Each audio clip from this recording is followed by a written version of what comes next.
Chapter 846. The still virgin Beimang Jianghu laughed it off, but Old Moth was somewhat anxious. Although Spiderweb had always been loyal to Her Majesty the Empress, or to be precise, to the Shadow Prime Minister behind Her Majesty, Li Mixi, Murong Longshue's status was particularly illustrious. If his master was humiliated, his servant would die.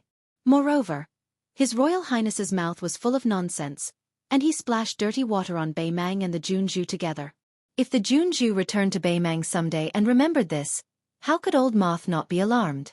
Su Fengnian originally wanted to continue teasing the moth cocoon, but the arrival of the little girl made him restrain himself. Her furry mink hat was askew on her head. She squatted to the side and slowly nibbled on a scallion pancake with beef slices. Compared to Su Fengnian's scallion pancakes, it was clearly much more luxurious. The money for the scallion pancakes came from the money pouch that Su Fengnian had stolen from the streets. Xianxia finished chewing the scallion pancake and licked his fingers. Then, as if he was not used to the warmth of the mink hat, he tugged on it. Old Moth saw this temporary partnership in his eyes and did not find it funny at all. Instead, he was afraid and troubled. For the past few days, only Su Fengnian had acted. Old Moth believed that when the little girl recovered from her injuries, her next hand chop would fall on him and the Jianghu. Old Moth rubbed his brandy nose and laughed sinisterly.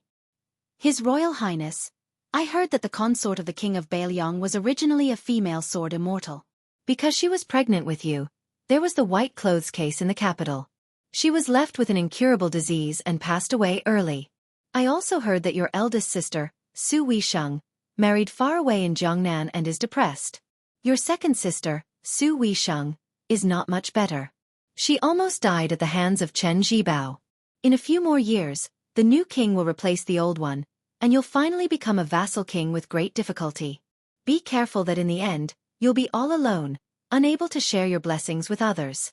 You still have to worry about the northern Mang's iron hooves coming south, while guarding against the Li Yang's obstructions. If I were you, I would have long gone mad. Not only is Beimang preparing for war by your bedside, there is also the Zhao family's son who bears a grudge, Zhang Julu, Gu Zhentang, and a large group of loyal officials watching coldly from the sidelines. There are also several vassal kings eyeing covetously. Tell me, aren't you suffering? Su Fengnian was still leaning against the wall. He crossed his arms in front of his chest and sighed heavily. Exactly. Murong Longshue's words were shocking. His expression was calm as he said, Zhao Go has Beimang's men of sacrifice who are in a high position. He can be considered a big shot in the capital. Many people know that this is your last stay in Jianghu. The battle outside Shenwu City may not be the end of your Jianghu. If you continue to play cat and mouse with us, be careful that the Zhao family's son will take advantage of the situation. At that time, I definitely won't mind joining forces with Zhao Go to leave your corpse in Jianghu.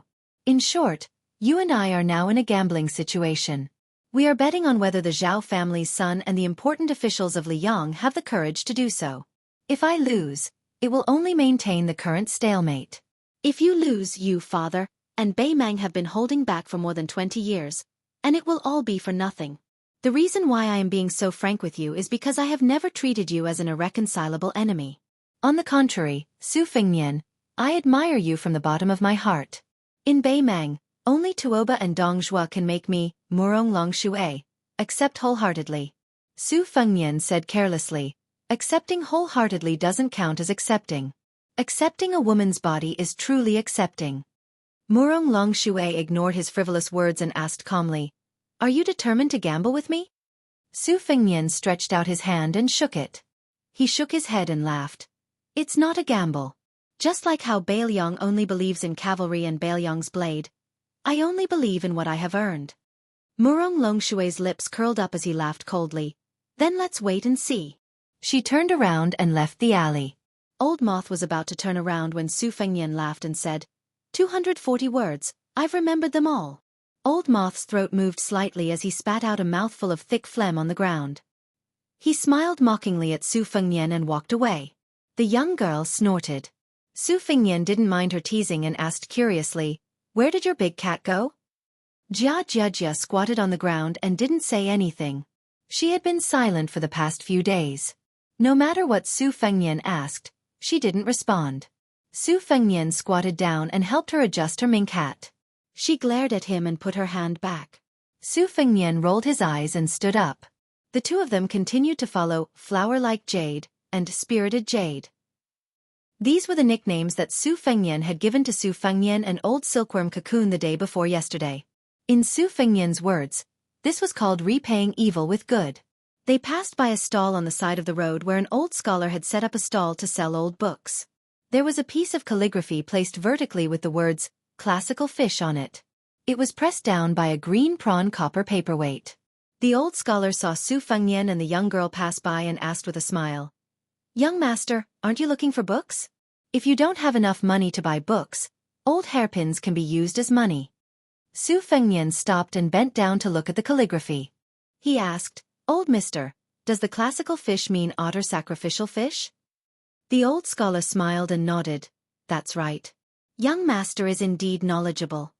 Su Fengnian still lowered his head and continued to ask, "Jia jia jia, all homonyms are A, 3 A's, 3 A's, 3 A's, 3 A's, and 3 A's. The old scholar clicked his tongue and said, "Young master, are you talking about that Huang Longshi? This name is unlucky.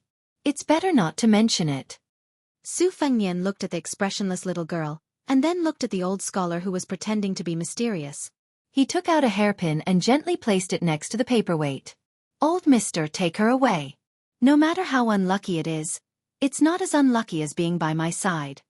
The old Confucian scholar reached out to pick up the hairpin, but the little girl slapped the back of his hand with the sunflower. His face was full of resentment. The old man smiled and said, "I didn't take your hairpin for nothing. There's an old fart called Lu Hao who left the capital with a lackey from the Dongyue sword pool. He can enter the city in less than an hour." Su Fengnian nodded and asked, "How is Xianxia Valley?" The old man actually told him everything he knew. They're still waiting. The two old men whose ages added together are more than 200 years old are staring at each other like tortoises staring at mung beans, slowly wasting time. But in my opinion, no matter how strong his sword is, it's still not enough. What else do you want to ask? Ask them together. Zhao Huang Chao, the cowardly turtle? Lu Songtao, who's suffering from qi deviation? Or Dong Tai, who rides a donkey to see the mountains and rivers? Or Luo Yang, who helps people find deer? Su Fengnian hesitated for a moment and said with a smile, "Forget it. You two should pack up and leave as soon as possible." The old man smiled playfully and said, "You're really not afraid of death?" Su Fengnian said helplessly, "Once you leave, I'll quickly run away." The old man laughed loudly. "That's true." He stood up and withdrew his smile. He gently picked up the paperweight and placed it under his armpit. He shook the calligraphy and glanced sideways at Su Fengnian. "She took the fate of Mount Longhu's Zhao Xuansu for you. Whoever started the trouble should end it. You brat. Hurry up and restore the Great Yellow Court. Otherwise, if she dies in 3 years, I'll make you and Bailiang suffer even if I break the rules and go against my will. Of course, you can't die today. Even if you do, you can only die in 3 years. That's why I called for a helper." The little girl didn't drag her feet at all and didn't even look back. The old man walking side by side sighed, "How heartless. Don't ask for the hairpin back." The little girl sniffled. The old man suddenly laughed. "The mink hat is not bad. It looks festive." The little girl pulled down the furry mink hat that covered her forehead and covered her entire face. Su Fengnian stood where he was and quietly watched the two leave. Before long, he turned his head and saw the white-clothed Luo Yang slowly walking over from the opposite end of the street. Chapter 847. Chapter 2 is after 11 o'clock. P.S. Every day, a hero will be selected on WeChat's public platform and a physical book with a signature in the snow will be given out. It's easy to add a friend. There's a QR code on the page of the book in the snow, or you can search for Fenghua 1985. Su Fengnian pointed at the green-robed swordsman who was leading a horse on the street and smiled. "If I'm not wrong, that should be Song Yanqing from the Dongyue sword pool." Luo Yang said calmly, "So what?" Su Fengnian was afraid that she would not take it seriously and look down on the heroes of Jianghu, so he patiently explained with a smile, "This guy is not a fame-seeking swordsman. His Shen finger realm in swordsmanship is much more solid than the Taoist priest's Shen finger realm. He's one of the few grand masters of swordsmanship in Liang. Moreover, Song Yanqing's skills are in harmony and he's proficient in the 3 doctrines. He's not a brute who only knows how to use brute force, so he'll be hard to deal with. Not counting the sneaky sparring, after Song Yanqing became the head of the sword pool at a young age, he's known to have fought 19 times in the past 60 years. Every time, he would change his sword and move. One time, he brought 12 swords to compete with Wang Xianji in the martial emperor city. Of course he didn't win, but it was said that the fight was very grand. In the current Jianghu, Wang Xiaoping of Wudong, Qi Xianxia of Longhu Mountain, and Wu Luding of Wu family are all slightly inferior to him. Don't take it lightly. This time, he brought 14 swords in one go. It's obvious that he's going to risk his life. After losing to Wang Xianji, he's been in seclusion for years. His realm must have improved a lot. You should pay more attention to him. Don't treat him like a cat or a dog. However, Luo Yang's words made Su Fengnian choke. Can he be compared to Dong Tai? Su Fengnian's eyes and ears were very clear. He didn't know why he didn't notice Lu Haosher's presence. Could it be that this old dog from the Zhao family thought that Song Yanqing alone was enough to kill him? The sword mound of the Wu family and the Dongyue sword pool had never been regarded as factions of the martial arts world. Aside from the fact that few people from both sides traveled to Jianghu, the other reason was that these 2 giant trees of the sword forest were simply too tall. Even a sect like the Snowy Manor, which was second to none in the province, could only bow its head before these 2 behemoths. After the sword mound of the Wu family defeated 10,000 riders with 9 swords, it declined from its peak. The Dongyue sword pool had always wanted to suppress the Wu family, which was known to be the best swordsman in the world. They even took the initiative to flirt with the Liang imperial court. Li Yibai, the leader of the younger generation of the sword pool, appeared at the Snowy Manor with 18 sword maids to promote the Wild Goose Castle. Su Fengnian didn't have a good impression of the sword pool, but he treated Li Yibai quite well. When he first traveled the Jianghu, he saw an honest man from afar. His moves were simple and not flashy. At that time, Su Fengnian didn't think that it was a high-level swordsmanship. He only thought that this man was good and didn't put on airs.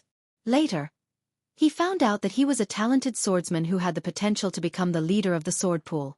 Therefore, when he attacked the Snowy Manor, he only found trouble with the Spring Invitation Cottage and the Wild Goose Castle. Li Yibai's master, the current leader of the Dongyue sword pool, Song Yanqing, left the sword pool for the first time in nearly 30 years. He took 14 famous swords with him. It seemed that he wouldn't stop until he took Su Fengnian's head. Su Fengnian asked softly, "Why don't you wait for a while and let me test his strength?" Luoyang sneered and said, "Are you afraid that I will easily kill Song Yanqing and alert the enemy, and Lu Haosher will become a coward and ruin your plan of being the Oriole behind? I find it strange. With your current skills, fighting Master Lu Hao is like hitting a rock with an egg. What? Do you want me to help you when you are beaten half to death? Let me say this first. Even if I help you, it will be after Master Lu Hao kills you and then I will help you collect your corpse." Su Fengnian grinned and smiled brightly. "I'm not that particular. I just feel that since there is going to be a fight, there is no reason for me to hide in the back." Luo Yang clicked her tongue and said, "I remember now. Outside Dunhuang, someone defended the city gate with a sword and blocked hundreds of cavalry. Then he swaggered into the city. How impressive." Su Fengnian said shamelessly, "A real man doesn't talk about his past glory. Why are you talking about this?" Outside the window, groups of armored cavalry appeared on the street.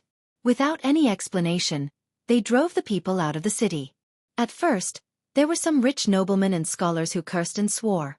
In the end, they were smashed to the ground by the end of their iron spears and dragged away like dead dogs. Many of the common people who stayed in their homes were also unable to escape. In the bitter cold winter, they were driven out of the city gate in groups. Some of the members of the big families in the neighborhood were also not lucky enough to escape. After the confluence, they wanted to gang up and cause trouble, but when they saw that the old masters of the government and county yamen were also in the group of refugees, they did not have the courage to cause trouble. Not long after, the area around the restaurant was almost empty. The diners of the restaurant had already run out. The shopkeeper did not care about the money owed by the group of ruffians and hurriedly left with his family. Some ruffians wanted to fish in troubled waters. While the people in the city were empty, they went to the rich people's houses to steal some antiques and valuables. As a result, the patrolling cavalry from outside the city saw them and killed them on the spot. A few ruffians with nimble legs saw that the situation was not good and tried to escape by jumping over the wall. They were directly shot by arrows and turned into hedgehogs. For a moment, the people were even more anxious. They did not know what had happened. They all thought that there was going to be a war again. The old people who had experienced the war of the spring and autumn period were frightened and cried. The women and children who came with their ancestors were also crying. The people on the street scattered. The old man in green with a pile of swords on the back of his horse was very eye-catching. When Su Fengnian stood up and looked at the street, the old man also looked up. After their eyes met, Song Yanqing did things quickly. Without saying anything, he let go of the reins and took a long sword from the horse's back. He gently drew a half arc in the direction of the second floor of the restaurant. Chapter 848. Su Fengnian had jumped up high the moment Song Yanqing made his first move. He held the beam of the room with one hand. Luo Yang, who was sitting on the chair, was much more elegant than him. She didn't move at all. That crescent-shaped sword aura sliced through the outer wall of the restaurant like cutting tofu and went straight for Luo Yang. Luo Yang gently pushed that colored glaze cup with one finger. It slid forward an inch on the table. The person, the table, and the chair were like a fish cutting through the ripples, forcing the sharp sword aura to slide to the sides. This sword aura cut through the back wall of the restaurant and pierced through the clouds for more than 30 meters before it slowly dissipated. Half of the restaurant slid down at an angle. Some tiles and broken wood bounced off several meters away from Luo Yang. Su Fengnian naturally wouldn't fall with the collapsed restaurant. He let go of the beam and landed beside Luo Yang. He glanced at this woman who made him speechless and didn't know what to say. Su Fengnian could take Song Yanqing's probing sword attack head-on. Of course, it wouldn't be as easy for him as it was for Luo Yang. Moreover, Song Yanqing's first move was more of a greeting than a fight. It had the flavor of the sword pool welcoming guests with peaceful means before resorting to force. After reaching the finger-profound realm, his control of qi was much better than that of the Vajra realm. Luo Yang played her flute beside the spring god lake. She could sense the level of everyone's realm through the flute's sound. It was this trick. Only Luo Yang dared to take Song Yanqing's sword attack head-on. After Song Yanqing's first move, as long as the opponent took it head-on, he wouldn't be able to accurately deduce the opponent's realm. Instead, he would be able to roughly know the opponent's realm. Then, the second and third sword attacks wouldn't be inferior to the opponent's, which would be more beneficial to his sword heart illumination. The restaurant became like a simple tavern without any shelter, revealing the man and woman on the second floor. Song Yanqing was just like the rumors. He immediately sheathed his sword and placed one hand on the other scabbard. He asked loudly, "This old man is Song Yanqing of the sword pool of Dongyue. May I ask who is upstairs?" The person the old grandmaster asked seriously was naturally not His Royal Highness, who the world knew. In the Jianghu, regardless of whether it was an expert or a novice, most people had the habit of asking about the details of their opponents. What their nicknames were, who their masters were, and what their backgrounds were. This wasn't an unnecessary move. Apart from those nobodies who liked to give themselves famous nicknames that could be ignored, the rest of the people in the Jianghu were quite rare to have nicknames that weren't vulgar. They all relied on their abilities and gold and silver to earn their nicknames. Everyone in the Jianghu was in the same profession. Whether it was to make a living or to make a living, being kind to others wasn't a wrong thing to do. When faced with people who had been famous for a long time, most people didn't want to offend them to the point of death. Therefore, many people in the Jianghu who didn't know when to back down would often be able to turn hostility into friendship after a word of disagreement. In fact, they didn't even fight, but they still glorified it as no discord, no concord. Those who were popular in the Jianghu were definitely old foxes who were good at making friends from both sides. Even if the hotheads had good cultivation, they didn't understand the principle of not looking at the monk's face and would often suffer many unnecessary losses. Many Jianghu people who had a bright future were stubborn. They didn't know when to advance or retreat after provoking rich and powerful enemies, and in the end, they didn't even know how they died. Song Yanqing, who was one of the top swordsmen in the world sword forest, was no exception. That young woman in white really shocked him. Since when did Li Yang have such a woman who hid her strength so well? Su Fengnian coldly snorted and said, "She's my friend. What's wrong?" Luo Yang glanced at Su Fengnian from the corner of her eyes. How could she not know this guy's little scheme? If she bluntly revealed her identity, she was afraid that no matter how conceited Song Yanqing was, he would have to think twice. Then this guy's wishful thinking might not be successful. Su Fengnian was still singing a one-man show. Surnamed Song, if you have the ability, then try to climb the tower. Don't try to worm your way into being friends with us. In the past, you carried 12 swords to Wu Wu City, but didn't you come back empty-handed? So what if you have 2 more swords today? If you have the ability, then use all 14 swords. I'll say it right here, we'll take all of them. Luo Yang calmly asked. Aren't you bored? Aren't you ashamed? Su Fengnian turned his head and laughed in a low voice. It's not easy to get the thigh of the #1 person of the evil path. Let me show it off. Su Fengnian's frivolous words didn't anger Song Yanqing. His state of mind was as calm as an ancient well, and he didn't respond to Su Fengnian. He just lightly patted the scabbard. This time, he didn't hold the sword in his hand, but instead rode it 20 feet away from his hand. The sword's aura was much stronger than the first sword. The tip of the sword was slightly raised, and it swept towards Su Fengnian on the second floor. Luo Yang stood up.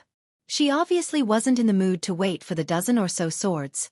She jumped down from the restaurant and brushed past the flying sword. Then she held the hilt with one hand. The long sword vibrated incessantly, and the sound could be heard all over the city. Song Yanqing grasped the third sword hanging on the horse's back. He didn't panic because Luo Yang had caught his unsheathed sword. Instead, he smiled knowingly. This sword was called Hoary Head. People of the world couldn't escape the fate of separation when they turned white. When the sword and the sword's aura were unsheathed, they were separated. Breaking one of them wouldn't affect the overall situation. Song Yanqing's second sword was originally pointed at Su Fengnian, but the sword's aura was drawn towards the beautiful and valiant woman in white. Moreover, the white sword didn't differentiate between the two. As long as Su Fengnian hastily attacked, any impact and chi he exerted on the long sword could be transferred to the sword's aura. This was the essence of the Hoary Head sword. If one was the first to sense the sword's aura and block it, the same principle would apply. Luo Yang suddenly clenched her 5 fingers, and the long sword in her hand suddenly stopped wailing.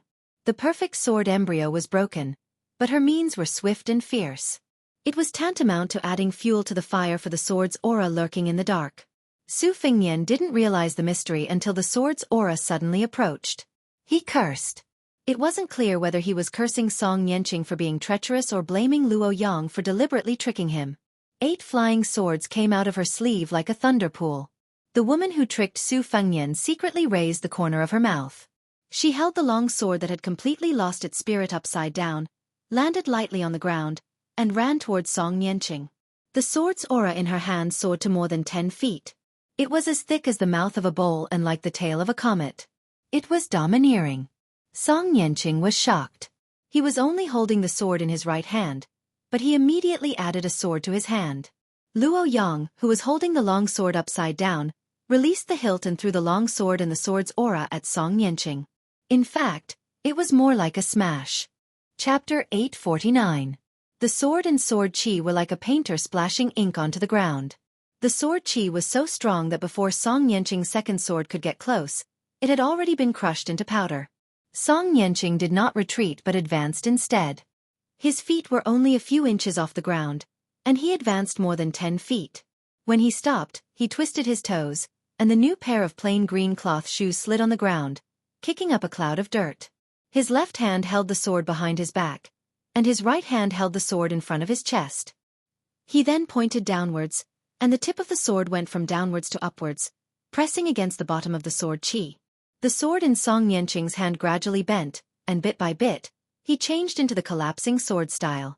The tip of the sword was not higher than his head, and with a light shout, he actually flicked the condensed sword force over his head, landing on the street and creating a bottomless pit. The sword pool sect master's sword did not straighten, and maintained a slightly bent collapsing sword style. He let go of the sword, and before the sword fell, the tip of his left hand collided with the middle of the sword that was hovering in the air. There was a clang, like the sudden sound of a temple's morning bell, melodious and loud. Luo Yang moved forward at a moderate pace, and with a casual wave of her arm, she blocked the sword chi that came from the collision of the swords. Song Yanqing quickly changed from a straight collision to a horizontal one, and the second sound was like the evening drum, extremely dull. Striking the morning bell, striking the night drum, the sound of the drum kills, the bell absorbs the soul. Song Yanqing had secretly entered the Jianghu 20 years ago, and when he was traveling, he stayed in a nameless ancient temple and learned it after hearing the morning bell and evening drum. Song Yanqing repeated the boring collision without stopping, and in an instant, he had struck it 108 times. Luo Yang continued to move forward, and in the end, she was even stingy with raising her hand. There were continuous explosions in front of her, and everywhere she passed, the sound of the bell, drum, and sword would destroy everything. The original meaning was to sound the drum and listen to the sound, and to return quickly, and not violate the rules.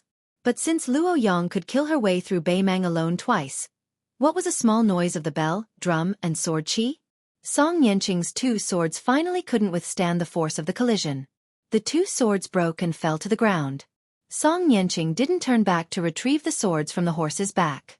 Instead, he formed a sword seal that resembled both Buddha and Tao.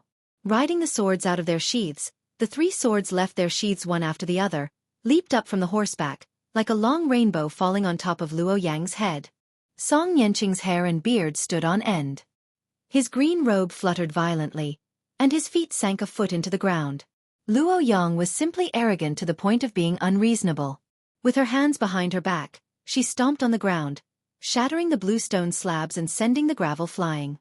It was exactly the same as the first battle with Dong Tai in Dunhuang City. However, at that time, she stomped on the ground, shaking up thousands of raindrops to form 1,000 white swords. Every time a sword pierced towards her, it would be deflected by a stone a few feet away.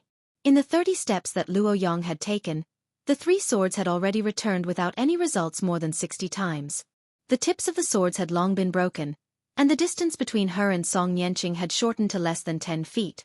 Song Yanqing pressed his hands down, and the three swords that were half of their original length pierced towards Luo Yang at the same time, making a final struggle. Luo Yang brushed her hand and casually grasped the three flying swords that were like arrows at the end of their flight. She continued to move forward slowly. However, unlike the first sword that was crushed by her on the spot, the three swords didn't lose their vitality in her hand. Instead, the sword chi grew like bamboo shoots after the rain, thriving and thriving. Luo Yang looked down as she walked slowly. Even though she sensed the scene of a snake devouring an elephant in her hand, she didn't have any response. The sword chi of the three swords took root in her palm. Song Yanqing squinted his eyes and snapped his fingers. That old horse was familiar with its owner's habits. It trod lightly on its hooves and came to the side of the elderly man. Song Yanqing took out the only sword with a sword tassel among the 14 swords. The sword's body was as clear as a mirror, which was why it was named Zhao Dan. Back when he ascended marshal the Arch City with the 12 swords, Song Yanqing was just a rookie of the sword forest that had just entered the pugilistic world. Wang Xianji was already recognized as the world's #1. However, when did Song Yanqing take a step back? The Zhao Dan in his hand was the first sword that Song Yanqing had personally forged after going into seclusion. Every swordsman was a swordsmith. They had to forge their own swords in the sword furnace. Although the sword pool had millions of swords, they were only used to remember the ancestors. Ever since Song Yanqing, the sword pool didn't allow any of the sex juniors to revere the past and belittle the present.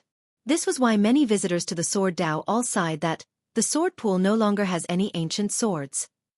With the Zhao Dan in his hand, Song Yanqing's heroic spirit was overflowing. His sword heart was even clearer.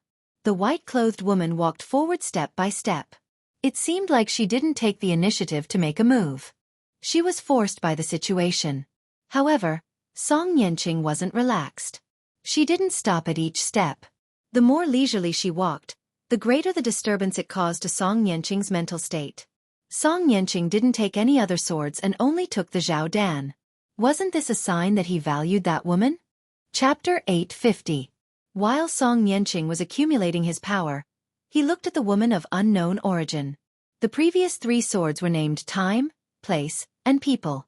They were specially designed to deal with Xian Qi and even celestial state masters. They could forcibly absorb Qi and become stronger when faced with a strong opponent. Every time Song Yanqing comprehended a move, he would forge a new sword. He had been diligent in forging and nurturing swords all these years. He had poured a lot of effort into each of the 14 swords, complemented by original sword moves. They were all worthy of being called new swords. They were truly unprecedented.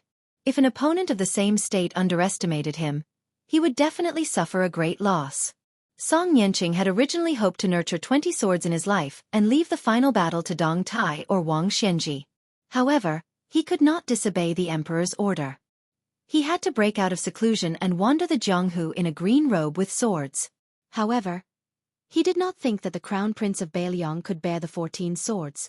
Song Yanqing suddenly widened his eyes. Time, place, and people. What's the harm in giving them all to you?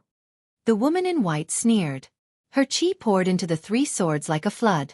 The purple, yellow, and white sword chi, as thick as an arm, circled wildly in her palms. The 3 swords suddenly cried out. It was a happy thing for a hungry man to eat his fill. However, if he died from eating too much, it would be a tragedy. The 3 shockingly chaotic sword chis instantly vanished into thin air. Song Yanqing exclaimed, "What a celestial state! Good, good, good." The 2 were only 70 or 80 feet apart. Instead of being angry, the sword pool sect master smiled. He closed his eyes and gently touched the sword of courage in front of his chest with 2 fingers. He muttered to himself, "Old brother, the 7 swords who walked in front of you didn't die in vain." Luo Yang clapped her hands and laughed. "Dongyue's sword pool has hundreds of years of history and this is all you've got?" Song Yanqing did not open his eyes. He smiled and said, "Watch me carry the lamp to see the world." The old man in a green robe handed out his sword. The next scene was not shocking. In the eyes of outsiders, it would only be funny. It was like a child who had just started to practice swordsmanship. He could barely lift the heavy sword in his hand and staggered around. His steps were messy and the momentum of his sword was distorted. Although his figure and sword moves were chaotic, his speed was extremely fast. In the blink of an eye, the distance of 70 to 80 feet had been reduced to a distance of 2 sword moves. When people practiced swordsmanship, their seniors and great teachers would always advise them not to be controlled by the sword. That kind of swordsmanship would never amount to anything. Song Yanqing, who could be counted as one of the few great grandmasters in the way of the sword, did the opposite. He moved with his sword. There was no majestic sword aura that surged like a bull, nor was there a vast and righteous sword will. Just like that, he arrived in front of Luo Yang. Luo Yang frowned and shot out a palm. Under the influence of the sword of Zhao Dan, Song Yanqing actually dodged Luo Yang's palm. The tip of his sword was aimed at her shoulder. For the first time, Luo Yang left the central axis of the street. She took a step sideways and pinched the tip of the sword of Zhao Dan with 2 fingers. Before Luo Yang could exert her strength, the tip of the sword twisted. Song Yanqing's body spun and a splendid sword flower blossomed.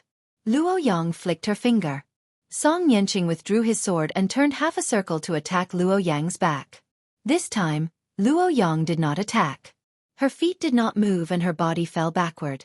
The sword had clearly missed, but the sword chi exploded like a firecracker where Luo Yang fell. Luo Yang's feet were still on the ground, but she turned her body to the left and barely dodged the sword chi. However, Song Yanqing did not show mercy. His long sword continued to entangle endlessly. For a moment, the sword chi around the 2 of them was like a cloud. It was too much for the eyes to take in. Luo Yang finally took a step forward. The sword chi of Zhao Dan in Song Yanqing's hand also began to show its magnificence. The ground of the street and the buildings on both sides of the street were smashed into pieces. Dust rose everywhere. Luo Yang walked and stopped, allowing the majestic sword chi to wreak havoc. She smiled and said, "It seems to be traceless, but in fact, it follows the winding of the world's dragon veins. It can be said that I have touched the threshold of the celestial state." The 2 of them resumed Luo Yang's position in the south of the northern Song dynasty. The demoness in white who disturbed the Jianghu of Beimang and Liang held the sword to her neck tightly. Song Yanqing suddenly opened his eyes and shouted angrily. He took a step forward and pushed the tip of the sword 3 feet forward. Luo Yang calmly took a small step back. The tip of the sword was less than 2 feet away from her neck. The abundant upstanding chi that came out of the sword messed up 2 strands of hair on her temples. Her sleeves fluttered as she held the sword. Luo Yang, who was not flustered at all, ignored the blood flowing from her palm. She looked straight at Song Yanqing and said with a smile, "Where did you get so many celestial state fingers? Get out." Luo Yang held the sword edge tightly and pushed it back. Song Yanqing, who refused to give up the sword, was hit in the heart by the sword hilt. Luo Yang seemed to be angry at his indiscretion and kicked the old man in green in the chest. The cloth shoes were worn thin by the ground. Song Yanqing, whose feet were off the ground, was almost at the same level with the sword. He pushed the tip of the sword 2 feet away from the woman in white's neck. "I gave you an inch and you wanted a mile." Luo Yang actually moved the tip of the sword 1 foot closer to her neck. She sneered and then slapped down with her palm. She directly broke the long sword with her palm. Since the sword was broken, Song Yanqing had to retreat. Luo Yang did not bother to beat a drowning dog. She casually threw away the broken sword and let Song Yanqing rush back to the old horse with the sword. Song Yanqing was hit in the heart by the sword hilt and kicked. Blood oozed from the corner of his mouth. He tried to calm down. The old man's face was full of disbelief. If he was fighting against Wang Xianji, the #1 in the world, he would be in such a sorry state. But how could an unknown young woman in Jianghu be so domineering? Or was it because he was too ignorant? What the woman in white said next really made Song Yanqing flustered and exasperated.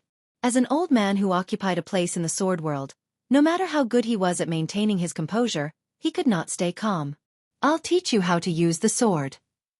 Chapter 851. On the second floor of the restaurant, Luo Yang added fuel to the fire of the sword qi that was connected to the sword.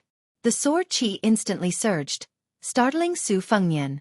He hurriedly manipulated the 8 swords to form a lightning pool to defend himself.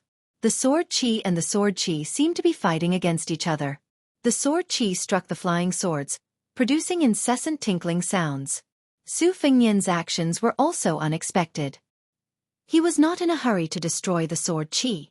Instead, he fought and retreated. He moved around on the second floor, chipping away at the sword qi bit by bit until the sword qi was completely eliminated. After that, Luo Yang went downstairs and pressed on. Song Yanqing could not care less about the person upstairs. The 2 swords of Morning Bell and Evening Drum, followed by the 3 swords of Favorable Timing, Favorable Location, and Favorable Person, followed by the sword Illuminating Courage, totaling 8 swords. They were all worthy of being called new swords. Especially the 3 swords that stole the celestial phenomenon realm and the sword Illuminating Courage that followed. They were all eye-opening to Su Fengnian. Putting aside the unconventional flying swordsmanship, Su Fengnian's swordsmanship could barely be considered to have reached a higher level. However, he had a good eye. Song Yanqing of the sword pool handed over sword after sword according to the prescribed order. Even though Su Fengnian had been carefully guarding against Master Lu Hao, who was hiding in the shadows, he did not dare to take his eyes off of it. Looking at swords was like admiring calligraphy. A layman might only think that the calligraphy was written with dragon and snake strokes, but if it was him holding the brush, he would not be able to grasp the essence of calligraphy. This was why most people in Jianghu wanted to be guided by a master. Su Fengnian was like a spectator who often watched calligraphy. Some of the calligraphy that entered his eyes were graceful and charming, some were clear and vigorous, some had a solemn atmosphere. However, they all happened to be pleasing to him. Su Fengnian had an arrogant thought that no one knew about. He hoped that one day he could forge a furnace and form a sword altar and a large peak. There were not many trees on the peak, but they must all reach the sky. Su Fengnian glanced at old Ma, who was carrying a sword on his back on the street. He wondered if Song Yanqing's remaining 6 moves could cross Xianxia and reach celestial phenomenon. If he stayed at Xianxia, it would be impossible for him to hurt Luo Yang. Luo Yang was not a member of the 3 sections. She was a real martial artist. Like Wang Xianji, she was extremely domineering. She had fought Tuoba Bodhisattva, Deng Tea, and Hong Jingyan, who were the top 5 experts in the new martial arts ranking. She had even pulled Hong Jingyan down from the 4th position and replaced him. Against such a flawless demoness, even Celestial Phenomenon's sword would not have a 50% chance of winning, let alone Xianji. After a short moment of anger, Song Yanqing sighed and said, "This old man has poor eyesight and has been in seclusion all year round. I didn't expect to become a frog at the bottom of the well. Only now did I remember that there was a woman in white blocking useless monk by the green crossing river. I finally guessed your identity. I don't know if it's too late." Luo Yang said she wanted to teach Song Yanqing a sword, but she did not take out a sword from anywhere. She also did not use any external object to make a sword. She just put her left hand across her chest with her palm facing up and her right hand slowly pressed down. Song Yanqing, who was standing beside the horse, looked up at the gray sky. He wiped the 6 swords hanging on the horse's back. The swords were not out of their sheaths. 3 swords pointed to the ground while the other 3 hung in the air. They fell randomly in all directions, looking messy. Song Yanqing muttered to himself, "This old man has been holding a sword all his life." He only saw it as a troublesome matter to pass on the incense. He was afraid that it would delay the progress of his swordsmanship. 40 years ago, he had a hint of enlightenment and almost achieved the sword of celestial sword. 20 years ago, by chance, I was watching the sea of clouds rise and fall in a blessed place. A red sun rose from the east, as if it had suddenly jumped into the world. I was touched again, but I still gave up on that sword. Since then, he went into seclusion. He only wanted to progress step by step. He wanted to enter celestial phenomenon before becoming a celestial immortal. Gradually, he learned that this old man was born in the sword pool. The first sword he chose was a peerless sword. The first sword manual he received was a top-notch secret manual. The first time he cultivated his inner strength was also a peerless heart mantra. The master who taught me swordsmanship was a grand master of swordsmanship. Everything went smoothly for him, but his swordsmanship cultivation was left far behind by some people who came from the countryside. Only then did he know that everything would cry out when there was injustice. This old man did not have any injustice in his heart, so how could he resonate with heaven and earth? Luo Yang did not care about Song Yanqing's enlightenment, nor did she care about the 6 swords standing between heaven and earth. Her palms seemed to be pressed together, but there was still a gap. A vision of heaven and earth. Su Fengnian sucked in a breath of cold air. The highest point in the city was the bell tower of a Taoist temple. The sharp eaves of the tower seemed to be pressed down by an invisible celestial being and snapped. Immediately after, the bell tower collapsed in an unusually smooth manner. The 1,000-year-old tower in the city, second only to the bell tower of the Taoist temple, also began to collapse. All the taller buildings in the city began to collapse together, showing a scene of being cut down by a knife. The huge city was like a piece of tofu on a chopping board, easily cut by a knife. The more it was cut, the thinner it became. In the blink of an eye, Su Fengnian did not dare to stay on the 2nd floor. He floated to the ground, only to hear the ear-piercing noise of thousands of kilograms of gravity crushing wood and stone. Su Fengnian gently stamped his foot and then laughed bitterly. Not only was the heavens moving down, but the ground was also restless. It was like a great Buddha overlooking heaven and earth with its palms pressed together. There was nowhere to hide. Heaven and earth were in harmony, leaving only a line. This line was Luo Yang's sword. Song Yanqing's expression was grave. The 3 swords in the air pierced upwards, while the 3 swords on the ground penetrated downwards. Clearly, he was doing his best to assume a mighty posture of indomitable spirit. This line between heaven and earth was still 3 zhang high. Needless to say, the high walls of the city had long been completely destroyed. The elite cavalry that had been transferred from outside the city to clear out the city had really hit the mark by a stroke of luck. If not for their foresight, under the might of Luo Yang's mighty sword, the nearly 10,000 corpses would have been nailed to the ground. The more the situation was settled, the more Su Fengnian did not forget that Lu Haosher, Murong Longshui, and Spider Webmoth were still hidden in the city. Murong Longshui and the old man were indeed in the city, and they were not far from here. They were 3 streets away. Murong Longshui was sitting on the wall of a low alley. He had gotten a pot of wine from somewhere and was sitting cross-legged on it. He used his robe to wrap it up and eat. Old Moth stood in the middle of the alley and did the same action as Su Fengnian. He stomped hard and the entire alley's bluestone slabs cracked. The old man sighed and said, "Who would have thought that after the battle between Luoyang and Bodhisattva Tuoba in the icy plains of the extreme north, his methods had become even more vicious? Princess, with her here, do we still have to interfere? I'm just afraid of pulling chestnuts out of the fire. Before we can eat the roasted chestnuts, we'll get into trouble instead." Murong Longshui bent his finger and flicked a few peanuts, one near and one far. He watched them explode and said, "This immortal's method of controlling heaven and earth is the same as borrowing a sword from the Great Snow Plateau. After all, it's not invulnerable. Sword, sword. Immortal swords are invincible. You and I are destined to be discovered, but it's not impossible to fight for a chance of survival. Right now, I'm just afraid that the guard dog of the Zhao family in Great Peace City will act shamelessly and insist on waiting for Luo Yang to deal with us before making a move. But then it'll be even harder for him to kill Su Fengnian. It'll depend on Lu Haosher's decision. Presumably, Su Fingyan's head should be worth more than the two of us combined. Besides, I heard that this old man has a personal grudge with the Bailiang. In short, let's watch from afar. Luo Yang's temperament is unpredictable. If we annoy her, I don't want to die in Liyang. Murong Long Shui landed softly in the alley. Old Moth had already left quickly. The tall and strong Junju glanced at Old Moth's hurried back and smiled. On the street, Song Yanqing's 3 swords in the air started to fall. The 3 swords in the ground started to rise. All 6 swords trembled and wavered. Song Yanqing closed his eyes and focused. A person had 7 orifices. Every time a sword broke, the swordmaster, Song Yanqing, would bleed from one orifice. When all 6 swords were broken, Song Yanqing's eyes, ears, and arms were bleeding profusely. The miserable state of this great swordsman was truly frightening. But Song Yanqing's expression was still calm. Since only 6 of his 7 orifices were bleeding, it meant that other than the 14 swords on horseback on the surface, the number 1 of the sword pool, Song Yanqing, most likely had another sword hidden. When Song Yanqing finally spoke and attacked, Su Fengyan, who was most likely leaving behind his last words, had only guessed half right. The Junju and Old Moth were in the city, but Lu Haosher was not hiding in the city. 10 li away from the city, an old man with an old-fashioned face stood where he was.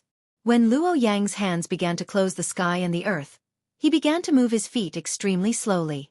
The first step was not even half of an ordinary person's step. The second step was slightly faster, no different from an ordinary person's. The third step was the distance of an ordinary person's 2 steps.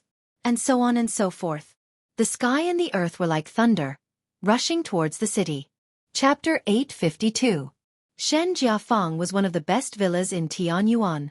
It had many people, deep mountains and remote rivers, and cultivated diligently while avoiding war. Its feng shui was extraordinary. An old man and a young girl walked through the fields. It was cold and frosty, but the fields were not soft. There were some shriveled eggplants on the fields. The old man bent down to pick a few and put them in his pocket. The young girl behind him wore a cheap mink hat and looked back from time to time. The old man was still talking to himself. Don't look at the eggplants now. After being frosted, they are sweet when they enter the mouth. The taste is no worse than the crucian carp in winter and can compete with the winter bamboo shoots. Later, find a family and I will personally cook a pot for you. Shen Jiafang owed me a big favor. Back then, I was the one who picked this treasured land for them.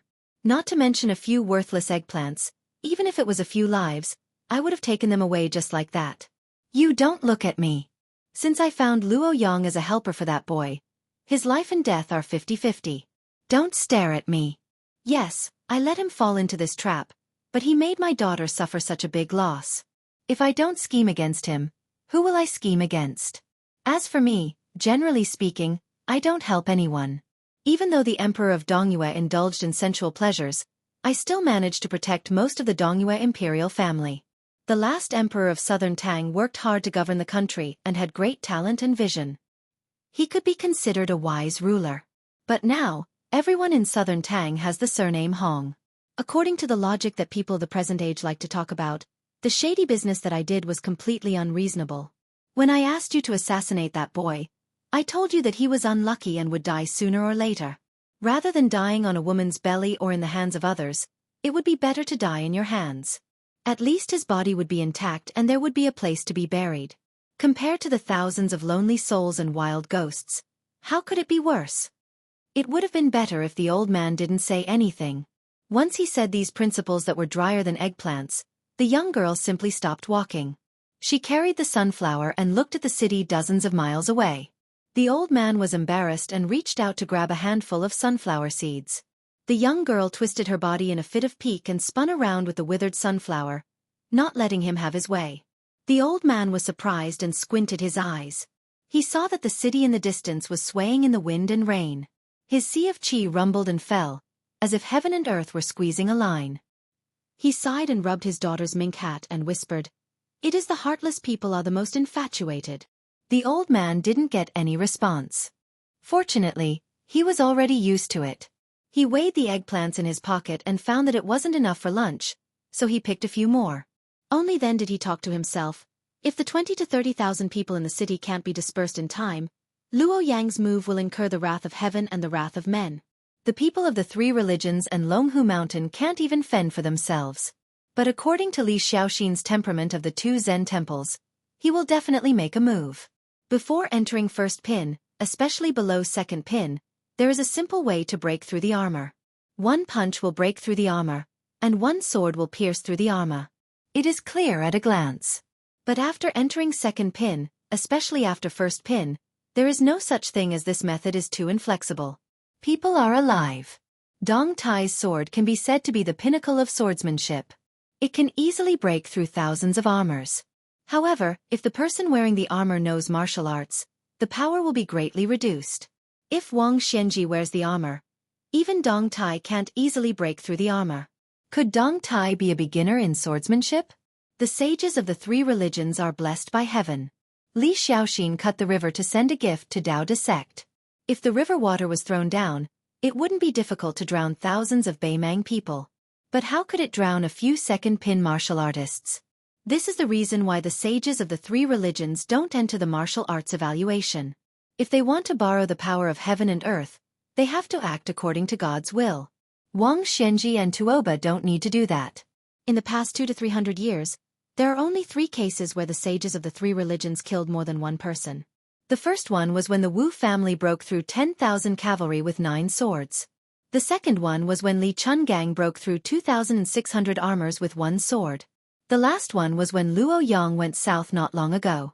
Not only were the opponents fully equipped with armors, but they were also skilled in martial arts. Especially the latter two, after reaching the celestial state, even if it wasn't as obvious as the sages of the three religions, they would more or less be influenced by fate. Sometimes, killing a nameless pawn would cause more trouble than killing a general. Zhao Go took the lead to send the elite cavalry to drive away the people in the city. This is mostly the idea of Master Lu Hao.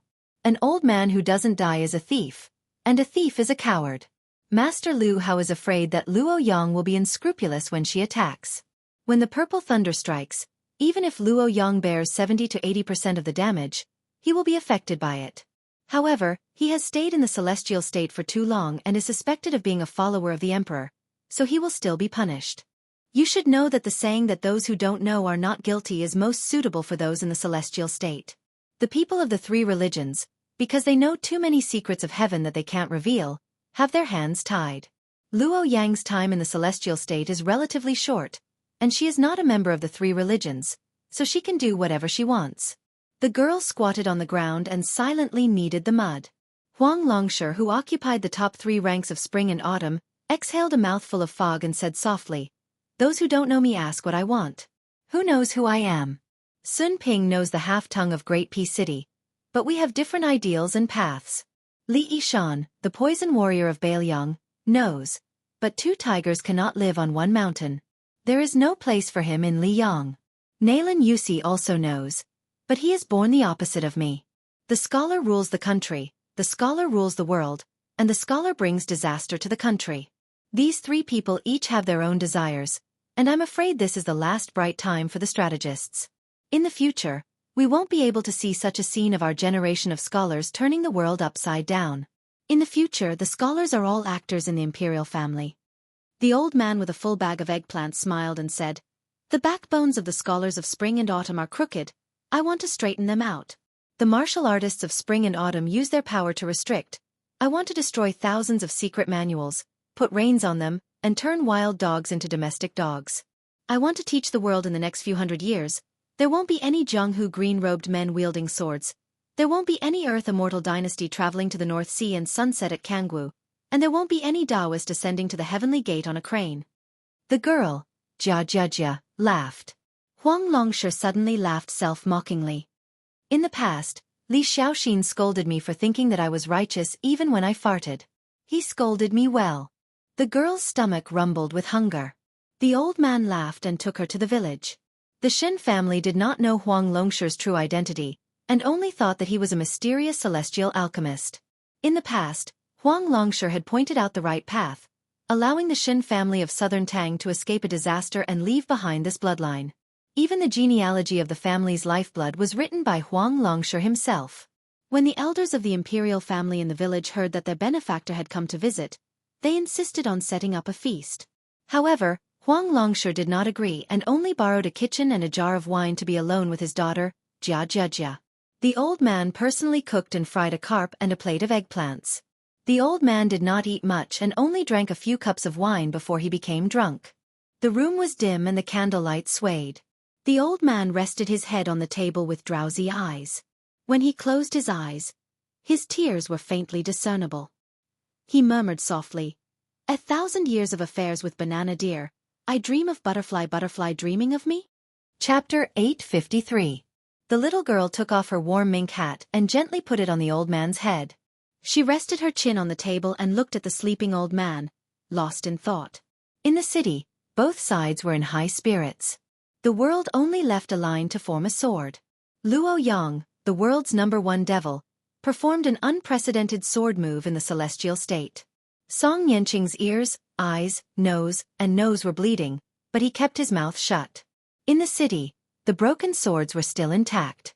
Under the support of the round sword embryo, 6-sword chi as thick as an adult man's thigh stood between heaven and earth. There was a faint sound of bells and drums, melodious and surging. The line between heaven and earth was like grinding a millstone, and the gap was only the height of a person. Sand and pebbles were flying in the dark, but it still couldn't destroy the 6-sword embryos on the spot. This time, the master of Swordpool, who didn't put on airs, only changed into a new pair of plain green cloth shoes.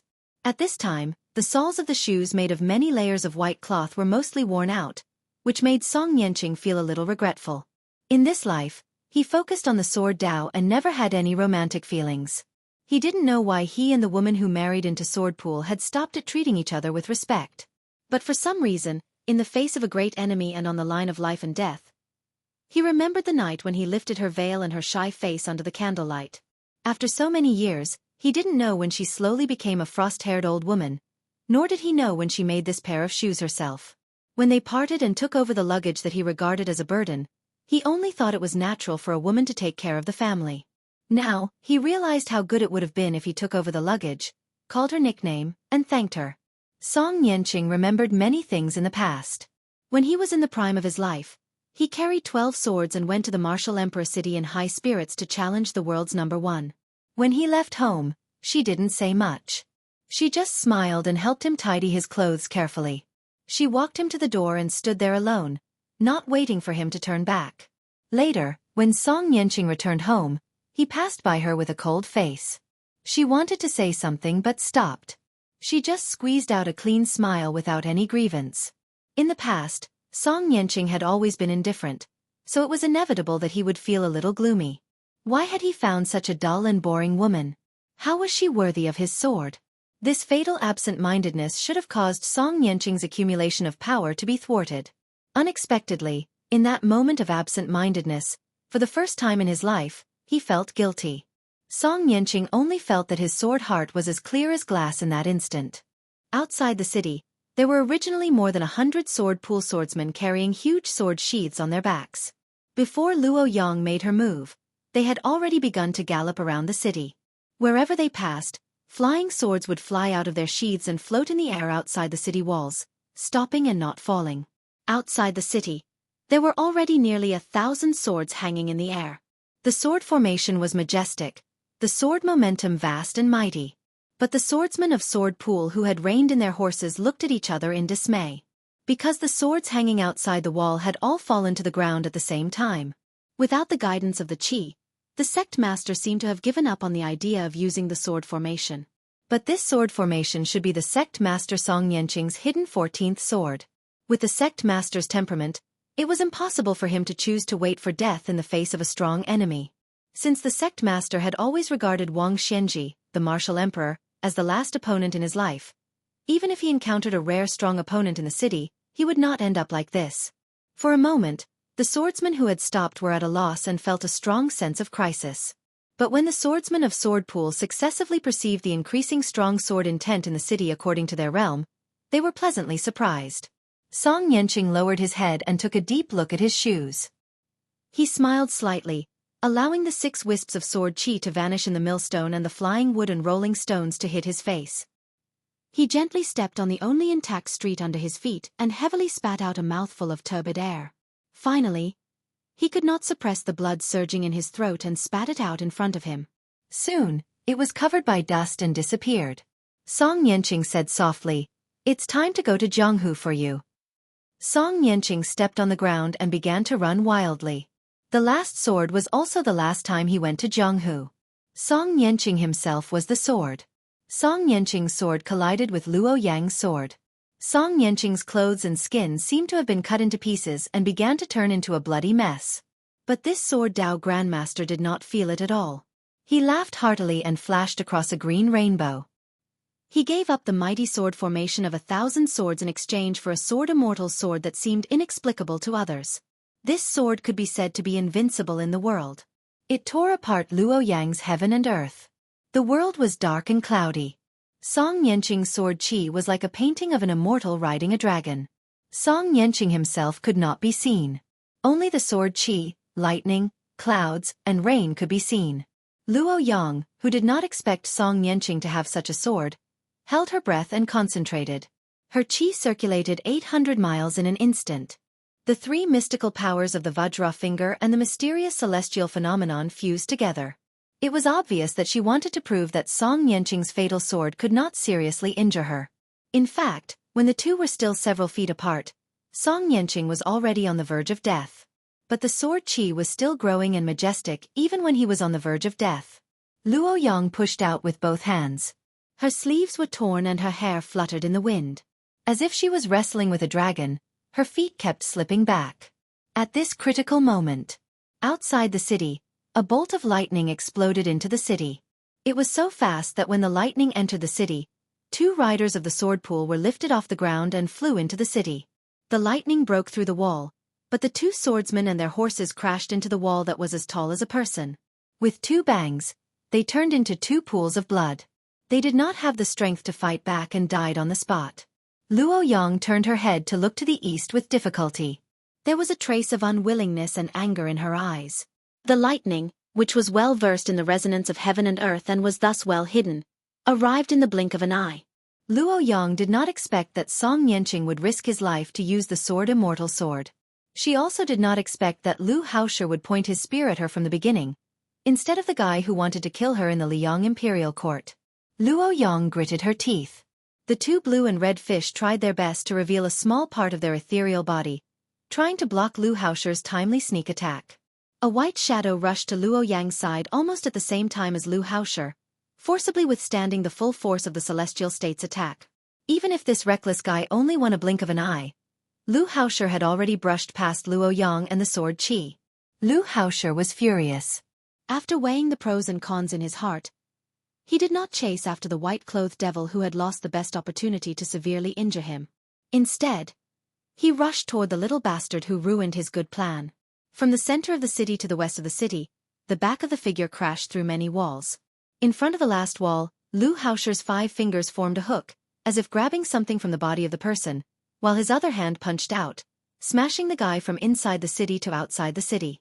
With a cold face, Lu Haosher crushed the Qi in his hand, which was faintly visible like a lotus swaying in the wind. He sneered. "You overestimate yourself. You dare to ruin this old man's plan of killing 2 birds with 1 stone.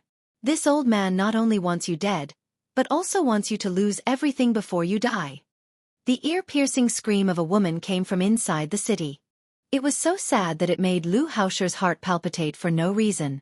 Chapter 854. There are 2 more chapters for today. A person suddenly broke through the wall and left the city. The swordsmen who had just picked up their swords from the sword pool outside the wall were startled. After recognizing the young man's unfamiliar face, they felt relieved. At first, they thought it was the top 3 swordsmen in the world who had been beaten out of the city. This time, they had left the sword pool in full force. A small group had followed Li Yibai to the Swift Snow Mountain Villa, while a large group of elites had followed the sect master on a secret mission. When they got close to the city, they took turns to pass a portrait. The sect master's order was simple and comprehensive. If they saw the person in the portrait, they would be killed without mercy. The nearby swordsmen on horseback also quickly gathered around. As the sword sect's unique sword-flicking mystic skill sounded, more and more swordsmen rushed over. The person in the portrait seemed to be seriously injured. After struggling for a while, he still could not stand up and sat on the ground. His face was haggard and his complexion was obscure. It was obvious that he had fallen into a miserable state where his soul, essence, chi and spirit were violently fluctuating. He did not pay attention to the swordsman of Sword Pool, who had shrunk the encirclement. He clenched his fists and stared at the old man in embroidered clothes on the other side of the hole in the city wall. He had lived a comfortable life in the most virtuous city in the world all year round and held a high position. The old man's aura was strong. The difference between the aura inside and outside the city was obvious. In the dim light, Master Lu Hao, who was not inferior to the young man in the north, slowly walked out, making the people of Sword Pool feel suffocated. Only a few people with the best cultivation of swordsmanship managed to stop their mounts from retreating. Most of the swordsmen involuntarily followed their horses and retreated. Master Lu Hao sneered in his heart. This kid had been shrewd and sneaky for more than 20 years. He even managed to leave the great peace city alive. He did not expect that he would get carried away, and in the end, he could only seek his own death. If he had not blocked the side of the female devil, Master Lu Hao could have cooperated with Song Yanqing's Earth Immortal Sword and seriously injured the new leader of Zhulu Mountain. If this kid had been smarter, he would have fled the city earlier and allowed Luo Yang to hold him and Song Yanqing back. Although there was a slim chance of survival, there was still a slim chance of survival. Since this kid did not want to die, Master Lu Hao would not be courteous to him. During the 4 to 5 li journey, Master Lu Hao, who was a master of celestial state, not only dispersed the kid's vigorous chi that was desperately protecting his body, he also took the opportunity to pull out the half-opened big yellow lotus from his dantian. This was an unexpected surprise. Even Master Lu Hao, who was used to seeing storms, could not help but laugh to the sky. He had worn out his iron shoes to search for something, but found it without any effort. Back then, he had failed to kill that female sword immortal in the capital. All these years, he had been unable to eat or sleep in peace. Now, not only was Lame Su's lifespan almost up, if he could kill this young man who should have died in the womb back then he would have no more worries. The Lu family of Nanyang, who worshipped him as their ancestor, might not necessarily be unable to surpass him and become a new noble family that rose after the smoke of war. Lu Hao sure walked from the inside of the city to the outside of the city. From the moment he took away the golden lotus that was the foundation of the Great Yellow Court, he did not stop for even a moment. His hands that came out of his sleeves were constantly and secretly tapping his fingers, completely tearing apart the chi around the young man so that he could no longer create a new climate. The two great masters of Great Peace City, Han Diaoxi was in the open while Lu Hao Shi was in the dark. Their identities were completely different and their methods were completely different. However, there was one thing that they were very similar, and that was that they were too lazy to care about the righteousness of Jianghu. They were very practical, just like the political skills of the blue-eyed Zhang Julu. Lu Hao Shi was not indecisive because of his identity as a senior, and did not let his guard down because victory was in his grasp. He watched as the white-haired young man's chi gradually faded under his fingers. Lu Hao Shi's eyes burned with passion, as if he had opened a jar of wine that had been in the cellar for more than 20 years. Su Fengnian struggled to stand up, but Lu Hao Shi, who was watching coldly from the side, kicked him in the air. It was as if he had been kicked in the face, and he fell back a few feet. Lu Hao Shi continued to move forward. Every step he took seemed to be very casual, but in fact, it would affect the weather of heaven and earth. As he stepped heavily on Su Fengnian's body and chaotic chi, Lu Hao Shi calmly said, "The otherworldly item that helped you in Great Peace City swallowed the purple gold chi of the first heavenly master of Dragon Tiger Mountain at the Spring God Lake. Right now, it is full and has not finished digesting it. It is at the moment when its yin and yang are alternating. Since you want to use it as a trump card to deal with this old man, then you should obediently avoid it and obediently act like a grandson. Why did you help the woman of Zhulu Mountain take that blow from this old man? Even if it could endure for a few more hours, it would still be better than this situation. It could only watch helplessly on the side as it suffered together with you. It could only continue to instill cultivation into you in a futile attempt to prolong its life, allowing this old man to step on both your body and its soul. Although this old man has killed countless people in his life and has countless famous experts, it is still the first time he has killed a celestial phenomenon expert so casually by working together with that human cat." How interesting. Lu Hao Shi continued to move forward step by step. Every step he took, Su Fengnian would let out a muffled sound, and a cloud of dust would rise. Lu Hao Shi stopped and stomped heavily on the ground. Su Fengnian's body immediately sank into a large pit. The swordsman from Sword Pool, who had taken the initiative to move away, only saw a hand at the edge of the pit. It was covered in blood, and it was unwillingly reaching out inch by inch. Lu Haoshi, who was cautious by nature, sent a secret message to Shi Mu. He smiled and said, "I heard that you, the Crown Prince of Beiliang, rushed to Beimang alone. Along the way, you killed many people, including Xieling and Diwu Raccoon. When you returned to Liang, during the assassination at Iron Gate, which affected the situation in the capital, even Yang Taisui was killed by you. You must be very smart, but how could you, with such a smart brain, take the initiative to be kicked by a donkey? For a she-devil of Beimang, who has no relatives or friends, you even gave up the hereditary position of the king of Beiliang? You don't even want the 300,000 iron cavalry of Beiliang?" Lu Haoshi twisted the tip of his foot, and blood splashed out of the hand that reached out of the pit. The old celestial phenomenon expert sneered and asked the third question in a sinister tone. "You don't even want to avenge your mother?" Chapter 855. Su Fengnian could almost only hear the sound of his own heavy breathing. Lu Haoshi's three questions caused his eardrums to vibrate, and it was as if a bell was ringing in his heart. Su Fengnian did not dare to cut off the telepathic connection with the red-robed otherworldly item. It was not because he was afraid of death, but because he was afraid that Su Ying would be stubborn and die before him. After breaking the wall and falling to the ground, he had a hidden thought. He hoped to use the opportunity to temper the purple-gold fate in Su Ying's body. Not only could he stall for time, but he could also let Su Ying recover her realm in advance. Unexpectedly, Master Lu Hao was a cunning old fox. Every step he took was full of mysteries. He only hurt Su Ying's skin but not her skin. He was indeed the old tortoise who had been hiding for the longest time in the celestial state. Su Fengnian turned over and lay flat in the pit. He forcibly cut off his connection with Su Ying's spirit and looked at the gray sky. His vision was blurry. Ever since he picked up the saber again, as long as he was determined to achieve something, he would advance step by step. He was afraid of death, so he did everything he could to cultivate the saber and nurture the sword. After reaching the first rank of Vajra, he obtained the Great Vajra, pseudo-finger mystery, and used all his fate to enter pseudo-celestial state. He stumbled his way up and fell again and again. There were gains and losses, and he did not even have the time to be complacent. Now that he suddenly looked back, he realized that he had achieved many feats that he did not even dare to imagine before he started practicing the saber. Su Fengnian slowly closed his eyes and thought of something Su Xiao said. No one deserved to die from the beginning, and no one could not die.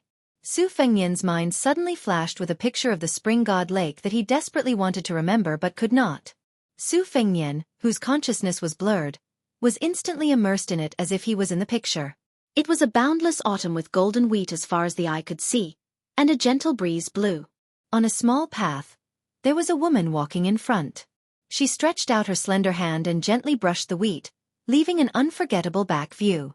Su Fengnian's body somehow had a lofty feeling that the great Qin kingdom was destined to last forever. Su Fengnian looked down and held a heavy wheat in his hand.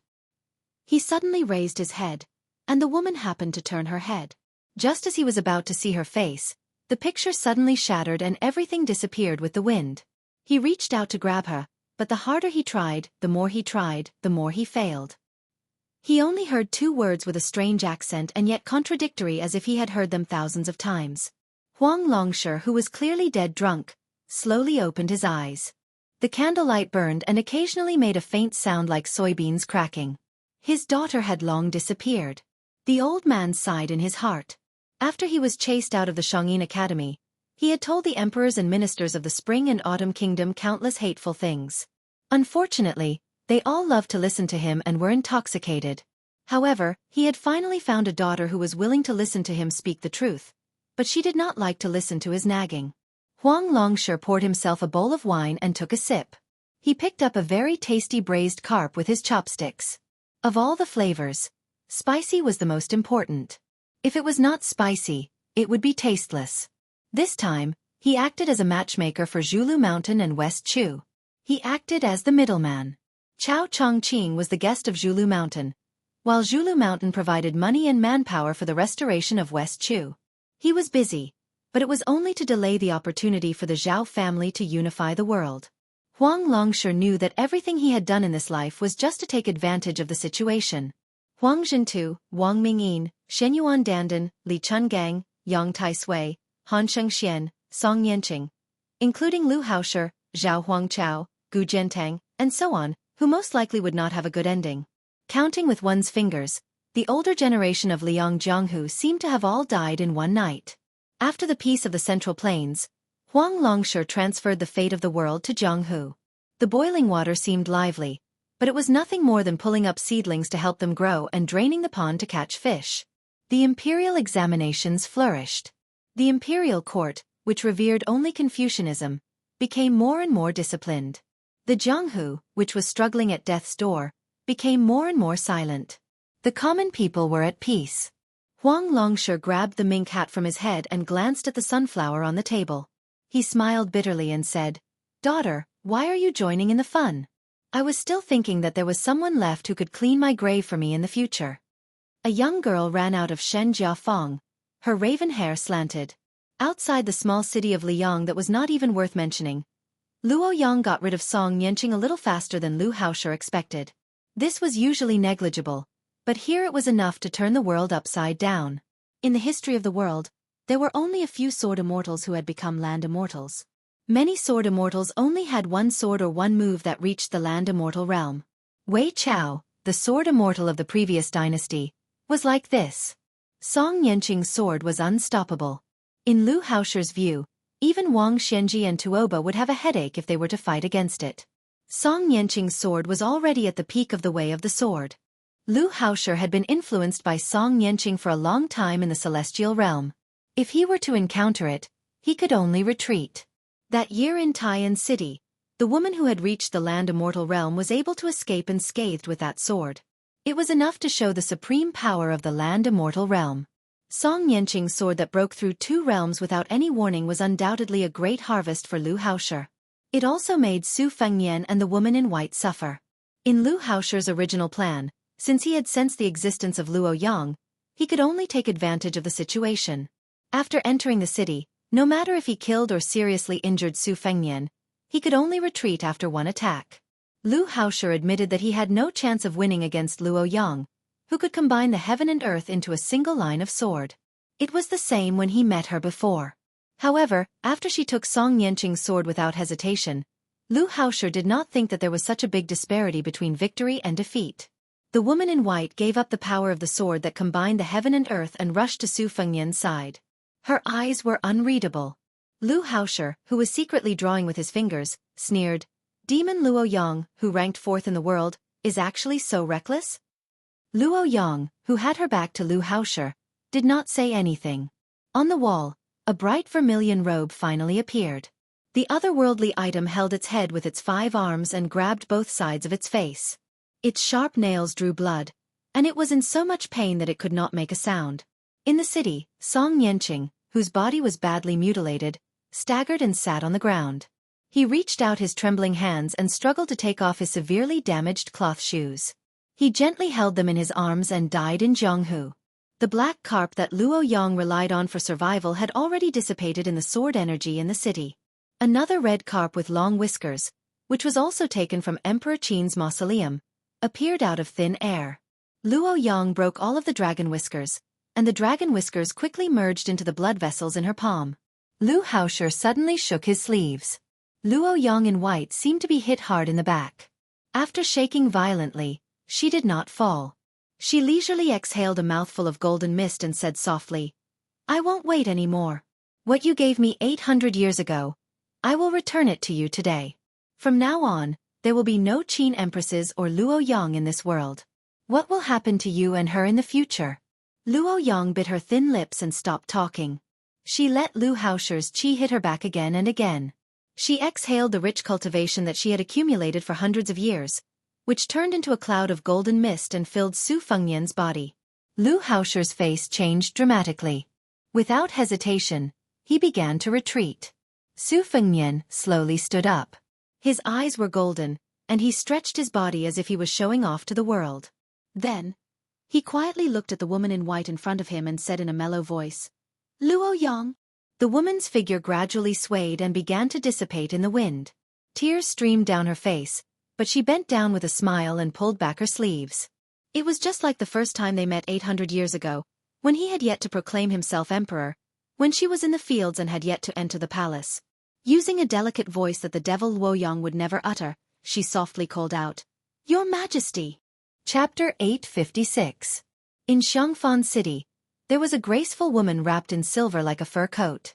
It was hard to imagine that 20 years ago it was a ghost city filled with a gloomy aura.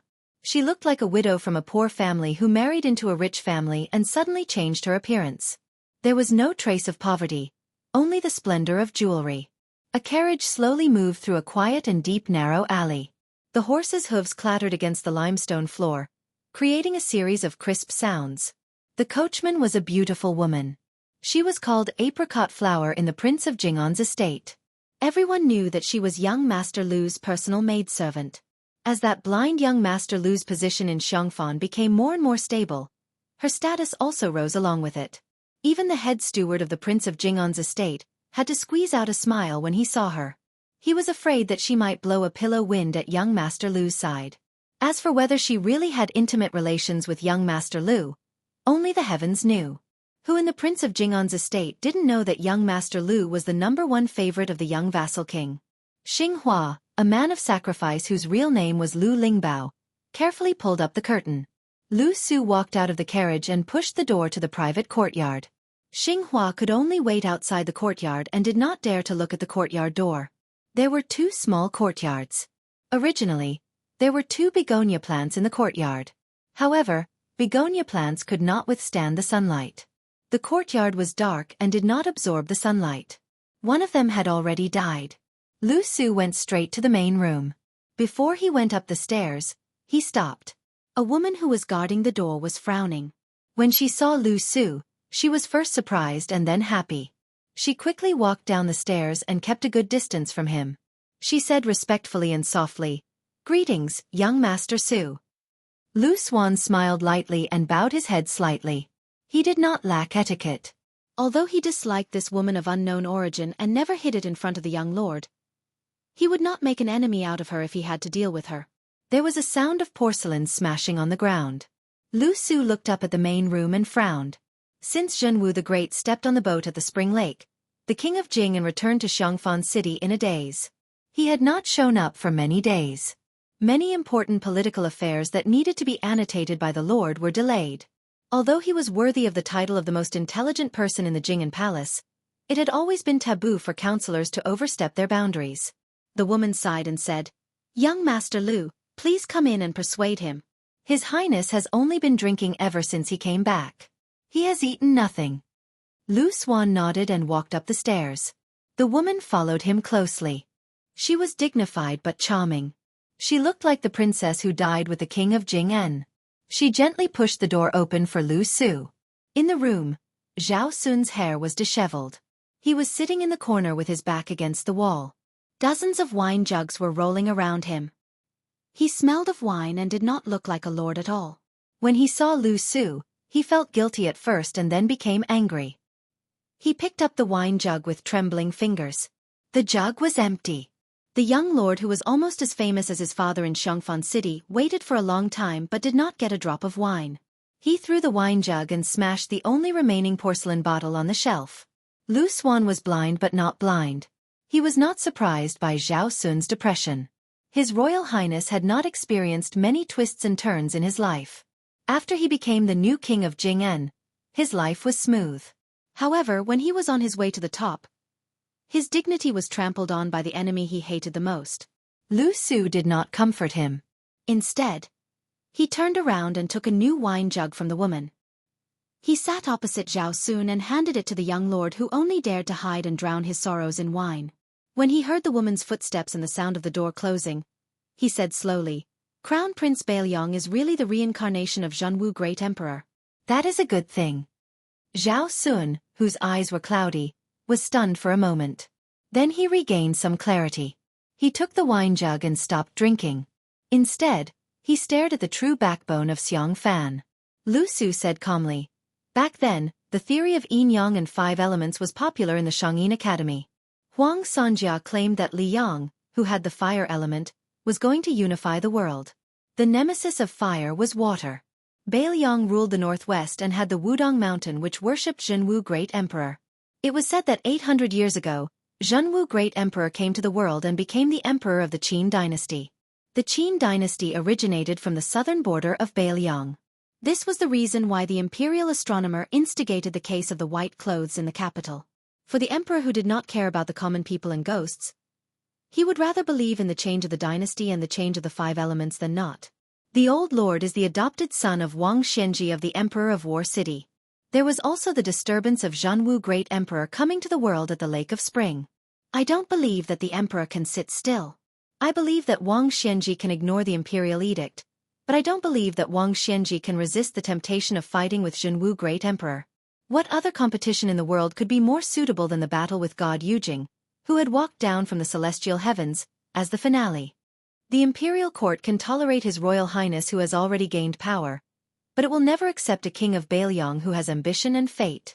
Why don't you make a bet with me on whether Wang Xianxia will leave the city in the near future? Zhao Sun's eyes lit up. He did not care about the disrespect in Lu Su's words towards the royal family. He clapped his hands and laughed.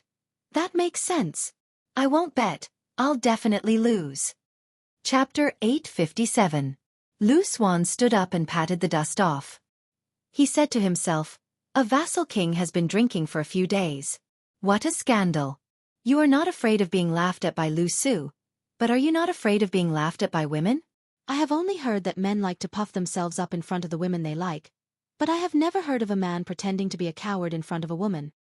Zhao Sun smiled in relief, but he was still a bit embarrassed. Fortunately, the blind scholar could not see it. Zhao Sun put down the flagon and stood up abruptly. He straightened his messy clothes. Outside the house came a man's deep voice and suppressed coughing. Zhao Sun hurriedly opened the door. He did not even look at the face of the prince's mansion's men of sacrifice. He directly took a section of the secret letter that was secretly delivered to Jing and Palace by a carrier pigeon. After opening it, his face turned red and his handsome face was so excited that it was twisted. He read the few words of the secret letter several times before he clenched it tightly in his hand. He turned around and walked quickly to hug Lu Su. He laughed and said, Mr. Lu really can predict the future. He is not inferior to Huang Sonjia. He is out of the city. The woman standing far away in the courtyard secretly looked over, and happened to see the handsome face of the blind man who seemed to have everything under control. She did not know why, but her intuition told her that Mr. Lu, who was smiling peacefully, was not smiling. In the Shen family square, which stood aloof from worldly affairs, smoke rose in spirals from kitchen chimneys and the sound of chickens and dogs. A Confucian in a green robe with white hair on his temples walked in. He looked elegant and graceful. When he was young, he must have been a handsome man who could make many women fall in love at first sight. He stood quietly under a row of lush feng shui trees at the entrance of the village, as if he was looking for someone. Huang Longsher walked out of the house and looked at each other. Huang Longsher hesitated for a moment but still walked toward the old man in green robe. They stood together at the entrance of the village. The curved river gurgled. The scholar in green robe chuckled and said, A few years ago, I secretly looked through the Shen family's genealogy records. Your handwriting is still the same as when you were studying at the Shangyin Academy. This time, I guessed that you would most likely appear here, so I came to try my luck. The corners of Huang Longsher's mouth twitched. How could I have disturbed you? The West Chu Empire is on the verge of being reinstated. There are so many things that you, Chao Chongqing, have to personally attend to. Oh, I know. So it's old monster Wang who has left Martial Emperor City and returned to the Jianghu. But since it was this old monster who was going to deal with that pitiful worm, even if you, Chao Zhongqing, were a saint, you still wouldn't be able to stop him. Unless Deng Tea returns from the Eastern Sea, and if he is willing to join hands with you to resist the enemy. However, if you really anger Wang Xianxia, no matter who he wants to kill, even the Heavenly King can't do anything about it. Even such a monster that appears only once every 500 years is qualified to fight with Ancestor Lu. Chao Chongqing smiled and asked, If I join Luo Yang, we can't protect Su Fengnian? Huang Longsher shook his head and said, Something happened over there. Song Yanqing used the Earth Fairy sword. I thought his last 14th sword was at most a celestial phenomenon. I didn't expect him to have cramps. Master Lu Hao seized the opportunity and was very clever. Luo Yang was careless this time. If you want that kid to be safe, you can only hope that he won't have cramps like Song Nianqing and invite the Jianghu Great Emperor's Dharmakaya after the Spring God Lake. Otherwise, even if Wang Xianji's original intention was to give face to the Zhao family's son and go out of the city to put on a show, he might be itching for a good fight. But it's easy to invite a god but hard to send one away. Not to mention that this kind of fake immortal can't withstand Wang Xianji's full attack. Even if Wang Xianji let him go, he would still make that kid lose a layer of skin. From my point of view, it's possible that someone around him will die. Luo Yang? Su Longxiang? Or Su Shao? Chao Chongqing sighed and said, "Why does it sound like Zhenwu's reincarnation doesn't have any benefits?" Huang Longshe sneered and said, "It's a broken business that's destined to lose money. Look at that kid in the past 20 years. Who around him has it easy? If there's really such a thing as the reincarnation of a celestial being, then Zhenwu's incarnation of the Great Qin dynasty 800 years ago was born. Now, not to mention Zhenwu Great Emperor, even if the three old masters sitting in the Three Pristines Hall came down to the mortal world, they wouldn't be of any use. Because it's against the law of heaven, they would still be suppressed by the Zhao family. Only after 300 years and 14 years later, will." Chao Chongqing smiled and asked, "Will what?" Huang Longshe sneered and said, "You'll know when you live for another 300 or 400 years. Chao Chongqing smiled and said, "No matter what happens in the next few hundred years, living in the world, there are many things in the present that we should do our best without going into a dead end. Then, in the end, we'll still have a clear conscience." For the first time, Huang Longshe asked someone else a question, "What about the girl that Li Chungang likes?" Chao Chongqing joked, "Even you can't predict?" Huang Longshe said indifferently, "There are many people that I can't predict." Chao Chongqing sighed and said, "The Xinwu city's killer cat, the princess and I were watching the battle. If it wasn't for the sword that went to the Xinwu city, there would be another sword that fell from the sky." Huang Longshe said, "We're just a wild old man's words. As for the Jianghu, it's just a dying flash." Chao Chongqing laughed it off. A tall and sturdy old man with a head full of white hair did not take the flat road. Instead, he chose to go deep into the mountains and forests where there were few people. He only slowed down slightly when he was near the city, but he was still far faster than a horse. The old man in hemp shoes and hemp clothes stopped for the first time since he left the city in the Eastern Sea. A beautiful young woman pressed her hands on the hilt of an ancient sword that was inserted into the ground. She blocked the path of Wang Xianji from the Xinwu city. She only had the great Liang dragon sparrow. But she was facing the most powerful person in the world who had dominated the Jianghu for 60 years. Chapter 858. This chapter is a little late. The second chapter is before 12 o'clock. The third chapter is before dawn. The old man who had been in charge of the martial emperor city for 80 years looked at the great Liang dragon sparrow from the sword tomb of the Wu family and nodded. Needless to say, with just this sword, he was qualified to challenge Wang Xianji's sword. Jiang and I bit her lips. She would be lying to herself if she said that she was not nervous at all. She could not be nice to old man Li, who was wearing a sheepskin coat, because the senior who taught her calligraphy but did not practice swordsmanship did not have the slightest arrogance. Instead, he looked like an old man who liked to boast. She was not afraid of Chao Zhongqing, because in her heart, Chao Guanzi had always been that uncle she had seen in the West Chu Imperial Palace waiting for the Imperial Order when she was young. He was kind and amiable.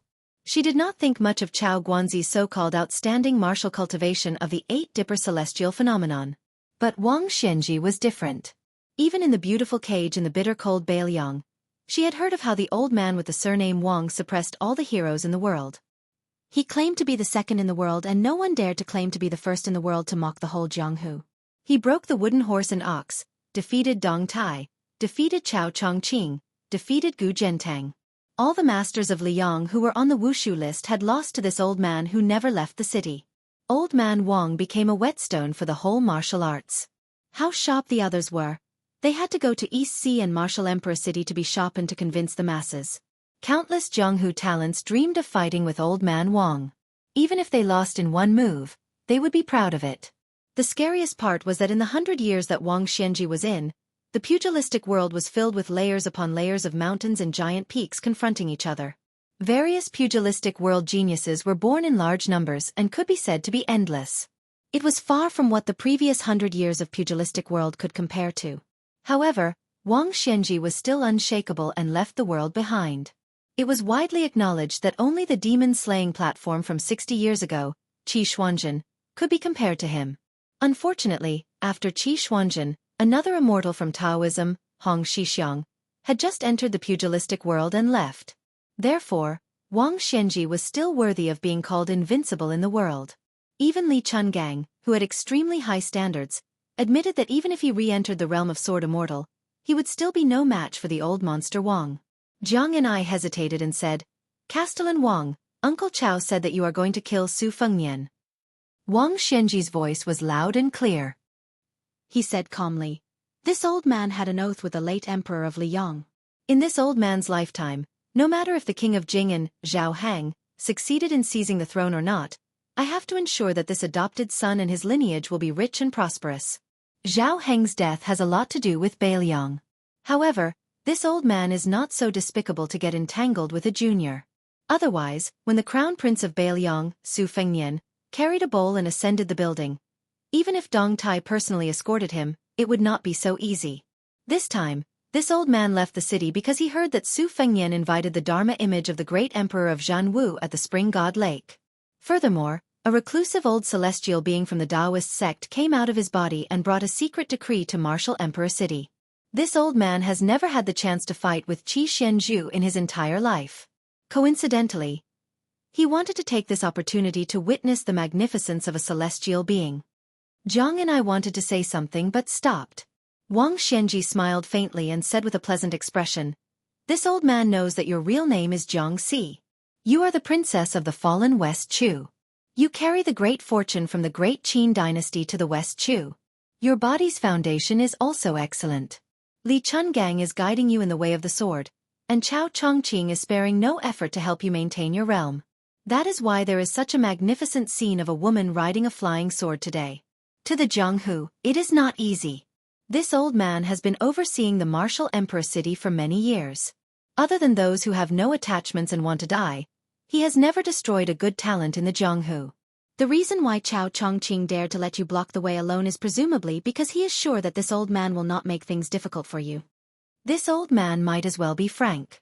The reason why I, Wang Xianji, am able to achieve what I have today is largely because Li Chungang did not hesitate to ruin his reputation and allowed me to break his sword, the wooden horse, and the ox. Furthermore, this old man entered the Jianghu because he was envious of Li Chuangong's famous sword. Jiangxi, since you are his disciple, this old man will not take the initiative to harm your life and destroy your realm. You can rest assured about this. However, how can this old man not see that your realm is unstable? Before you truly enter the land immortal realm, every time you use the earth immortal's sword, it is a desperate move that will reduce your lifespan. Therefore, this old man would like to advise you. Since you know that you can't stop me, don't easily fight because of your personal feelings. This old man has watched the Jianghu in the Eastern Sea for more than 80 years. But only one female sword immortal, Wu Su, appeared. I really don't want you to die halfway. Jiangxi shook his head. Wang Xianji smiled. This old man has never forced people to do things against their will. The reason why he said so much is mostly because of your relationship with Li Chungang. If you retreat without using a sword, you will definitely not be satisfied. It will also be detrimental to your sword heart. Jiangxi said seriously, I have 2 swords. Wang Xianji laughed heartily. There was actually someone in this world who dared to bargain with him. He said in a clear voice, 2 swords is fine. Let this old man see if the disciple of Li Chungang and Chao Zhongqing will disappoint with the addition of the great Liang dragon sparrow. Jiangxi said methodically, this year, Uncle Chao secretly took me to the Wu family's sword tomb and Dongyue sword pool. I climbed up the Wu family's sword mountain filled with famous swords and also saw the deep pool with hundreds of thousands of ancient swords. Wang Xianji was very experienced. After thinking for a while, he said, it is the superior sword way of seeing thousands of swords and then recognizing them. Chao Guanzi's spirit has always been rare. The sword way he taught you is naturally not ordinary. Jiangxi shook his head and said, at first, Uncle Chao had this intention. But I accidentally affected the qi in 2 places. Then, I accidentally changed to a different sword way. But it is only a prototype now. Uncle Chao said that this move will become stronger when facing a strong opponent. If the opponent is not City Lord Wang, But an ordinary person, it will not be so powerful. Chapter 859. Wang Xianji smiled and said, "Little girl, you don't have to explain to this old man so clearly. This old man can't wait for someone to seriously injure this old man." When Wang Xianji said this, there wasn't the slightest bit of pretentious arrogance, because this was the principle of heaven and earth. Jiang and I blushed slightly and nodded. Jiang and I slowly closed her eyes. Her hands that were pressing on the hilt of the great Liang dragon sparrow sword floated up a few inches, and the famous sword was unsheathed. Wang Xianji looked up at the sky, nodded and praised, "Interesting."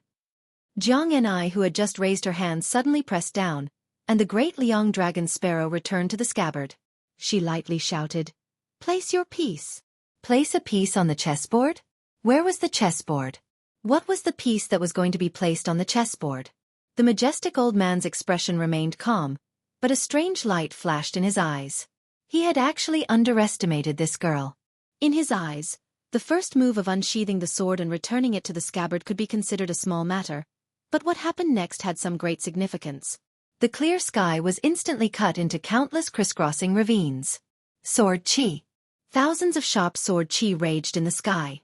Two mighty waves of sword chi, one from the Wu family sword tomb, the other from the Dongyue sword pool, like a black and white double line drawing a chessboard. With the sword chi as the line, with the sky as the chessboard, what a big move! Wang Xianji instantly understood the subtlety of it. The little girl was right when she said that one would become stronger when facing a strong opponent. It was because the opponent was Wang Xianji that the waves of sword chi from the sword tomb and sword pool came so quickly and densely. Wang Xianji's smile deepened. She was really an honest and adorable girl. No wonder Li Chungang valued her so much. When Jiang and I uttered the two words, the sword chi in the sky was like a torrential downpour, falling down in unison. Furthermore, the falling was not without order, but all the sword chi was pointed at Wang Xianji, so much so that it seemed like a majestic tornado on land. Wang Xianji did not move, allowing the sword chi to pour down from above his head. However, the sword chi, without exception, was stirred up dozens of feet above his head. When the last sword chi dissipated, it was only 3 feet away from Wang Xianji's head. The old man in hemp shoes and hemp clothes did not move at all. Just like that, he withstood all the ancient sword chis that came from thousands of miles away with only the vigorous gang chi that flowed out of his body. Wang Xianji looked at the pale-faced young woman and said calmly, "Indeed, it is still in its infancy.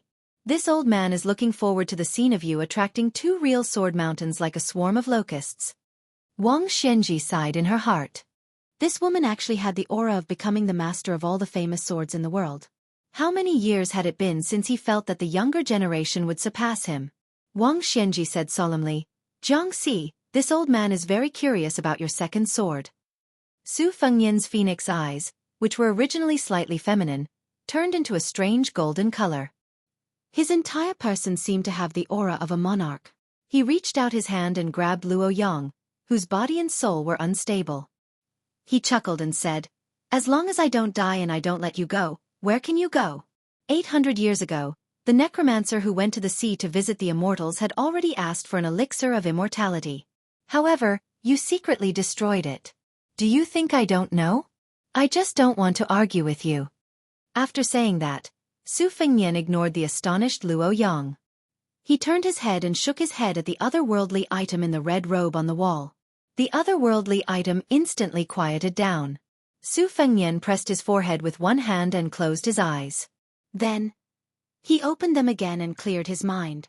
He smiled and said something contradictory. "I'm really me. Everything comes from the same origin. I can't escape from the fate of being alone.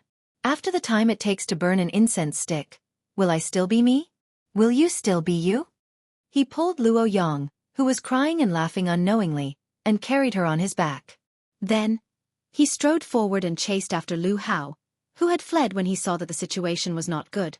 After a few blinks of an eye, he caught up with the guard dog of the Zhao family, who was said to have been at Celestial Phenomenon for 50 years. Su Fengyan almost ran side by side with him. He smiled and said, "Lu Hao, you were very impressive when you asked 3 questions just now." Lu Hao instantly drifted more than 30 meters away. He shouted in horror and anger, "Who are you?" The golden eyes of Su Fengyan slightly narrowed his eyes and smiled. The capital of the small country where ancestor Lu lives has been shot into a hedgehog by Great Qin's crossbows. If Great Qin's elite soldiers don't die, they will destroy you all. Lu Hao was so angry that he laughed. Su Fengnian, are you crazy?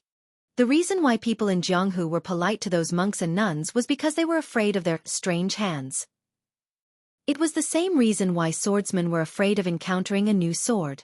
Unless one was an expert in martial arts, no one dared to say that they would not fail miserably at such an easy task. Lu Hao had guarded the imperial palace for 60 years and read all the martial arts manuals.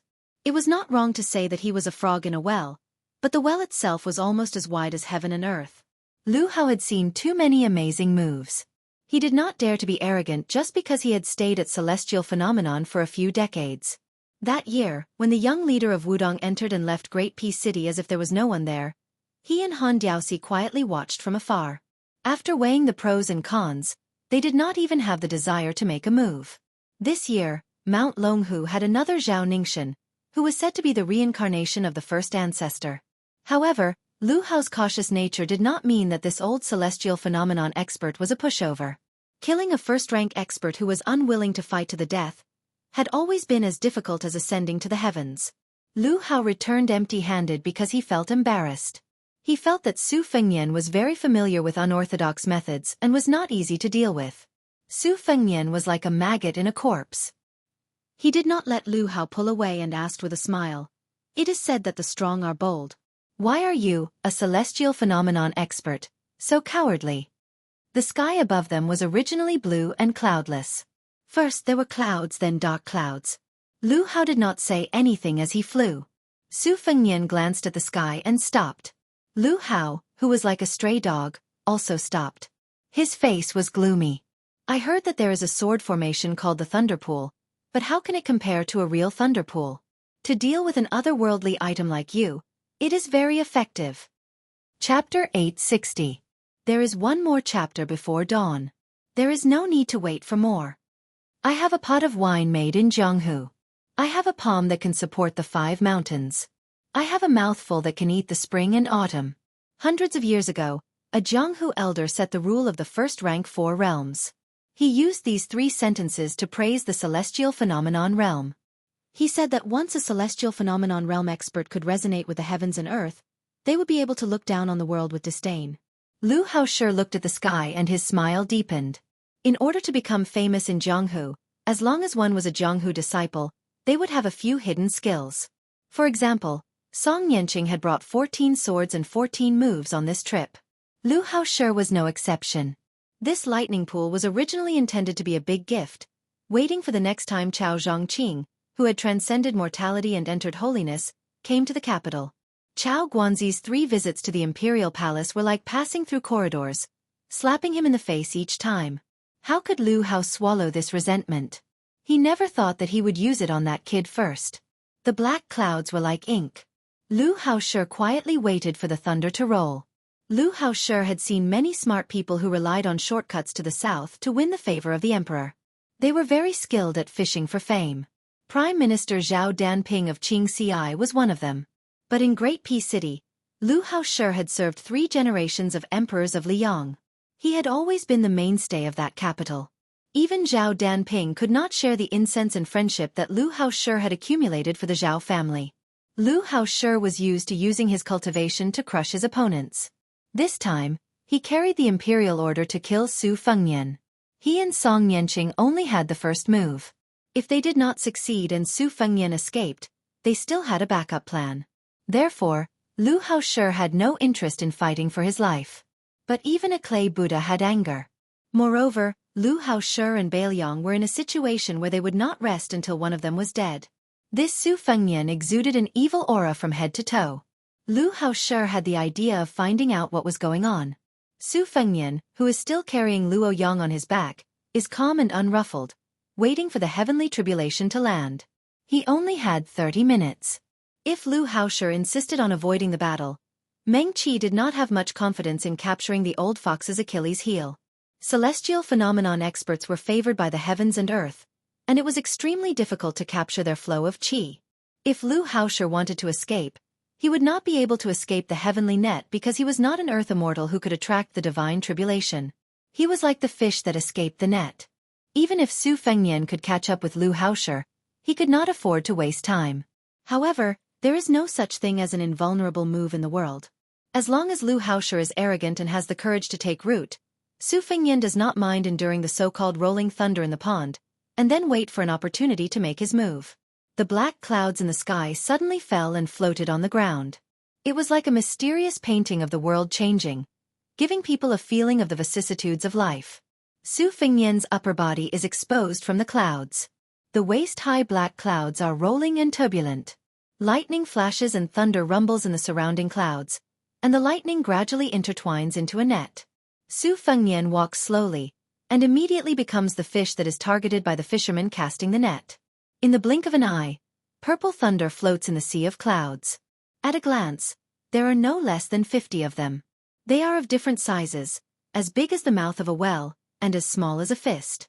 Between the purple thunder, there is a constantly jumping snow-white lightning connecting them. It really is a lightning pool not only in name but also in reality. Su Fengnian, who did not stop walking, is extremely daring. He reaches out and grabs a purple thunder, and the entire lightning pool flips over. More than 50 purple thunder suddenly fly over. Su Fengnian's right hand hooks into the purple thunder, and purple gas lingers around his arm. His left hand is not idle either, lightly waving it, and every time, it will hit a purple thunder that smashes towards him. However, this lightning pool is very domineering, and with Su Fengnian holding the purple thunder tightly, it does not weaken at all.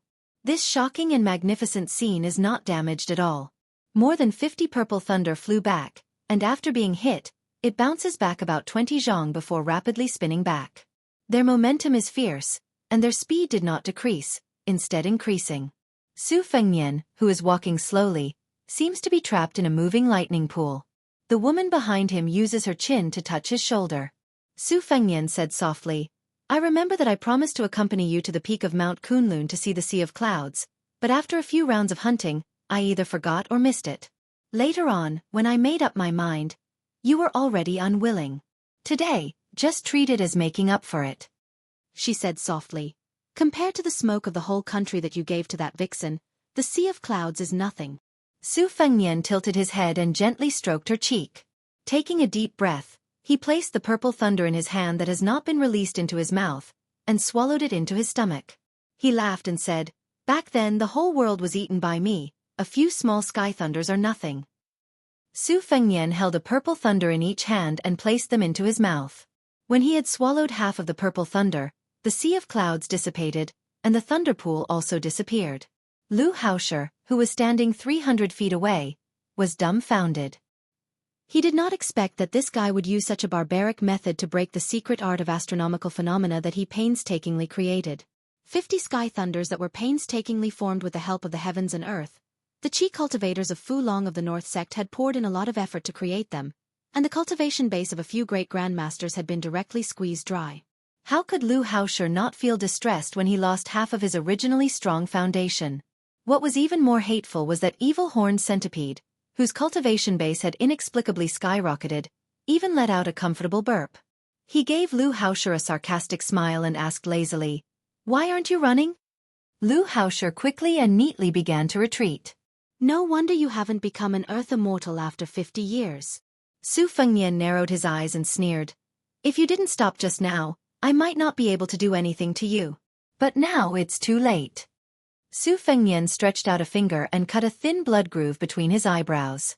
Lu Haoshi, who was fleeing in a hurry, suddenly felt as if his head had been split open. A shocking crack appeared from his forehead from top to bottom. His face was covered in blood and he looked battered and exhausted. But this was not the most terrifying thing that made Lu Haoshi tremble with fear. As the blood continued to flow from his face, his celestial cultivation base was like a flood that broke through a dam. Lu Haoshi could clearly feel the depth of his cultivation base. It was originally like a lake that could only watch helplessly as the lake water dried up, completely unable to stop the lake's level from dropping. While Lu Haoshi was feeling bitter and hateful, he also found it inconceivable. The essence of the celestial cultivation base was to live freely with the heavens and earth. It was the precursor to becoming an earth immortal and transcending the mortal world. How could one be trapped by one's own cocoon? Could it be that this guy had achieved the same level as the heavens and earth? Could it be that he could forcibly absorb the fate of others and create his own world? If it was Hong Xixiang who had cut down the fate of the 6 nations, Lu Haosher would still be somewhat skeptical. But even if the kid behind him had inherited Luo Yang's cultivation base, it was absolutely impossible for him to be so terrifying. Lu Haosher was almost possessed by the devil. He gritted his teeth and took advantage of the situation to shatter his celestial cultivation base that was already on the verge of collapse. The moment before he fell into the Shen Finger realm, he cut off his tail like a gecko and allowed the remaining half of the purple lightning to roll down. Like an earth immortal, he flew hundreds of feet away from the lunatic who had defeated him. Su Fengnian stopped and sighed in his heart. If only Lu Haosher had hesitated a little, and a little bit later, he was confident that he could have killed this old dog. He looked up at the sky and sneered. Li Yang's Zhao Shi was indeed the current orthodox ruler. Even a lackey who guarded the Zhao Shi's courtyard had a considerable amount of fate. Su Fengnian turned around and looked at the dense sword energy 10 miles away. It was a grand formation. Su Fengnian silently put the purple lightning into his sleeve and melted it into his qi. Luo Yang struggled to land on the ground and said calmly, "You go." Su Fengnian held her hand and turned to look at her. She said sadly and resolutely, "You want the world, I only want you. I can't monopolize it. I'd rather not. It's been like this for 800 years, and it's still the same after 800 years. Su Fengnian suddenly laughed. "Is Qin Empresses that great?" Luo Yang looked shocked and took a step back.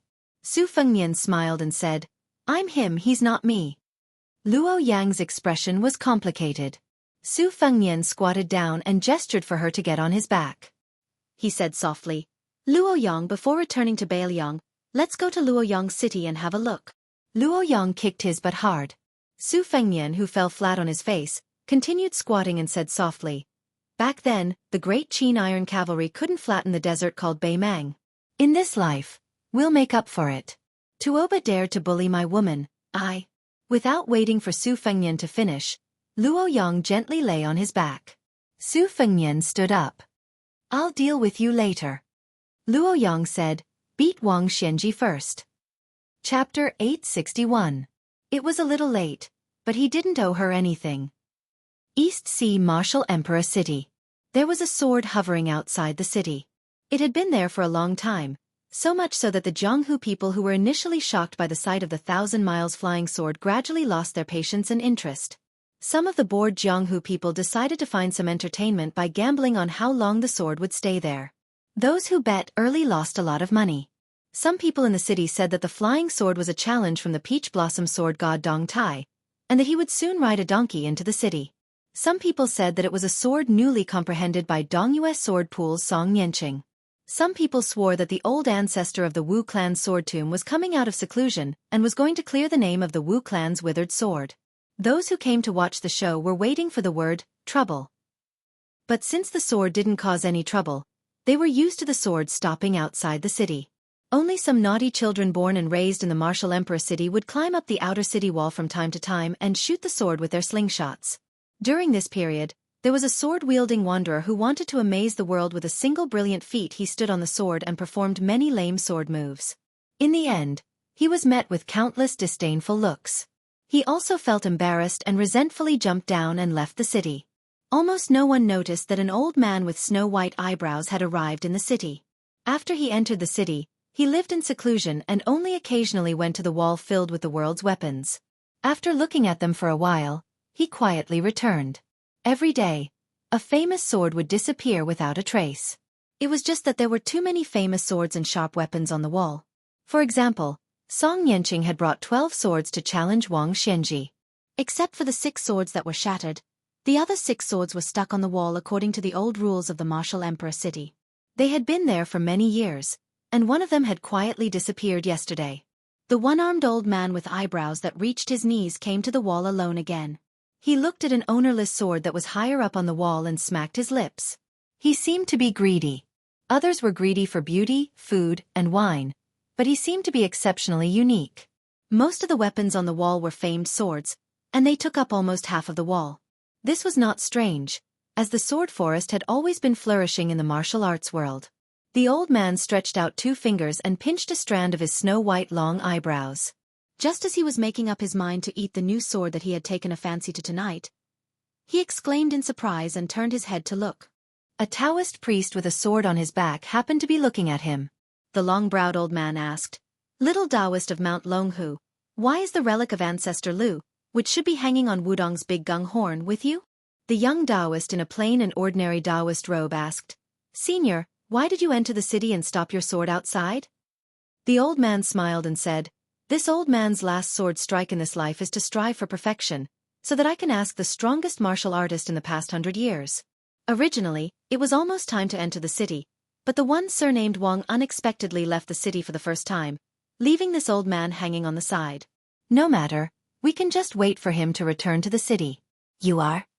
The Taoist priest replied calmly, "I am Xianxia of Mount Longhu." The old man made an "oh" sound. "I've heard of it. There is a saying in Jianghu about little ancestor Lu." Xianxia, who had been traveling Jianghu since leaving Wudong, asked, "Is Lord Wang going to stop a useless monk from the western regions? May I ask who senior is?" The old man smiled and said, "What useless monk? It's Lu Songtao of Mount Zhulu. As for this old man's name, it doesn't matter. You only need to know that there is still a sword in this world that can make Wang Xianji the real second in the world." Xianxia smiled gently. The old man's fingers loosened his long eyebrows and said, "Although you are a Taoist, you are also a swordsman. If this old man loses in the future, you will follow his next sword strike. It doesn't matter 10 or 20 years later, as long as it is not too long, until Wang Xianji ascends." Xianxia bowed slightly and then turned to leave. Lu Hao had never been so flustered before, like a drowning dog. 50 years of celestial phenomenon knowledge, in less than half an incense's time, disappeared like smoke. After confirming that the fellow wasn't chasing him, he still ran a dozen miles before stopping. He had never thought that there would be a day where he would be frightened by the mere twang of a bow. Advancing in the martial path was harder the further one went. Rank 3 to rank 2 was a huge threshold. Most of the disciples of rich families who had secret manuals and pills were stopped at this threshold. Cultivating martial arts was an extremely tough profession. It required talent as a foundation and also perseverance. After reaching rank 2 and becoming a master, one would immediately meet an even higher threshold. It was so high that many geniuses who didn't have enough perseverance would back off. Lu Hao had seen too many young people with natural advantages who couldn't enter the door and wasted their lives. Not to mention rank 1 to rank 4. It was because he knew that the road was difficult that Lu Hao, who was about to reach the peak, was heartbroken over his drop in rank. Lu Hao, who was filled with hatred, sat down on the ground. His hands stabbed into the ground and his fingers formed a hook, drawing a mud ditch. Lu Hao's emotions slowly calmed down. He took out a small sandalwood box from his sleeve and carefully opened it. After opening the box, a small pill was revealed. It didn't have any fragrance. Instead, it smelled bad. However, Lu Hao solemnly stretched out 2 fingers and tried to pinch the pill. This inconspicuous bait was rumored to be half a celestial medicine recipe obtained by the Qin dynasty's emperor when he went out to sea to visit immortals. There was a secret saying in the Taoist scriptures, "If you don't accept the bait, stay in the human world and become an immortal." It meant that if one could obtain this pill, they would be able to ascend. Of course, Lu Hao knew that the pill in the box didn't have such effects. However, it could help him stabilize his current rank and fight for a chance to return to celestial phenomenon. Lu Hao suddenly retracted his fingers and closed the box. He stood up and looked around. He was still worried, so he circled around and made sure that there was no one within 2 miles. Then he sat down cross-legged and swallowed the bait. He closed his eyes and focused. Gradually, he entered the state of a dragon in the abyss. "Ha ha!" The 2 soft words suddenly rang in Lu Hao Shi's ears like a real clap of thunder. Wang Xianji didn't do anything in a hurry and was very slow. However, there were too many smart people in Jianghu and there were too many shortcuts. In the end, Wang Xianji, who was down to earth, became an anomaly. After he entered the martial emperor city, his cultivation had been steadily rising. He was not the youngest second-level master at that time, nor was he like Li Chungang, who broke through the next level a few years after reaching the first level. Wang Xianji had never had a stunning breakthrough. Compared to the martial arts geniuses who were chasing after the 4 grandmasters, Wang Xianji could only be regarded as a late bloomer. However, after he achieved the diamond body, Wang Xianji gradually became invincible among those in the same realm. Moreover, no one had thought that this tall young man who was only fit to watch the battle at that time would become a late bloomer. Especially when he broke the wooden horse ox with his bare hands, it made Wang Xianji truly reach the top of Jianghu.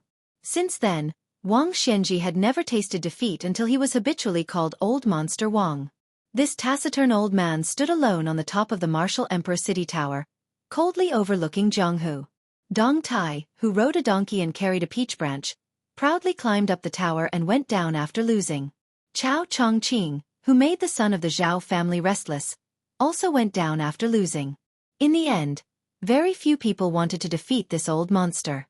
They just wanted to climb up the tower quickly and be content. If they were lucky enough to meet this old man and ask for some martial arts experience, it would undoubtedly be a pleasant surprise. Wang Xianji didn't like this kind of Jianghu. The martial emperor city lord, who was waiting for the little girl's second sword, raised his eyebrows, not knowing whether he was surprised or angry. Her sword's strike caused a ripple to appear in Wang Xianji's tranquil state of mind. The sword opened the gate of heaven. The scene of the gate of heaven opening was splendid. A pillar of the gate of heaven fell to the ground. When the other pillar was erected, the gate of heaven was opened. Jianghu, who was holding the sword with her hands folded, was pale. She pushed the great Liang dragon sparrow into the ground inch by inch. In order to stop Wang Xianji from moving forward, this woman actually opened the gate of heaven by force. Obviously, the gate of heaven was opened for Wang Xianji.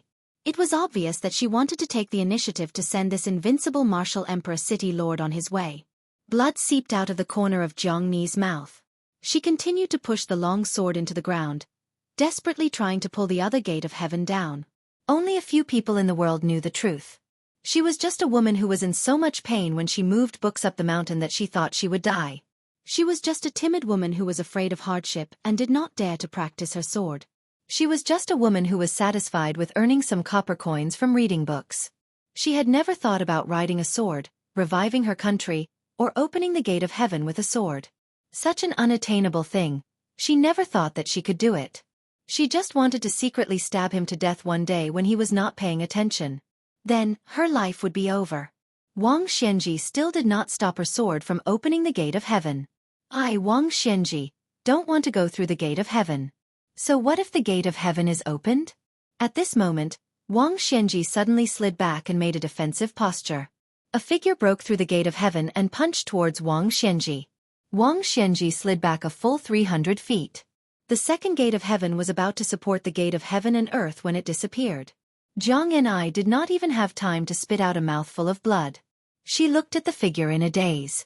The figure flashed and pounced towards Wang Xianji. It was another simple punch.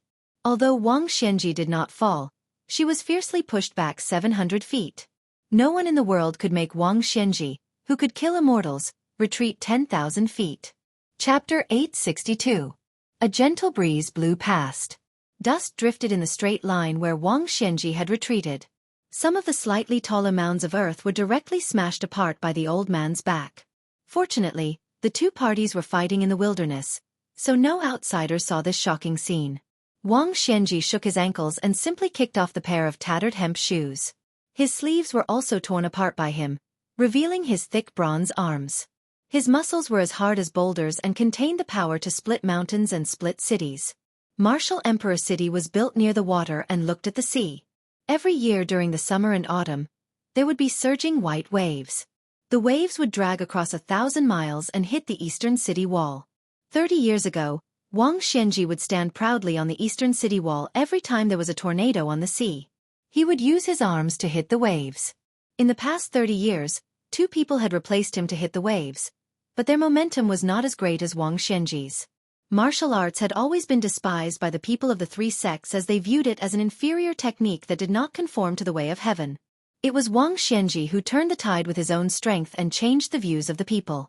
Especially when Tuoba Bodhisattva and Shenyuan Pan achieved success and fame one after another, it made Wang Xianji, the pioneer of martial arts, like the sun in the sky, never to fall behind. Wang Xianji's expression was calm. He looked at the distance under his feet. His chi flowed and surged. His body was like the sea.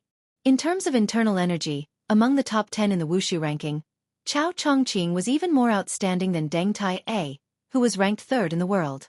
He was right behind Tuoba Bodhisattva, but he claimed that he could not compare to Wang Xianji. In terms of combat power, the green shirt sword god 60 years ago and the old man in the sheepskin fur coat were on par. However, Wang Xianji was much stronger than him 60 years ago. This was also why in the Battle of the Eastern Sea, even when facing Li Chungang who had returned to the peak of swordsmanship, Wang Xianji only used 90% of his strength. In the 500 years of Jianghu, there were only 6 or 7 people who were recognized as the world's number one.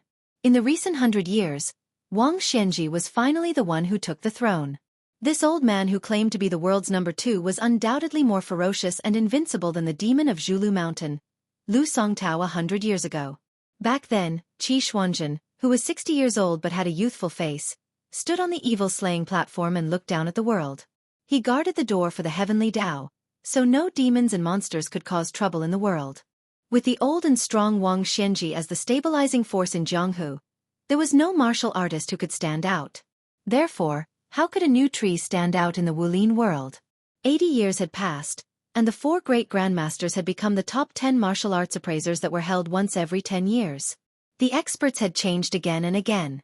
No one knew what this old monster was thinking. Wang Xianji's lips curled into a hearty smile. It was finally here.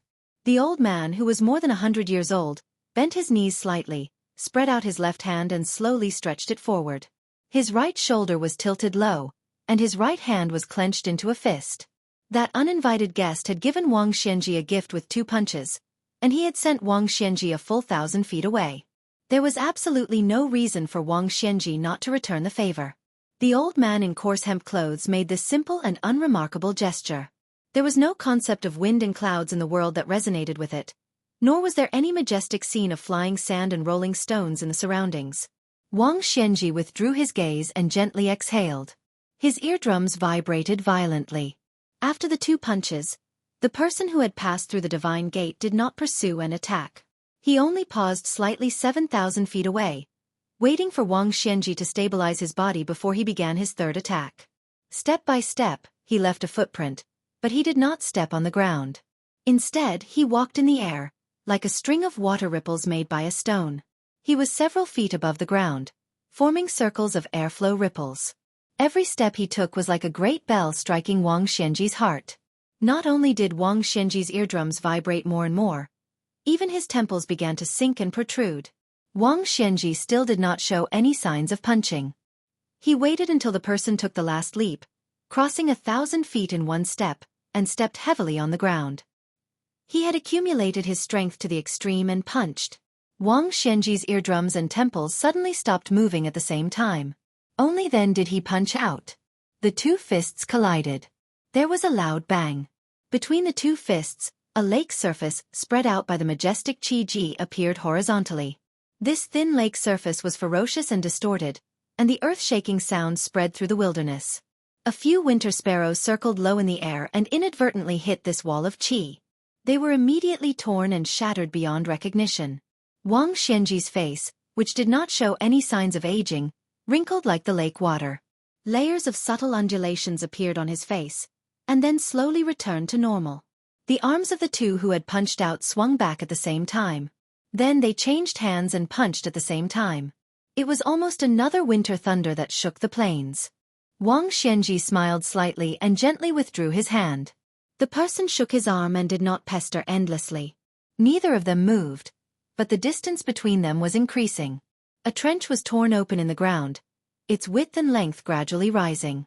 Wang Xianji slowly asked, "Should I call you the Prince of Bailiang or the great Emperor Jianghu?"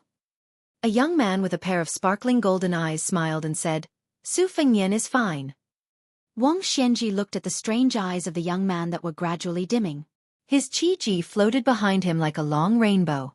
The old man said with some regret, "So it's only for the time it takes to burn a stick of incense. I don't even know who set the rules. Boring." Su Fengnian mocked, "If you want to be interesting, why don't you go to the heavens and find a deity to fight?" Wang Xianji smiled and said, "Decaying grass becomes fireflies. Even if there really is a deity who ascends to the heavens, he may not be a good person." Su Fengnian asked, "Do you want to lose a fight in the human world so that you can willingly cross the heavenly gate?" Wang Xianji shook his head and said clearly, "Born as a human, dead as a ghost, this is the most realistic truth. As for whether deities are deities or not, in this old man's eyes, they are nothing more than thieves who are greedy for life and afraid of death. Those who steal a hook will be punished, those who steal a country will be marquis, those who steal life will be deities. Therefore, this old man is only willing to believe half of the talk about ghosts and deities." Su Fengnian waved his hand and said, "Let's not talk about this nonsense. It's very easy for you to kill me now. What do you say?" Wang Xianji smiled and asked, "Do you have a chance to recover your previous state?" Su Fengnian said helplessly, "It's difficult." Wang Xianji nodded and said, "As long as there is, this old man will wait for you in the Eastern Sea next time." Su Fengnian saw that the old man was about to turn around and asked, "You didn't fight with Sui Xiegu?" Wang Xianji still turned around and left. Su Fengnian swallowed a mouthful of blood and staggered back. At the heavenly gate, Jianghu pulled out the great Liang dragonfinch with a hesitant expression. Not far from her, the white-robed Luo Yang squatted on the ground and grabbed a handful of soil, looking into the distance. Jianghu raised her hand and controlled the red sandalwood sword box. She placed the great Liang dragonfinch on her back. Luo Yang stood up and clapped her hands. She turned around and looked at the woman who had really overturned the country 800 years ago. She sneered and said, "You're still the same kind of skin that makes men feel pity for you. But compared to the past, you have more heart and lungs now." Jianghu was confused by her words. She had a natural dislike for this white-robed woman. She immediately glared and said, "Why do you care?" Luoyang raised his hand inexplicably and made a gesture to raise his glass and drink it in one gulp. He laughed and then asked, "Are you thirsty?" Jianghu did not want to lower herself to the same level as this crazy woman. She caught a glimpse of the approaching figure from the corner of her eyes. She bit her lips and turned around resolutely. Su Fengnian stopped and closed his eyes. That year, the woman named Xianxia, who was chosen as a tribute and sent into the palace, timidly walked on the path behind him and the Empress of Great Qin. She had yet to drink that cup of poisoned wine. Su Fengnian opened his eyes and rubbed his face. He continued to walk until he reached Luo Yang's side. Lu Haoshi, who Su Fengnian had mistakenly thought would escape back to Great Peace City, had his head chopped off by a hand blade and was kicked forward by the little girl. Chapter 863. Today's chapter. There will be a total of 6 chapters in the next 2 days. Su Fengnian originally wanted to end Jianghu with the battle at the Spring God Lake. This was already worthy of the saber training he had put in for the past few years. After returning to Beiliang, it would be difficult for him to be completely focused. He had reached the 4th realm of the 1st rank and had already reached the false realm 3 times. Even if there was no one else who could do it in the future, it was still an unprecedented feat. Su Fengnian no longer had any hopes of increasing his realm in the future. It was enough for him to be a local tyrant in Beiliang. But he never thought that the real game would be so tragic. Song Yanqing died in battle after being struck by an earth immortal. Lu Haoshi's celestial Shatterer realm even had to fight with Wang Xianji in the end. Su Fengnian stood quietly beside the white-clothed demon. He had already returned all his cultivation to Luo Yang. She had lost a lot of her realm. She should still be the 4th in the world, but the gap between her and Hong Jingyan and the others had inevitably shrunk. Su Fengnian himself was poor. His inner energy that had fallen to the 2nd rank was almost gone.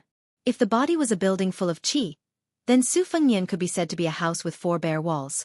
Lu Haoshi had destroyed the purple aura golden lotus seedling in the big yellow pond. This made him even more miserable. Su Fengnian silently recited the incantation. He tried to use the fire that he had comprehended in Beimang to condense his qi and observe the fire inside his body. Unfortunately, some of the fire started from the Yongquan acupoint under his feet. It was like an arrow at the end of its flight. It couldn't even pass through the Naiwan. Su Fengnian's expression withered and he gave up struggling. A breeze blew across the countryside. The smell of soil assaulted his nose. Su Fengnian's hands and feet were cold. He could only put his hands in his sleeves to ward off the cold. Luo Yang asked indifferently, "How strong is Wang Xianji?" Su Fengnian stomped his feet and looked at the sky. He said softly, "Old monster Wang only used 50% of his strength when he took the 2 punches. In the end, he used about 80% of his strength." Luo Yang didn't comment on this. She calmly said, "I'll take Danning back to Zhulu Mountain." We'll meet outside the city 3 years later. You only have a few flying swords that Dong Tai gave you, so don't die on the way back. He didn't die at the hands of Song Yanqing and Lu Hao, and he didn't die at the hands of Wang Xianji. If he died at the hands of a nobody, it would be a big joke. Su Fengnian smiled calmly and said, "It is true that I do not have any backup plans, but the Zhao family's son of heaven is also at his wit's end. Without Han Diaoxi and Lu Haoshi, 2 top experts, Great Peace City is only slightly better than paper. If I were Chao Chongqing, I would go directly to Jing and take the emperor's head. The Jianghu matters are over. In the future, it will depend on how Bailiang deals with each move. My martial cultivation is not important to the overall situation." Standing side by side, Luo Yang said disdainfully, "In terms of family wealth, can your Su family beat the Zhao family? If Chao Chongqing dares to go to Great Peace City to cause trouble now, he probably won't have the life to revive his country." Su Fengnian frowned and said, "Isn't there only the sneaky Wu family sword tomb left for the court to support?" Luo Yang smiled coldly and asked, "That's it?" Su Fengnian said emotionally, "Yes, my mother comes from the Wu family. Dong Tai is also from the Wu family. Wu Luding and his sword attendant Cui Hua are also from the Wu family. Song Yanqing's 14th sword already had such spirit. I think the master of the Su of Gojoseon sword must be even more profound." Luo Yang hesitated and asked, "Why don't you practice sword essence?" Su Fengnian said self-mockingly, "I have seen too many sword masters. It's not that I don't want to, it's that I don't dare." Su Fengnian suddenly came back to his senses. It's sword essence, not the sword? But Luo Yang had already disappeared. Standing where he was, Su Fengnian looked around. The world was clear, and the atmosphere was bleak. He was in a daze. After an unknown amount of time, he slowly closed his eyes and remembered many things of the past, many people of the past. His mind flashed to the scene where he had personally borrowed the sword at Yuyan Mountain Villa, Lu Songtao's useless song after his madness, and personally seeing the world and the city merge into a line. When a person had too much money, they would often be dazzled and not know what to treasure. Su Fengnian raised his arm and waved like he was pushing away an item on a messy table. The mountains. Disperse. He did not see Wudong, Longhu, Hui Mountain, or any of the famed mountains. After waving away the mountains in his mind, Su Fengnian waved a second time. The rivers and seas. Disperse. He did not see Chunshen, Boyang, Qingdu, or any of the Jianghu. He waved a third time. The towers. Disperse. He did not see Xiangfan, Shenwu, Great Peace City, or any of the city's tall buildings. The fourth wave pushed back the grass and trees. The fifth wave pushed back the sun and moon. The sixth wave pushed back all life in the world. In this moment, Su Fengnian seemed to be alone in the world. His eyes were still closed, but he was looking around in the darkness, searching for something. When Su Fengnian thought that he was going to return empty-handed, he suddenly realized that he could not open his eyes. It was like the many times when he encountered a ghost during his afternoon nap before practicing the blade. No matter how hard he tried, he could not open his eyes and regain clarity. It was clearly a sign of going astray. In the past, Su Fengnian had the Great Yellow Court of Taoism. No matter how heterogeneous or unconventional his cultivation was, he did not have to worry about falling into Qigong deviation. But now, the Great Yellow Court no longer existed. It was the moment when Su Fengnian's foundation was the most unstable. He had a sudden idea. He wanted to take advantage of the lingering effect after the peak battle with Wang Xianji to grab that rare enlightenment. He hoped that he could reach the sky in one step and directly enter the false realm of celestial phenomenon or even the land immortal. He wanted to learn from the Qi cultivators and obtain that fleeting and rare enlightenment. More haste, less speed. Moreover, Su Fengnian had experienced the false realm 3 times. Every time he ascended the realm, he should be walking on thin ice. Outsiders did not dare to imagine that someone would be as reckless as Su Fengnian. It was tantamount to courting death. Since he could not wake up, Su Fengnian actually laughed in the false realm that he did not know the depth of. Previously, he had brushed away the mountains and rivers. At this moment, he slowly hugged and gradually retracted all the mountains and rivers. It was said that it was easier to invite the spirit than to send it away. However, Su Fengnian found that the universe was completely reversed in this realm. Fortunately, he was not in a hurry. According to common sense, whether it was martial arts or the way of heaven, it was taboo to be unsettled. Su Fengnian simply did the opposite and let it go. Vaguely, Su Fengnian seemed to see Song Yanqing, who was holding a pair of cloth shoes, being carried into a carriage by a group of desolate sword pool disciples. He saw the back of a young girl kicking ahead. He saw a monk in a cassock flying over. He saw a white-clothed woman in a red robe returning and returning. Then, Su Fengnian's vision was instantly cast thousands of miles away. He saw a young and elegant Taoist priest guarding a grave. He also saw the ebb and flow of the South Sea. A middle-aged swordsman cleaved the waves with his sword. He also saw a horse that was neither a horse nor a deer climbing up the mountain and arriving in front of the Taoist master's mansion. Finally, he saw a young child squatting by the river in a daze outside a small village with beautiful scenery. Suddenly, he was enlightened and his spiritual qi overflowed. When he returned to the village and saw the red paper cut on a window, the child felt an inexplicable joy. Su Fengnian finally opened his eyes and wiped his face. Unknowingly, his face was covered in tears. Chapter 864. I still owe 5 chapters.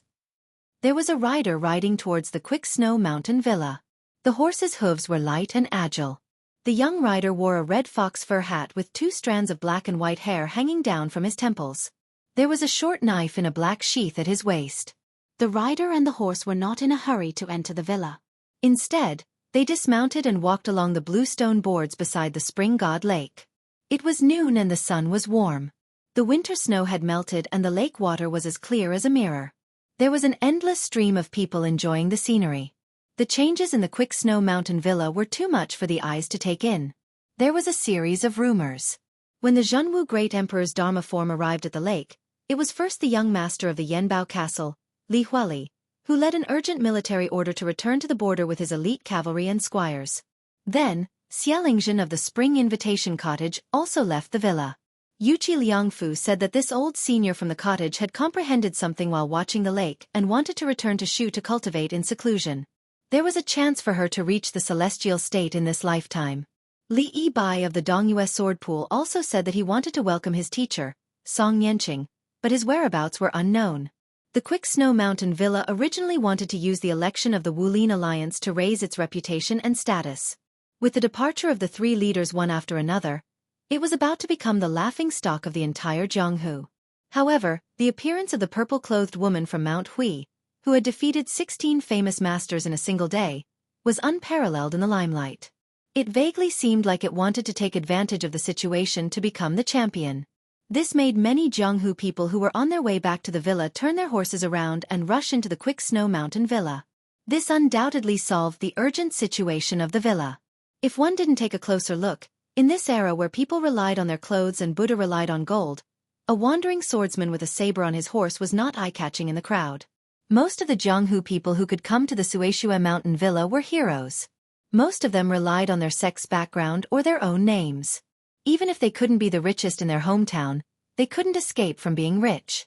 Along the lakeside, there were plenty of Jianghu people wearing embroidered fox fur coats. If they didn't wear a mink hat that easily cost dozens of taels of silver, they would be too embarrassed to go out and greet others. Many beautiful women followed the heroes around, their eyes wandering, secretly comparing their wealth. There were also some Jianghu people who came with their wives and children. These people were undoubtedly more confident. Most of them were the direct descendants of the first and second-class sects in Jianghu. Those mischievous children who didn't have the slightest bit of stage fright ignored their parents' warnings and played around, as if they were passing through flowers to attract butterflies. Perhaps these children themselves didn't even know that there was a saying in the imperial court about the children of officials and the children of generals. They were equivalent to the children of aristocratic families in Jianghu. In the future, they would inherit their father's legacy and roam Jianghu. Obviously, they would be more successful than other people. The bustling Bluestone Road was filled with polite greetings from people who had long heard of their names, as well as people who were familiar with each other. A few pairs of children who happened to be good friends with their fathers quickly became familiar with each other. They ran amok together, laughing and chatting happily. Occasionally, they bumped into Jianghu people who were usually violent and ruthless, but today, they didn't mind putting on a rough smile and even reached out to rub the children's heads in a friendly manner. The children cleverly ran past with their heads bowed. Behind them, the helpless faces of their fathers didn't forget to cup their fists and smile at the men. If both sides were indifferent, they would pass by with a smile. If they were more clever, they would stop and exchange names. If it was convenient, they wouldn't have to spend a single copper coin to form a dispensable relationship. The group of children were like a few merrily swimming fish between the gaps of the crowd, becoming more and more intense. They had some foundation in lightness skill, so when they were in the mood, they unconsciously used their family's lightness skill. Coincidentally, someone was leading a horse and standing by the lake, looking at the vast and misty spring god lake. When the leading child was about to hit the horse's belly, he grabbed the horse's back with both hands and deftly flipped over, continuing to run forward. It was quite a stunning sight. Behind him, a young girl with long hair followed suit and flipped over the horse's back. The last child didn't have the same foundation, but he didn't want to take a detour, so he couldn't leap over and hit the horse's belly, falling to the ground. It wasn't clear whether it was because of the pain or because he felt that he had lost face in front of his childhood sweetheart, but he sat on the ground and wailed loudly. The young man with the red fox fur hat on his head heard the noise and let go of the reins. He smiled and reached out to help the child up. The child raised his head and looked at the stranger. Perhaps he thought that the stranger's smile was mocking him, so he cried even more heartbreakingly. The young master probably had a bad horse and fur hat, so he didn't have the air of nobility. That was why he was smiling so warmly and apologetically. He didn't know what to do when faced with the rowdy children who were rolling all over the ground. The two older children who had already leaped over the horse also turned back, eyeing the young man covetously. The boy who had leaped onto the horse first had a face full of anger. At such a young age, he already had a heroic air that couldn't be underestimated. The girl with drooping hair was a beauty, so her temper was also much gentler. Seeing that the culprit didn't look like a bad person, she only glared at him. Naturally, she was naturally charming and went to help her companion who was covered in dust and mud. Although the child who was being helped up was crying loudly, in fact, he had been keeping his eyes and ears open. When his brother and sister came to support him, and his parents also quickly walked over behind him, he suddenly became bold. He ran over to the guy who was leading the horse and blocking the road and fiercely kicked that person's calf.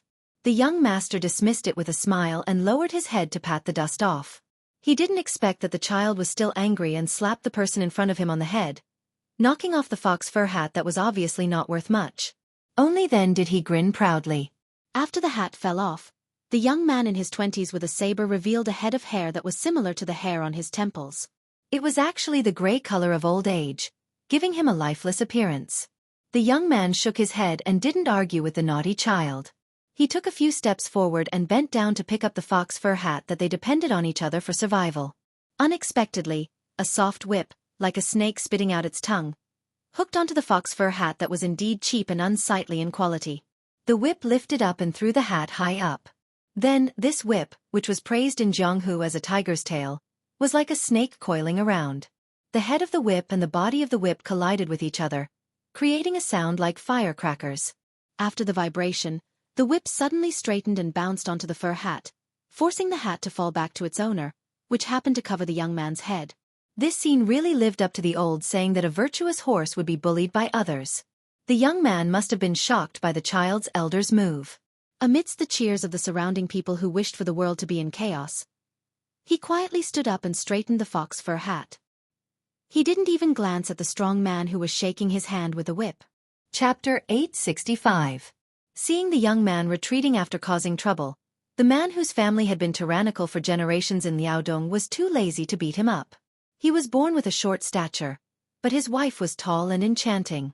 Not to mention other things, just her slender legs almost reached his ribs. A woman of this height was rare even in the north, let alone in the south. What was even more remarkable was her well-proportioned body and her twin peaks. Even though she was wearing a thick fur coat, she was unwilling to be left out.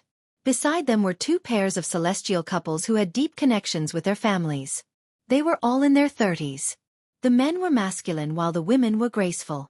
When the four of them saw this scene, which could not be said to be harmonious, they looked at each other and smiled. They did not agree, but there was pity in their eyes. However, they did not say a word of justice for the young stranger. When roaming the Jianghu, one should help those close to him and not those who were reasonable. Almost no one noticed that the spineless young man quietly made an imperceptible gesture of waving his hand after leading the horse and before pressing down the fox fur hat.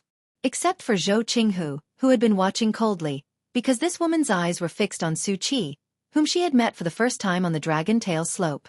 She could not understand how a man who could make dozens of big devils retreat in the face of difficulties, who could be invited by the devil cult to climb the mountain and be conferred the title of Marquis, could be so down and out. Zhou Qinghu hesitated for a moment and walked to the side of the man who continued to look at the bleak winter scenery of Spring Shin Lake. Su Zhan, who had been with her day and night these days, followed closely behind. Su Zhan, who carried an ancestral long stick on his back, walked a few steps and was quickly recognized by some sharp-eyed guys. These days, Snow Mountain Villa had set up several arenas on Spring Shin Lake that cost a lot of money. In addition to the main arena that was stolen by the purple clothes of Mount Hui Mountain, there were several smaller arenas, which were also full of masters. Su Zhan amazed everyone in one of the arenas.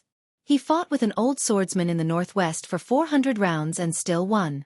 Then he successfully defended the arena for 4 consecutive rounds before being defeated by the famous swordsman in the southeast, Xia Huaibai, who was thousands of miles above Su Zhan.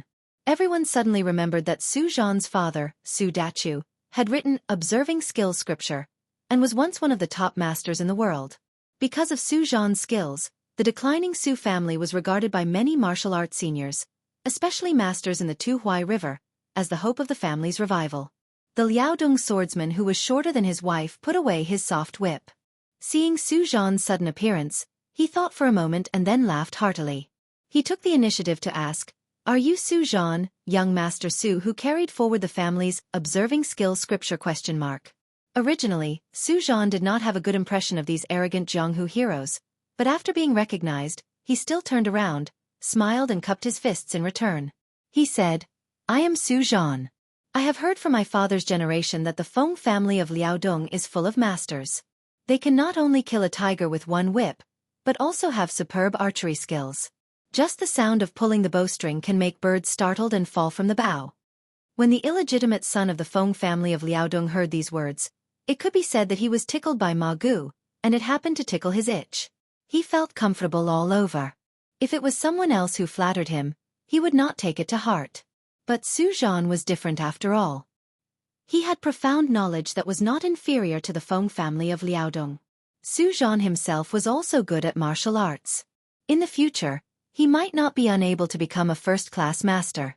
Feng Maolin, who was famous only in the Liao and Liao regions, had excellent whip skills and archery skills. If the Feng family had not been disliked by Zhao Sui, the king of Jiaodong, it would not have been difficult for Feng Maolin to get a real power with his family's ability. This time, in order to avoid trouble, Feng Maolin did not take the oxhorn bow with him to find an opportunity to show his talent in the south to the Quick Snow Mountain Villa. Feng Maolin, who had not mastered the essence of the Feng family's whip skills, knew his own weight. It was very difficult for him to win many battles in a row like Su Zhan. It was difficult for him to stand out in Jianghu, but it was difficult for the sons of aristocratic families like Feng Maolin. Just because he was born of a concubine, he was suppressed by the son of the first wife. Practicing martial arts was a bottomless pit. A family with ambition to stand out in Jianghu could not take care of everything. Feng Maolin was like this, let alone the sons of ordinary families who practiced martial arts. The double expenses of medicinal materials to exercise their body, the double expenses of accumulating money or borrowing secret books, and the various expenses of moving famous masters to teach the family would make people speechless. Therefore, it was not bad for the sons of aristocratic families like Feng Maolin to practice martial arts. On the other side, Feng Maolin was trying to get close to Su Zhan.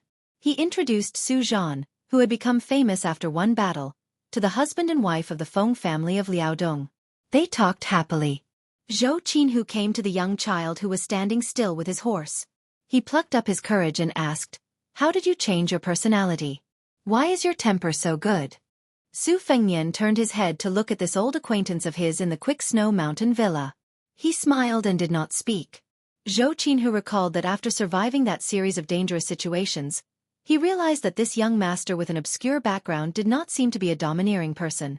No matter how Hu Chuanya rolled his eyes or provoked him, he did not see the slightest bit of anger. Zhou Qinhu glanced at the side of his face. For a moment, he was absent-minded. The reason why he was so calm in everything was because he did not care about the ups and downs of his group of people. Looking at the ups and downs of others' honor and disgrace was like watching children playing. Zhou Qinhu felt a little bored when she thought of this. She turned her head and saw Su Zhan talking and laughing with that group of people. They called each other brothers as if they regretted not having met each other earlier. During these days in the Quick Snow Mountain Villa, Zhou Qinhu had seen the fickleness of human nature. With Su Zhan's fame, she was lucky enough to live alone in a courtyard in the villa. People from all walks of life came to the courtyard to make friends. She could not rest for a moment. Su Zhan also beat around the bush. One time when they sat opposite each other and drank, he almost revealed his heart under the guise of alcohol. However, she still diverted the topic. Zhou Qinhu had a good impression of Su Zhan, who had gone through fire and water with her. Unfortunately, it was not the love between a man and a woman. Zhou Qinhu only wanted to take advantage of her youth to travel more in Jianghu and see more strange stories. It did not matter whether she was accompanied or alone. Perhaps one day, there would be a man who could make her fall in love at first sight. That would be the day she left Jianghu. There were 3 reasons why Su Fengnian returned to the Quick Snow Mountain Villa under the secret escort of the Men of Sacrifice. The first was to settle things with Lin Hongyuan of the Dragon Palace. She still owed him a Xian finger inscription. The second was to see if she could wait until the young hierarch Li Yufu to offer a toast to the wanderer He Zhu's grave on behalf of Miss He He. Then she would inform Li Yufu about the child's first enlightenment by the stream. The last was that according to the secret letter, Shenyuan Qingfeng had slaughtered his opponents in the main arena and seemed to be on the verge of winning the championship. Earlier he had promised to let her sit on the throne of the Wulin Union. If there was a chance, he would help her. Su Fengnian herself didn't have many thoughts about Jianghu. Other than the fact that the old bastard of the Zhao family hiding in Mount Longhu was not dead yet. Other than that battle in the Eastern Sea that he didn't know whether or not he could fight, and other than the fact that he still missed her and her at Mount Julu, he had nothing else to be interested in. Whether he was willing or not, he had to leave before the matter was over. Fortunately, this time he was going back to Bailiang with Su Xiao, who was waiting for him in Xiangfan. Chapter 866. Zhou Qinhu did not want to have too much to do with Su Qi, who was shrouded in clouds and mist. She glanced at the 2 strands of gray hair under his red fox fur hat and thought of an excuse to leave. In her heart, she had the natural sorrow of a woman. Those who practiced martial arts knew that thinking too much would consume one's qi and blood, which would not nourish one's bone marrow. However, Zhou Qinhu also knew her own limitations. The martial arts that she practiced would definitely not enter his eyes. While she was hesitating, she saw a young ranger with a wine pot hanging from his waist stride over. He slapped Su Qi's shoulder and laughed, calling out Su Qi's name. Then he turned to her and said respectfully, "Miss Zhou's yellow plum sword, I am Huang Liang, an anonymous disciple of Pure Heart Pavilion.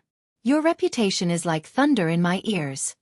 Su Fengnian saw Zhou Qinhu's puzzled look and explained with a smile, "Brother Huang is a friend I met on the way to the snowy hills. He is an old Jianghu man and has taught me many things by word and example. He is a kind person and is worth making friends with." In fact, Huang Liang had been quietly observing the situation from the side. When he saw Su Zhan being played by the group of heroes, he had completely lost the intention to greet him. He was afraid that he would get into trouble. But he did not expect that Zhou Qinhu, who had recently risen to fame along with Su Zhan, would take the initiative to walk to the side of the horse by the lake. Hearing Su Zhan say that he was kind, Huang Liang accepted all of it without any guilt.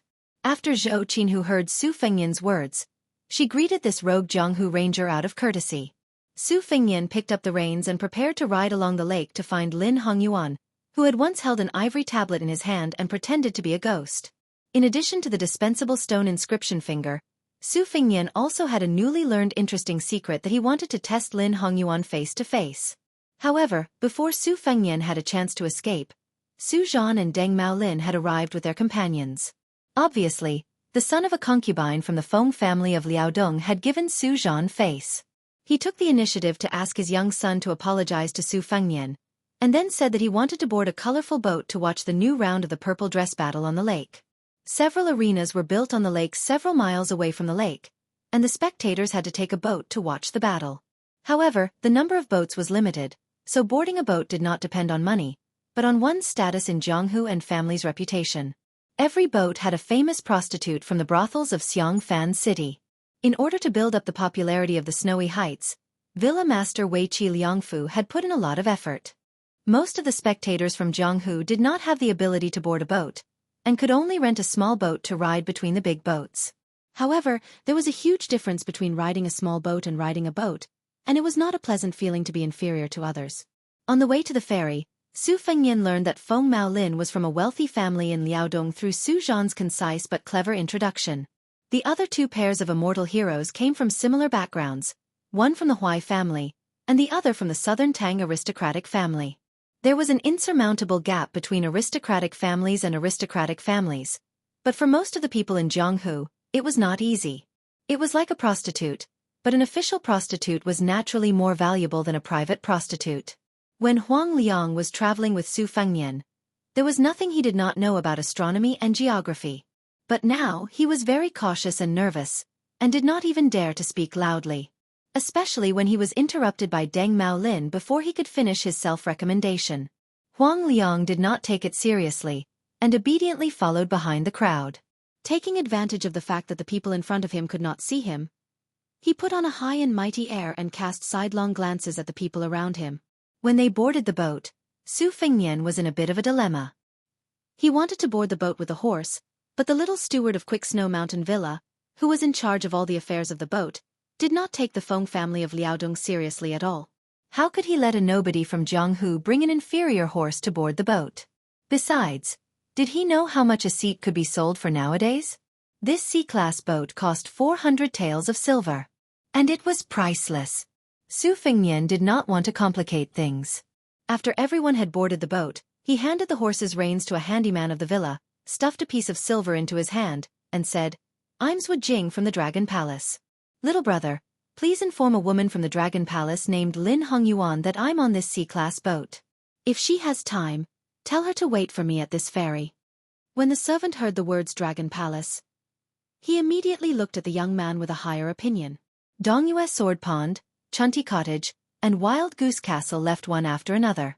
At this moment, the Dragon Palace was considered one of the top sects in the villa, and he could not afford to offend any of the people in it, even if they were just cats and dogs. He quietly restrained his arrogance, weighed the weight of the silver, and deliberately put on a troubled face. "Young Master Zhua, I have a hard life. I may not be able to leave for a while, and I'm afraid that I will delay your important business." Su Fengnian did not change his smile, and handed over the second piece of silver. "Sorry to trouble you, little brother." He didn't expect that the young servant was also a quick-witted character. He pushed back the second piece of silver and said with a smile, "I have received 10 taels of silver from young Master Zhua. I don't feel bad about the money, but I also want to take advantage of the opportunity to get some immortal aura. If I ask for more, then I will be seen as a man who is not content with money. Our Snow Mountain Villa has strict rules. If by any chance the steward finds out, he will break my hands and feet. Young Master Zhua, don't worry. I will go and report to you. As for young Master's precious steed, this humble one will also have the stable feed it." This was the foundation of a noble family. A servant would be influenced by what he saw and heard, and his conduct would more or less reveal a sense of impartiality. Before the spring and autumn period, the people who sat on the dragon throne had changed one after another. The 10 great clans had always been able to rise and fall as the tide rose and fell. The reason why they were able to stand firm was because of the accumulation of all aspects behind the main branch and the side branch. Su Fengnian looked at the young servant who led the horse away. Suddenly, a thought came to his mind. Would such a guy, who was good at currying favor and was born in poverty, one day have a romantic relationship with a lady from a noble family like Yuchuan? Su Fengnian shook his head and turned back to board the boat. The double-decker colorful boat retracted its ladder, broke through the green lake, and slowly sailed toward the arena. Among the 7 or 8 colorful boats in the distance, 2 of them were 3-storied boats. Su Fengnian stood at the stern of the boat with his hands in his sleeves, silently resisting the bone-chilling breeze that caressed his face. Huang Liang was thick-skinned. Since he could not please the unapproachable couples, he went to play with the 3 children. The child who kicked Su Fengnian said he wanted to ride a horse. So, Huang Liang got down on all fours and let the child ride on his waist. Huang Liang smiled brightly. He looked like a dog. Su Fengnian used to laugh at Huang Liang's clumsy showing off in his mind, but this time, he could not laugh. Zhou Qinhu could not stand the utilitarian laughter of Su Zhan and the others, so she came out to take a breath of fresh air and stood by the railing near Su Fengnian. Su Fengnian smiled and asked, "Miss Zhou, you have earned the name of Huang Mei Sword?" Chapter 867. At first, Zhou Qinhu thought he was mocking her, but seeing his calm smile and not knowing how to respond, she did not respond. Although she understood the ways of the world, she did not want to do things against her will and speak against her will. This made people feel that she was cold and distant. In fact, to be able to escort Huang Shang to the capital, one could see that she was a warm-hearted and kind-hearted woman. Su Fengnian hid his hands in his sleeves and gently leaned on the railing. He squinted his eyes and smiled. When I was young, I always wanted to be a famous hero. I wanted to be the type where women would fall in love with me wherever I went. That's why I often discussed with my two elder sisters what kind of nickname we should use when we roam the Jianghu in the future. At that time, we wrote down dozens of names on a piece of paper, but we were not satisfied with any of them. They were either not imposing enough or too obscure. I also thought that it would be good to find a beautiful heroine to be my wife. Later, I found out that it was not easy to be a heroine. Practicing martial arts all year round, it was difficult to have tender skin. Not to mention other things, just looking at how awe-inspiring she was when she rode a horse would cause her but to have calluses. What's more, he had to worry about those followers who prostrated themselves under the skirt of a pomegranate. If by any chance he encountered a highly skilled flower thief, or a local hedonistic son of a rich family who was fond of heroines, it would be even more of a headache. I remember the first time I roamed Jianghu. I saw a famous one. Her makeup was so thick that you could smell it from miles away. Her entire body, from the hairpins on her face to the bracelets on her hands, from the clothes on her feet to the boots on her feet, she had a good background. Afterwards, I found out that every shop paid her at least 100 or 200 taels of silver every year. Over time, I did not believe in heroines. I felt that calling a woman a heroine was like scolding her. Zhou Qinhu smiled sweetly. Su Fengnian sighed. Jianghu is actually very similar to the old Western Shu. Before the world was in chaos, Shu was in chaos. The duck knows when the spring river is warm. When the central government is in turmoil, it will inevitably affect other places. Even before the central government is settled, Jianghu is already in a state of panic. Those large and small gangs in Jianghu find a husband early and enjoy life early. Those who marry late or not often do not have the family background to support them. Most of them will be bullied. From the small fish and shrimp of the fish dragon gang to the sword-making family of the Yuyan mountain villa, none of them were spared. I heard that the young king of Jing in Xianxia city is interested in taking a concubine. I don't know how long the snow mountain villa can last. Zhou Qinhu suddenly went straight to the point and asked, "Young Master Su, may I ask if the Dongyue Sword Pond Cottage and Wild Goose Castle leaving the villa together has anything to do with you?" Su Fengnian asked in return, "Miss Zhou thinks so highly of me? Why don't you just ask me if I invited Great Emperor Zhenwu?" Zhou Qinhu was about to speak when Su Fengnian smiled and said, "By the way, I'm temporarily a minion of the Dragon Palace in the old Southern Tang Empire. My name is Zhou Jing. If someone asks about me in the future, Miss Zhou can answer this way." Zhou Qinhu nodded. Su Fengnian turned around and saw Huang Liang, who was crawling on the outside of the ship, with a calm expression on his face. Zhou Qinhu did not see the slightest fluctuation in his beautiful peach blossom eyes. Not to mention the reasonable disdain and ridicule, she did not even feel pity for him. Zhou Qinhu said his goodbyes and walked into the warm-as-spring cabin. Su Fengnian leaned on the railing again, feeling bored. So, he softly hummed a nameless tune that was widely circulated in Bailiang. "Don't you see the fishes in the northern underworld swim for tens of thousands of miles? Don't you see the immortals at the peak of Kunlun pass through the Heaven's Gate? Don't you see the men riding lightly out of the cold and returning with their corpses? Don't you see the women leaning on the door until their hair turns white?" Since there were men of sacrifice secretly escorting him, Su Fengnian did not deliberately suppress his sleepiness. He rested his chin on his sleeves that were still warm from his hands and closed his eyes. A small boat with a black canopy quickly cut across the calm lake. A woman dressed in green and holding a white hat leaped onto the colorful boat and stood at the other side of the stern. With a complicated look in her eyes, she called out softly, "Young Master Zhua." Su Fengnian opened his eyes and turned his head without turning around. "Young Palace Master Lin, I'm honored by your presence. Forgive me for not welcoming you." The young woman, who had never shown up in the Quick Snow Mountain Villa as Lin Hongyuan, now had a look of respect from the bottom of her heart.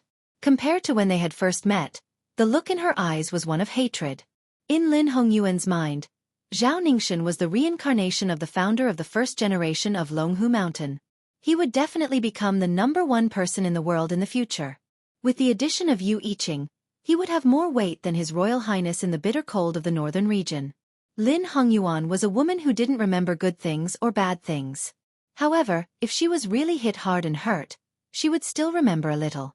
Previously, when she got along with that bastard surnamed Su, her schemes were seen through every time. That guy wouldn't show any mercy to her. Now, Lin Hongyuan didn't know whether she hated him more or was afraid of him more.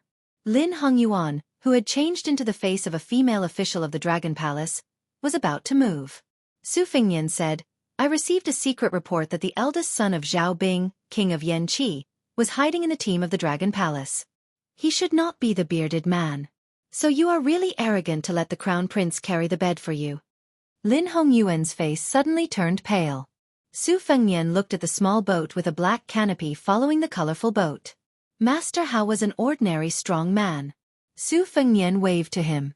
The young man hesitated for a moment and jumped onto the stern. After no longer hiding, he suddenly became high-spirited and heroic. He waved to Lin Hongyuan, making the woman who wanted to say something but hesitated to keep quiet. In the vast Nanjiang, Nailan Yusi could come and go as he pleased with Zhao Bing. King of Yanqi, only His Royal Highness favored him and regarded him as a friend of the same generation. In terms of reputation, this Zhao Zhu His Royal Highness was better than the first Prince Zhao Wu.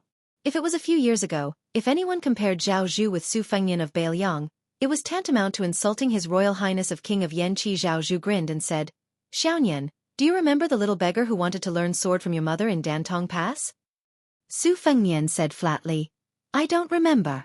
Zhao Zhu looked resentful. He squatted on the ground and bit his finger, sighing. Lin Hongyuan was flabbergasted. In Nanjiang, there was a secret message circulating in a small circle. It said that the reason why Mr. Nailan was willing to stay in King of Yanqi was that he liked Zhao Zhu's ambition to go north.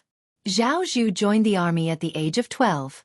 Ever since his father, the king, helped him build his first small tomb with several heads to show off his military exploits, Zhao Zhu had killed people like flies, gathered the corpses of his enemies, and sealed the tall tombs.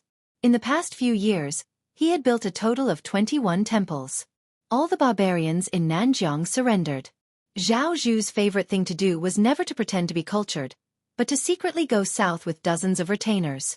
Often, he would go and come back for a month, uprooting the enemy's strongholds hidden deep in the miasma, leaving no survivors.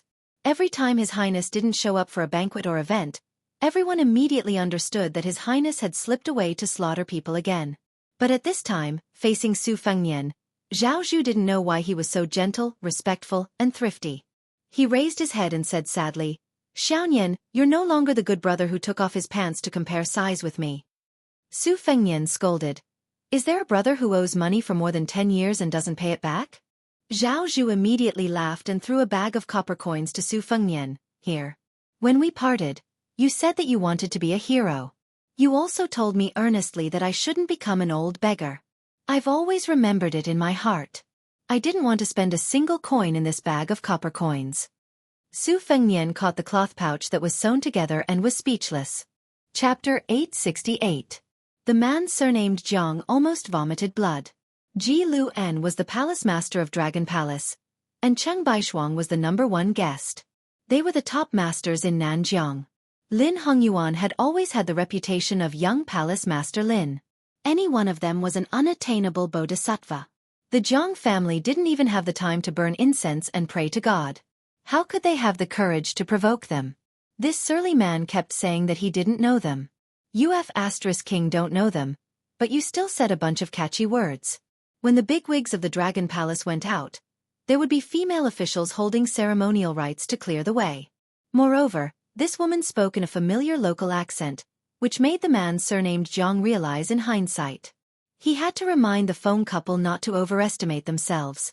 Not only would they lose face, but they would also cause his family to be punished and ostracized so that they could not have a foothold in the southern Tang world. Who didn't know that Dragon Palace was Mr. Nailan's favorite maid? If the fairy-like Mr. Nailan heard it, his whole family would be drowned. Zhao Zhu pointed to the child in the woman's arms. You want to find Yuqi Liangfu to reason? No problem. Leave the baby and throw the body in front of Yuqi Liangfu. You will definitely be in the right even if you don't want to. Su Fengnian said. That's enough. The sterns suddenly became silent. Zhao Zhu drank honestly, and Lin Hongyuan didn't say anything. Feng Maolin also understood the situation. After weighing the pros and cons, he chose to suffer in silence. He broke away from his friend's support and staggered back to the cabin. According to the cultivation method passed down from his ancestors, he operated his qi and breathed out the old and took in the new. Su Fengnian asked, Zhao Zhu, how did you become a beggar? I remember that at that time, although the dragon's descendants lived in fear, they didn't have to worry about food and clothing. Zhao Zhu threw the empty wine pot into the lake, rubbed his cheeks, and said with a smile, It's a long story. Anyway, now my brothers must be secretly wondering why I didn't starve to death in Dantong Pass. Every family had its own difficulties. Once it was mentioned, it would be awkward and painful. Lin Hongyuan stood in the distance and felt relieved. Since Su and His Royal Highness were old acquaintances, the key point was that anyone with a discerning eye could see that it was a genuine friendship and not a pretense of civility. Then whether or not he taught Su's secret steel inscription of the Dragon Palace was of no importance. He didn't need to worry about being caught by others in the future. However, Lin Hongyuan was a little disappointed. It seemed that he couldn't hope to make Su into a human puppet in this lifetime. Su Fengnian turned around and looked at this guy who was not in Nanjiang. Do you have nothing better to do than to be Lin Hongyuan's servant? Leaning on the railing, Zhao Zhu lazily said, I've never been in the pugilistic world, so I won't have any chances in the future. As for doing odd jobs for Lin Hongyuan, I'll just take it as learning from you that you have a tender heart for the fairer sex. I can't just walk around and say that I'm Zhao Zhu. Heroes of Jianghu, come and kill me if you can. Su Fengnian smiled knowingly. I have a deep understanding of this. Zhao Zhu softly said, I originally wanted to sneak a trip to Beiliang. I wanted to go to my aunt's grave and burn 3 incense sticks no matter what. My father also agreed and said that I'll take his share. However, it seems that I can't go. You also know that West Chu is about to be reinstated. My father temporarily decided to let me lead 8,000 elite cavalry north to loot a burning house. If you came 2 days later, we would have passed by each other. Su Fengnian self-deprecatingly said, It won't be peaceful again. I don't understand why Chao Chongqing wants to reinstate the country. Zhao Zhu gazed into the distance and said indifferently, It's not strange at all. It's just like how the people of the world don't understand why Uncle Su is still unwilling to betray Li Yong and directly defected to Northern Mang even though our Zhao family is making things difficult for your Su family. Su Fengnian smiled and said, Let's not talk about surrendering to Bei Mang. How many people can we bring with us? 300,000 cavalry. However, a person should still have a bottom line. Zhao Zhu turned around and leaned against the railing. He asked, Xianxia, do you know what I admire the most about Uncle Su? Su Fengnian handed the half-empty wine pot to Zhao Zhu. Zhao Zhu raised his head and took a big gulp before throwing it to Lin Hongyuan. Su Fengnian said, Is it because he didn't draw a river to conquer? Zhao Zhu sighed heavily and said, After I took charge of the army alone, I often deduced the battle situation with Mr. Naylan. Every time, I was on Uncle Su's side and adopted the strategy of drawing a river to claim the throne. Without exception, I suffered a crushing defeat. At first, I thought that my calculation was not meticulous enough, but even last year, I still lost. I admit that Uncle Su's cavalry, no matter how powerful they are, lost because they are still an isolated army, isolated scholars, isolated people, and isolated orthodoxy. Once they claim the throne, they will be isolated. If they don't claim the throne, they will disappoint many generals and soldiers. Once they claim the throne, they won't be conspicuous at first, but as long as they lose their irresistible morale, their decline will soon be exposed. Everyone will kick a man who is down. They won't even have the extravagant hope of making a comeback. Mr. Naylan once said that if a commoner wants to sit on the throne, he will have to wait for the cold people to get used to power. Therefore it will take at least 300 or 400 years. Uncle Su was born at the wrong time. Otherwise, I would be chatting with the crown prince right now. Su Fengnian fell into deep thought. Zhao Zhu suddenly asked with a cold smile, Xianxia, how did you become a clay bodhisattva without anger? Is it because Beiliang is too cold? Su Fengnian calmly said, Back then, when Su Shao pulled a group of people out of Liaodong, he couldn't do it without money. So, he borrowed money from many people. Many people felt that the money couldn't be borrowed and would definitely be wasted. So they simply closed their doors and refused to visit. Only the Feng family and the other two families were thin-skinned at that time. They couldn't endure Su Zhao's pestering. Together, they gave him more than 60 taels of silver. Although Su Zhao secretly returned a few favors after he became famous, he still talked to me about the dozens of taels of silver. He said that it was more important than the 10,000 taels of gold that he would get in the future. If it weren't for those pitiful pieces of silver, he almost didn't have the determination to leave Liaodong. Zhao Zhu nodded and sighed. I understand. This month's update. Last month, I owed 5 chapters. This month, I will slowly make up for it. In December, I will go abroad for almost 10 days. Therefore my goal is not high. I will only write 1 chapter every day. The chapter of White Dragon Suit was not included in today's update. Therefore, I still owe 4 chapters. Author's note. Shuesher is still Shuesher. Reading is like meeting people. Some people may find it boring at first, but they will continue to read. Occasionally, they will be very satisfied. Some people will be shocked at first sight. Then, they will continue to ask the woman to be otherworldly and put on airs like a fairy. Over time, they will be disappointed. Shuesher is a story of beads. Those who are even more impatient can just change the book and pick it up when they remember it. Chatting while writing. If I don't promise to update, I won't break my promise. It's a very simple reason. However, after weighing the 2 options, I will either be scolded for not keeping my promise or have to calm down and write. After weighing the 2 options, I feel that it is more worth it to write more chapters. First, let me explain something. In the past, when I wrote books, there was absolutely no notice of absence. Of course, this is not a good thing. The last time I chatted with Jing Guan, as well as on the phone with Tomcat, we talked about this point. I'm a writer who's publicly acknowledged to have a terrible character, but now I'm actually nagging someone about the unfairness of Unix and the importance of stable updates. Even I can't imagine it. If you want to say that I'm a good-for-nothing big shot, that I wasn't a big shot when I was an ambitious person? That God wasn't a big shot? That Ergu and Toad weren't big shots? To be honest, Shuesher is my least big shot work. Compared to the previous scams, I gave fewer promises and more notifications. I also had the most chapters. I also had the most interactions with readers. The number of times I clenched my teeth and persevered was undoubtedly the most. Therefore, if there are old readers who want to show off their superiority and tell you about the past, don't be in a hurry to scold them for being a brainless fan. You have to know that these brothers who appear to be impervious to fire and water have already been shot in the heart. They are just clenching their teeth and forcing a smile.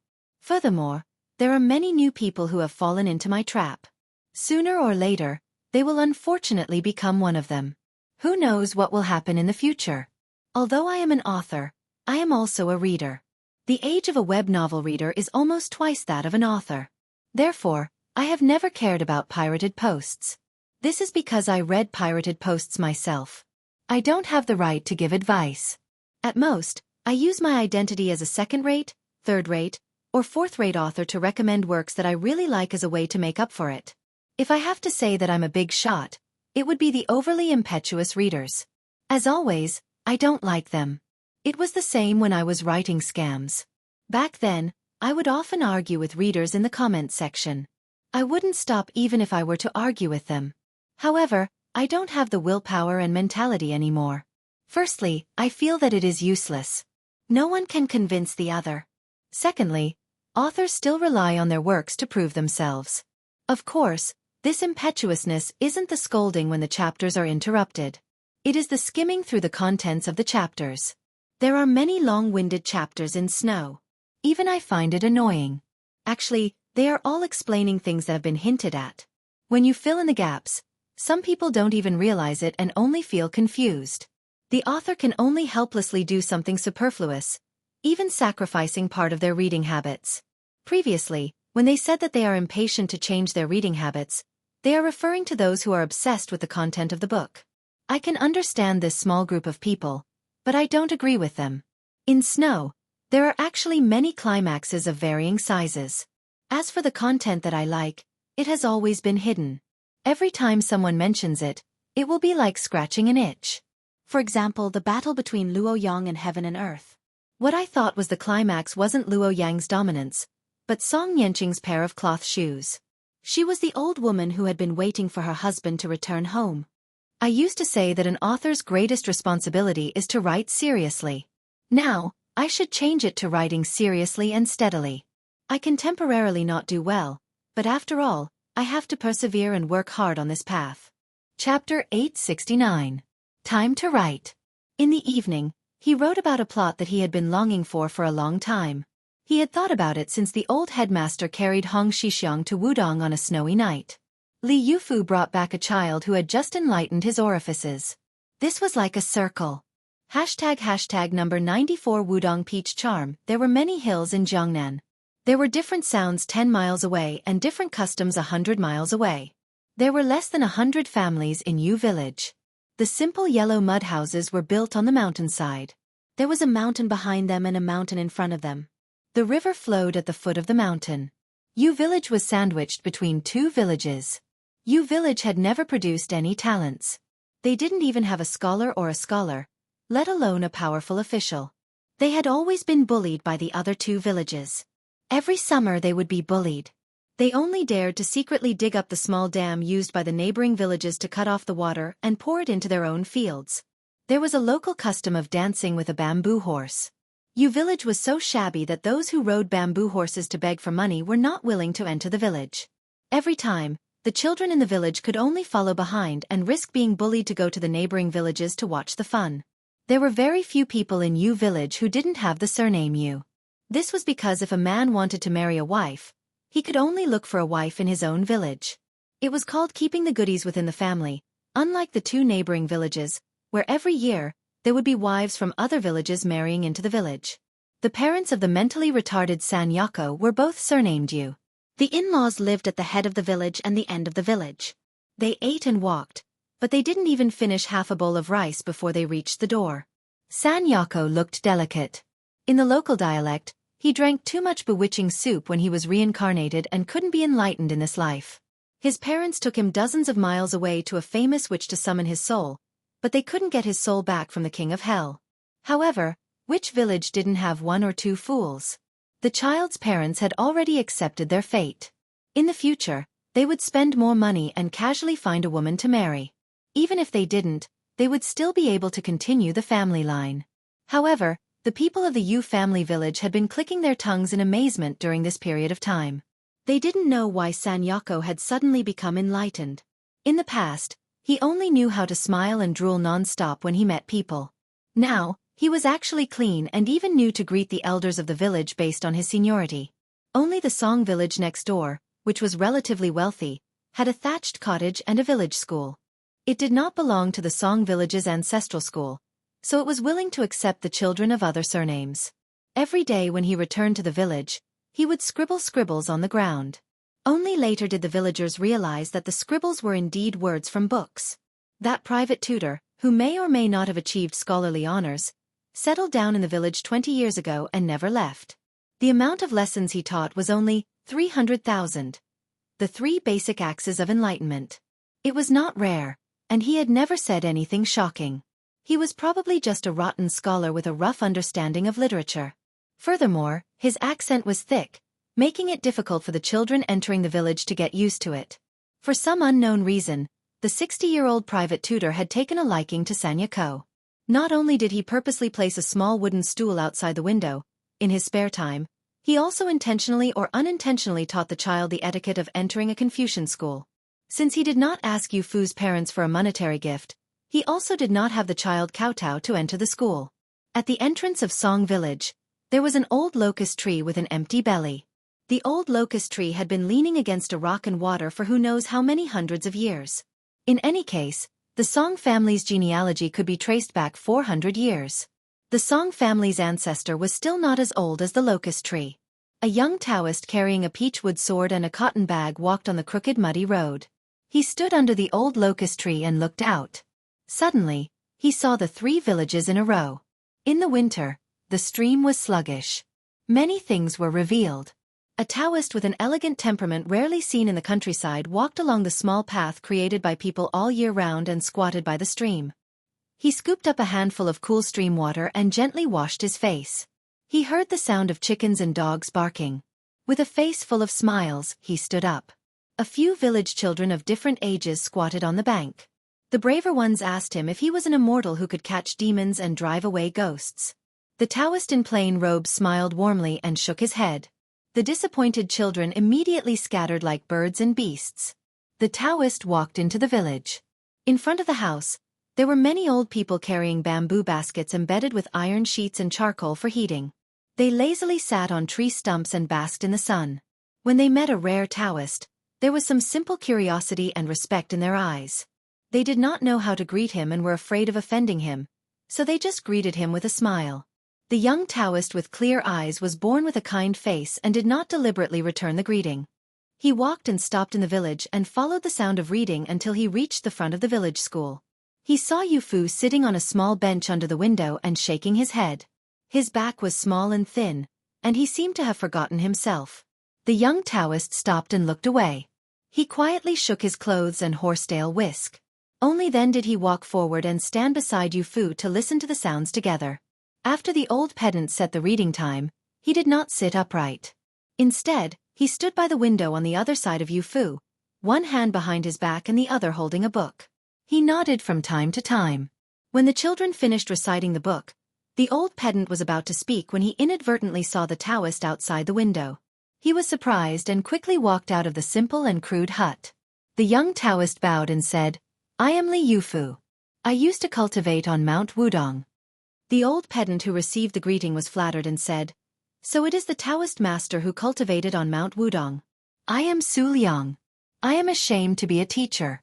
If there is anything wrong with my teaching, I hope Taoist master will not be stingy with your advice." The young Taoist shook his head and said with a smile, "Mr. Su is too serious. I have traveled around this time. Before I return to the mountain, I will be bold enough to look for an opportunity. In the future, there may be many disturbances." Su Liang, who had always been rigid and strict in front of children, laughed and said, "Taoist master is too polite, too polite." Nowadays, there was almost no limit to the venerated Taoist master Huang in the imperial court. As long as it was not a wandering Taoist who wore a Taoist robe and deliberately cheated the money of foolish people, the imperial court was very respectful to the recorded Taoist masters. There were many Taoist temples in the world, and the two celestial mountains of Mount Longhu and Mount Wudong were the leaders. In the eyes of the villagers, as long as it was a Taoist master who came out of these two blessed places, regardless of age, he was a Taoist master. If this Taoist master who called himself Li Yufu was not too young, Su Liang, who did have some knowledge in his stomach, would have respectfully called him an immortal. As for the battle of the ancestral court and the ascension of the immortals, these villages did not care. Even if they heard about it, they could only be speechless. After the delicate Yu Fu stood up from the bench, he did not leave. He listened quietly at the side. Su Liang glanced at the child, who he thought had spiritual qi, and said with a half-genuine half-fake smile, "Since Taoist master has come to look for an opportunity, take a look at this child. His surname is Yu and his name is Fu. His surname and name are ordinary, but when they are stacked together, they are not vulgar.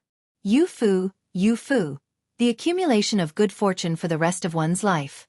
What a good name. When I was young, I also learned some facial features. Although I don't think he is rich, I feel happy from the bottom of my heart. Taoist Master Li, why don't you open your third eye?" Li Yufu squatted down and stared at Yu Fu, who was not afraid to look at him, and said softly, "I don't dare to talk nonsense." The old man, who did not hear the praise, was a little regretful. However, after experiencing the wind and rain, he knew that many blessings could not be forced. Otherwise, he would not be willing to be a poor teacher in this village. Chapter 870. Then, a Taoist priest named Li inexplicably lived in the Yu family village. He didn't stay with the villagers. There were many green bamboos on the mountain, so he spent half a year building a bamboo house. When he was free, he would weave bamboo baskets and distribute them to the villagers. If a villager gave him rice wine or food, he would return a large basket of winter bamboo shoots. He also patiently helped many children chop bamboo to make flutes and taught them how to play them. The villagers were willing to ask him for help when they had some happy events. If someone got into a small disaster or a small illness, the young Taoist priest would take the initiative to go deep into the mountains to pick herbs. He even acted like a doctor, helping people look, listen, ask questions, and feel the pulse, silently dredging the meridians. Over time, not only the nearby villages, but also the people within 100 miles knew that the Yu family village's ancestral grave was emitting green smoke. It was actually able to let a young immortal stay in the back mountain to cultivate. When Su Liang was free, he would go to the bamboo house to ask Zhan Renli for advice on cultivation. Yu Fu often went there as well. In the sound of firecrackers, he bid farewell to the old year and exchanged the new peach for the old talisman. Yu Fu's parents, who had always been unable to raise their heads in the village, felt very proud because the spring festival couplet hanging on Zhan Renli's bamboo door was written by their son. Since Zhan Renli came and became close to Yu Fu's parents' voices in the village became louder. Every time a few good-looking girls in the village happened to meet the young Taoist priest on the bluestone path in the village, they would smile and walk slowly with their heads down shyly. When they brushed past each other, they would quietly look back. Some of the women who were already married would definitely not be so reserved. When they were washing clothes with the elegant young man by the stream, they spoke without restraint. Every time they saw the young Taoist priest in a Taoist robe blushing, the women would look at each other and laugh, secretly thinking that he was really a thin-skinned handsome guy. If he returned to the secular world in the future, any woman who could marry him would be a great blessing. In the blink of an eye, the winter snow melted, and suddenly the spring flowers bloomed. The willows sprouted tender yellow, and the green carp came with the sound of the stream. Every morning, when the sun rose from the east and climbed up the mountain, the villagers who got up early to farm could see a pleasing scene. Under the leadership of Zhan Renli, a group of children practiced boxing together in front of the bamboo building. Although it was called boxing, it was actually just drawing circles there, but it looked really good from a distance. Day after day, spring went and summer came. Except for his elegant appearance, Zhan Renli was no different from a villager in other aspects. He gave all the money he got from picking herbs and selling them to a few old widows and widows in the village. As long as there was a busy farm work in the village, he would definitely show up if the children ran a few steps to inform him. Previously, after the Guyu reign, he was transplanting rice seedlings. Almost every day, he could be seen bending over in different fields. Unexpectedly, he was self-taught and skilled in transplanting rice seedlings. Probably influenced by him, the 3 villages that used to fight for water in the past were much more amiable now. They were more considerate and less bullied others. After the private teacher Su Liang got drunk, he always nagged the elders of the village not to delay Zhan Renli's cultivation because of the farm work. At first, the villagers were a little nervous, but later, when they saw that Zhan Renli was still the same Zhan Renli who would grant any request, they were relieved. During this period, someone said that he saw a tiger go down the mountain with his own eyes. When Zhan Renli stood there, the king of the mountain obediently turned around and ran back to the deep mountains and forests. The ignorant villagers increasingly felt that if there were really immortals in the world, they would be nothing more than this. At dusk between summer and autumn, the summer heat on the mountain faded. Yu Fu and the private teacher Su Liang were sitting in front of the bamboo building to enjoy the shade. Li Yufu was sitting on a small stool, weaving a bamboo basket with her fingers. The child, who was already very familiar with Zhan Renli, squatted next to her and asked, "Is Mount Wudong very high?" Li Yufu stopped weaving the basket and said softly, "When I was young, I had to walk for a long time. Maybe I thought it was high. When I grew up, I didn't think it was high." The child smiled and asked, "Does it snow on Mount Wudong?" Li Yufu raised her head and looked at the mountain opposite. She pursed her lips, then nodded and said with a smile, "Of course. When my master's master carried my Shu up the mountain, it snowed heavily. I remember Shu told me that he was woken up the next day. Standing on the little lotus peak, he looked like a big steamed bun, which made people drool." Yu Fu asked again, "Can I go to Wudong to have a look?" Li Yufu did not speak this time, but just smiled. Su Liang was not a pedantic fool. He looked kindly at Yu Fu and touched his head. Then he turned to look at Li Yufu of Wudong and said softly, "Since it's fate, why don't you bring him to Taoism? This is a great thing for Yu Fu and his family." Li Yufu said with a firm look, "We cultivate to achieve immortality. We don't violate human relations and don't violate reason. As long as the parents are here, there must be a way to travel." The old man sighed and said, "Since Zhenren said that there must be a way to travel, it means that it's not impossible to travel far. As long as the child's parents are settled down and there are no worries, He has done his filial duty. Li Yufu smiled warmly and said, "There's no harm in waiting." Su Liang hesitated for a moment and asked in a deep voice, "Zhenren Li, there's something I don't know if I should ask."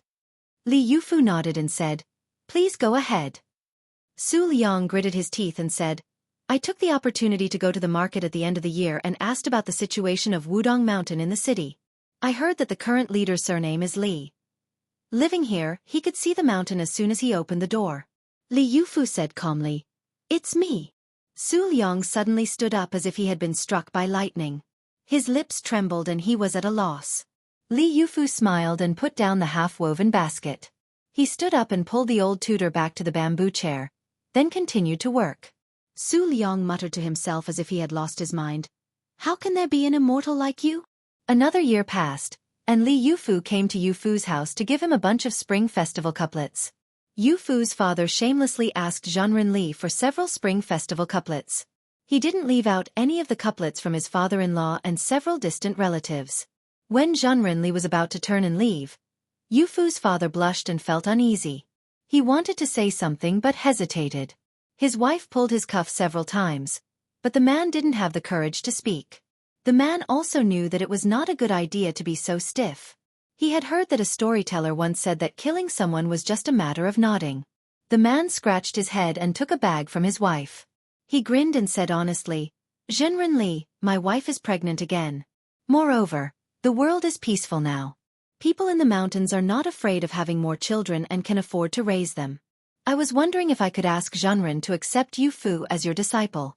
If this boy becomes successful, our Yu family will also be blessed. Zhenren Li, we don't have much money at home, so we just saved up this money. I know you don't want this, but if you can accept Yu Fu, even if we owe him money, we will definitely pay him back in the future." Li Yufu pushed back the bag of money, then took Yu Fu's hand and bowed deeply to the couple.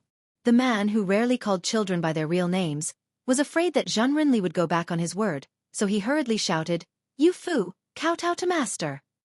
Li Yufu let go of Yu Fu's hand and took 3 steps back, folding his hands on his lower abdomen. Yu Fu knelt down and kowtowed 3 times heavily. When Yu Fu kowtowed for the first time, Li Yufu had already raised his arm and covered his eyes with his sleeve, but he still couldn't hide the tears on his face. That year, it snowed heavily in Wudong. Li Yufu, the leader, brought back a disciple named Yu Fu. When the young leader went up the mountain with the child on his back, the drowsy child held a string of bright red candied haws in his hand. After reaching the top of Wudong, the young Taoist with his disciple on his back looked into the distance and choked with sobs. "Little Shishu, we're back." Chapter 871. After Lin Hongyuan showed off his identity as the Dragon Palace, he was immediately invited to an elegant cabin on the 2nd floor. Zhao Zhu's eyes lit up when he entered the cabin. There was a woman sitting on a large green banana leaf, holding a small Yanzhu Kong Ho in her arms. Her left hand held the Kong Ho while her right hand pulled the strings. Her eyes were moist. The woman's appearance was not extraordinary, but she was slender and delicate, causing people to feel pity for her. The Kong Ho originated in the western regions, flourished in the southern Tang dynasty, and stopped in Liang. Because a certain noblewoman in the imperial court did not want the sound of the Kong Ho to spread throughout the court, and the famous scholars and Confucian scholars added fuel to the fire by slandering the Kong Ho's decadent sound. Thus, it was gradually overshadowed by the similar Guzheng. The wife of Yi Baikue, the head of the famous generals of the spring and autumn period, was famous for playing the Kong Ho. Zhao Zhu quickly approached the woman on the banana leaf and squatted down. He waved his hand at the thin woman, indicating for her to play the strings. He closed his eyes and listened. Under the woman's fingers, the music lingered and Zhao Zhu listened attentively. Su Fingyan looked at this guy with new eyes. Lin Hongyuan dismissed the maidservants and personally poured tea. He explained in a low voice. His Highness is proficient in music. He is an expert in the guqin, zheng, flute, drum, Kong Ho, and so on. There was an untimely knock on the door outside the cabin. Lin Hongyuan got up and opened the door. The second-class steward of the Quick Snow Mountain Villa suppressed his excitement and tried to speak in a calm tone. Reporting to the Dragon Palace Ferry, "We just received news that the Mount Hui Mountain Master, Shenyuan Qingfeng, has put up a life and death contract on the main arena. Whoever can withstand 10 moves from her can choose any 3 secret manuals of Mount Hui. Whoever can defeat her will be the master of Mount Hui. The Mount Hui mountain master also threatened that if no one accepted the challenge or knocked her out of the arena, then the title of Wulin Alliance would fall into the hands of the Shenyuan family. But today, as long as someone enters the arena, she will not show any mercy. At this moment, everyone is excited and waiting for our villa master to start the competition. Lin Hongyuan nodded. The steward lowered his head and left in a hurry. He thought that the woman in purple was really a noble of the villa. She wanted to fight against Jianghu alone. No matter who won or lost in the end, it would be a big gimmick. Anyway, it would be beneficial to the Snow Villa. More than 20 large ships gradually dropped their anchors and stopped, surrounding a large square platform on the lake. Colorful flags fluttered in the wind. Among the huge ships, there were more than 100 somewhat shabby little black boats. There were all kinds of people, and the atmosphere was vigorous. The Wulin world was full of hidden dragons and crouching tigers, and the Jianghu was surging with great momentum.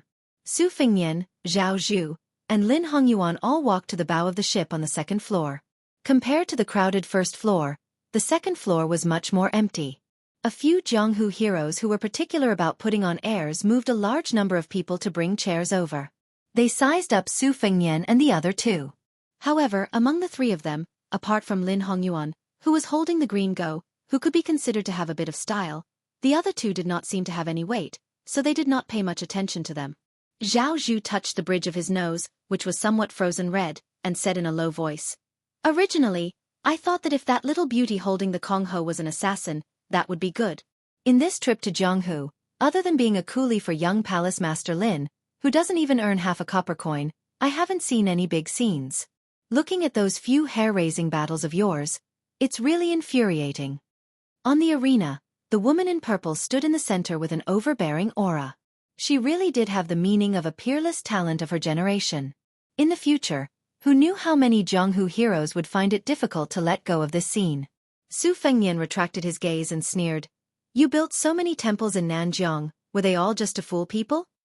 Zhao Zhu laughed foolishly and said, "A real man doesn't boast about his past glory.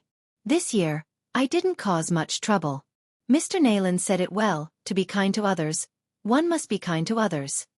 Su Fengnian dismissed it with a laugh. Zhao Zhu suddenly gave Su Fengnian a bear hug and patted Su Fengnian's back with all his strength. "Brother, big brother will go back first. Seeing you is enough. If I don't hurry back, Mr. Nayland will lecture me again. If he is determined not to let you go, he can talk for hours without drinking a sip of tea. I am not afraid of the heavens or the earth, but I am afraid of his foot-binding preaching." Su Fengnian was stunned for a moment and asked, "You didn't see how Mount Hui Mountain's mountain chieftain went on a killing spree?" Zhao Zhu let go and shook his head. "So what if he became a Wulin Alliance leader? So what if he became the world's #1? It's meaningless." Su Fengnian sent Zhao Zhu and Lin Hongyuan to the stern of the first floor. The colorful boat was tied to the small boat with a black awning. Before Zhao Zhu left, he took out a copper coin from his money pouch and stuffed it into Su Fengnian's hand. He smiled brightly and said, "I, Zhao Zhu, can be considered a half-baked noble descendant of the heavens. In this lifetime, I have only known you as my friend. Whether or not you remember our old friendship, I, Zhao Zhu, will not forget. No matter how good or bad this world is in the future, as long as you are willing to come to my side, as long as I, Zhao Zhu, have food to eat, you won't starve, Su Fengnian. Other than not being able to send you your wife and son, everything else is fine." Su Fengnian held the copper coin and didn't say anything. Lin Hongyuan said softly to Su Fengnian apologetically, "His Royal Highness, I'm afraid that I will have to think of a way to send the mysterious steel rubbing finger to Bailiang later. I hope you will forgive me." Chapter 872. Su Fengnian smiled and nodded. He did not dislike this woman who was good at scheming. Because of Zhao Zhu, he did not mind giving her a way out. Of the vassals of the dynasty, the king of Jiaodong, Zhao Sui, was in charge of the two Liao provinces, but it was too close to Graydon City and could not be said to be far away from the emperor. In reality, only Su Shao and Zhao Bing, the king of Yanqi, were true to their name. If Zhao Zhu was not the eldest son of Zhao Bing, these words with hidden meaning would be suspected of not knowing the immensity of heaven and earth. Zhao Zhu had grown his wings much earlier than Su Fengnian.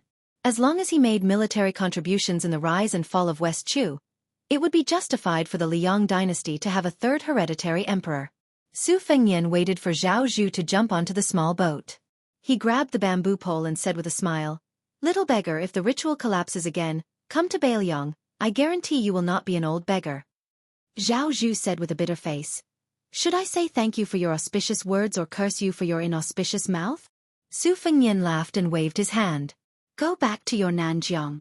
Zhao Zhu patted his chest with a fist and leisurely rowed the boat away. After the boat sailed out of the lake, Lin Hongyuan asked carefully, "Your Highness, how about this servant paddle the boat?" Zhao Zhu threw the bamboo pole to Lin Hongyuan and stood proudly with his arms around his chest. Lin Hongyuan dared to play tricks with Su Fengnian, but did not have the guts to play tricks with Shitzi Zhao Zhu, who had made great military contributions. Nanjiang was already in place. In reality, many people knew this, but they did not dare to think deeply and did not dare to say it out loud. Mr. Naylan was just waiting for the words, "right time." Zhao Zhu said softly, "If I become the emperor, I will not believe in ghosts and gods but in people's hearts." Lin Hongyuan almost could not hold the pole. Zhao Zhu said with a smile, "What are you afraid of?" Lin Hongyuan said with a pale face, "This servant did not hear anything." Zhao Zhu muttered to himself, "If I ask Su Fengnian to use the 300,000 iron cavalry of northern Liang to exchange for a position that is second only to one person and above 10,000 people, as well as a position that will last for generations, would he trade?" Lin Hongyuan was silent. He would rather die than say anything. In the outer corridor of the colorful boat, Huang Liang, who used to go wherever there was a lively scene, was still squatting at the foot of the outer corridor wall in a daze, even though the purple-clothed man had already appeared on the arena. Previously, he was riding Feng Maolin's beloved son, so his knees were covered with dust. At that time, some Jianghu people on the boat rolled their eyes, but Huang Liang did not care. As long as he boarded Feng Maolin's big ship, although distant water could not quench the present thirst, it meant that he could take advantage of the situation to hook up with the famous couple in Huai River Jianghu. Their young daughter, when Huang Liang was riding Feng Maolin's horse, he had also flattered her many times. The little girl did not show him a good face and always ignored him. But Huang Liang did not think it was shameful. Since he was in Jianghu, he could do whatever he wanted. As long as he made a name for himself, who would care if he was a dog when he was down? Besides, didn't dogs also know how to dog paddle? But what made Huang Liang's heart sink was that Feng Maolin and his wife, who were unattainable in his eyes, were beaten by the friend surnamed Su and could not fight back. Huang Liang had always regarded the guy, whom he met by chance, as a fool with a lot of money. He was shocked that he knew Su Zhan and Zhou Qinhu, and wished that he could eat a few caddies of beef and drink a few caddies of good wine to calm himself down. But he did not have the money to buy any wine. When Feng Maolin and his men were forced to swallow the bitter pill, Huang Liang knew that all his efforts were in vain. Su Xiaoshou would no longer allow him to swindle food and drink as he used to, and Feng Maolin might even vent his anger on him, a little pawn who could be easily bullied. Some people in Jianghu would eventually become successful, but most people would spend their whole lives in Jianghu. Huang Liang was not afraid of suffering, but he was afraid that he would not see a chance to become a decent man. How great was the ability of a hero to be worthy of the word hero? What kind of divine ability did an immortal have to be called an immortal? Sometimes, Huang Liang, who had always been seeking personal gain, would wonder if he had never entered Jianghu. Huang Liang, who was stunned, leaned against the wooden wall and finally came to his senses. He rubbed his cheeks and suddenly found that the light was a little dim. When he looked up, he was startled and fell to the ground. Su Zhan, who was wearing a funny red fox fur hat, was leaning against the wall with his feet tied in knots and his hands in his sleeves. "Huang Liang, do you still remember how we met?" Su Fengnian asked calmly. Huang Liang thought that this man was going to settle accounts with him and beat him when he was down. He smiled bitterly and said, "At that time, I was as blind as a bat and asked for wine from young master." Su Fengnian shook his head. At that time, a child beggar sneaked into the restaurant and tried to beg for some food, but he was caught by a sharp-eyed waiter. One of the diners saw that the beggar's hands were full of frostbite and blood, so he poured half a bowl of wine into the beggar's hands. Among the people who were drinking on the first floor, you were the only one who hesitated for a long time. Finally, you couldn't stand it anymore, so you stood up for him and said something fair. Only then did the beggar stop being treated as entertainment. At that time, I thought of a friend who had left Jianghu. That was why I asked you to drink. Of course, you did not hesitate and ate and drank with a clear conscience all the way. Huang Liang chuckled. Su Fengnian saw a mighty warship approaching abruptly and saw an old man standing at the bow. He was slightly absent-minded. He pressed down on his fox fur hat and turned to Huang Liang. When Mount Hui's Shenyuan Qingfeng wins the arena and becomes the Wulin Alliance Master, do you dare to say a few words to her? Huang Liang was stunned. He smiled awkwardly and said, that depends on what you want to say. Su Fengnian walked to the railing and said, you can say that a man named Su Fengnian asked you to go to Mount Hui to make a living. Huang Liang watched as the man who did not call himself Su Qi jumped over the railing and floated toward another huge warship that looked particularly majestic. Su Fengnian? Who was that? Huang Liang was confused, but he felt that he should try his luck. At worst, he would be sent flying by a slap from the Mount Hui's mountain lord. Most likely he would not die. Many years later, an old man who had Mount Hui as his backer but still failed to make a name for himself would still tell his grandson before his death that his grandfather used to roam Jianghu with that man. Chapter 873. There was no armor on the Yellow Dragon battleship. In addition to a slightly hunched old man, there was only a majestic man with a pair of silkworm eyebrows beside him.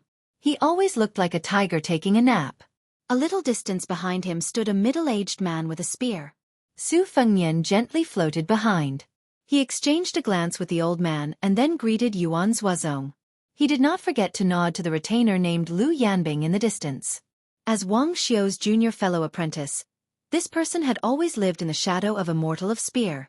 He was not famous and had never done anything shocking. Therefore, Lu Yanbing's cultivation was unfathomable. Su Xiao, who had left Beiliang with a simple entourage, took Su Fengnian to the railing and said with a smile, I remember the last time I was at the Spring God Lake, I fought with Wang Mingyang of Xiangfan City. This time I took the opportunity to take a look. The lake is still the same lake, but it is much livelier and livelier than before when there were corpses and starving people everywhere. Along the way, she witnessed everything with her own eyes.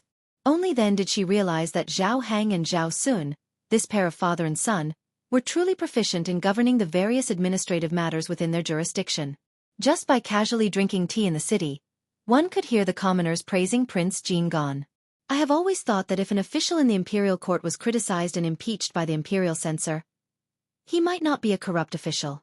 But if the people in the territory said he was good, most of them were really good. At the mention of the young vassal king that he had kicked into the spring lake, Su Fengnian sneered. Luckily, he had a first-rate strategist by his side. Otherwise, Zhao Sun would have long been eaten up by the Green Party. The Green Party, which relied on unity to achieve success, was torn apart by Zhang Julu in just a few moves. They were completely unable to compete with the Zhang Party and the Gu Party. However, to deal with Zhao Sun, whose prestige was not enough to suppress Qing Zhou, wasn't it easy? Liang's surname is Zhao, but whether Xiangfan City and Qingzhou's surname is Zhao, who cares? It was someone who helped him sort out the situation and build relationships. He told those old foxes about the benefits. He threw away the bait of marrying a concubine and purposely helped the son of a Green Party boss get a real power position in Taiyan City. Afterwards, he used other people to tell the truth. Zhao Sun did not have these real bait and favors. He would only be reduced to the same conduct as the Duke of Huainan. Su Xiao grabbed the railing with both hands and laughed. It was that blind Lu Su who gambled with you at Yongzi Alley. The 2 strategies and 14 strategies were written by him. I have seen it. Even a brute like me can understand it. Not simple. Zhao Heng, that woman, has been making mistakes all her life. Only this marriage was done beautifully.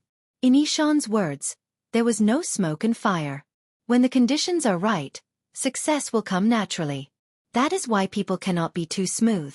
When things are too smooth, they can only rely on themselves.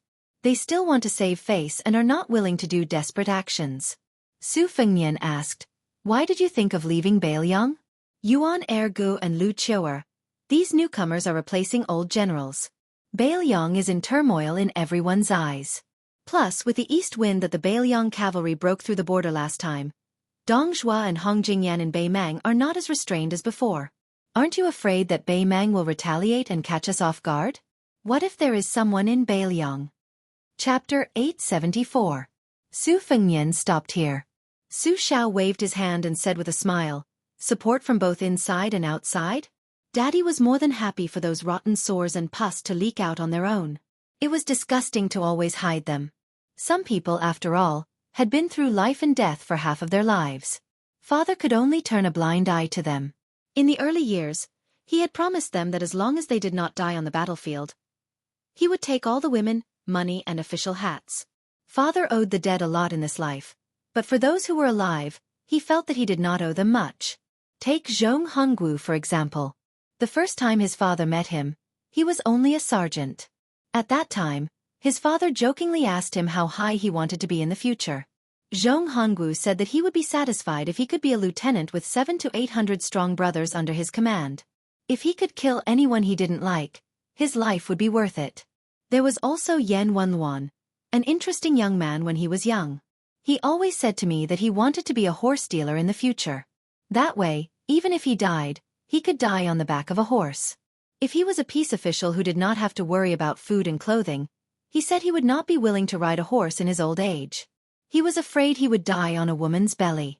Sometimes, Father looked at those old people who were gradually getting fat and suddenly felt that he did not recognize any of them. Back then, there were brothers who dared to scold Father for being disappointing, saying that if Father was a general, he would be better than Su Xiao. There were old brothers who were willing to go crazy in the middle of the night, carrying a jar of wine and running to Father's tent to compete in drinking and drinking.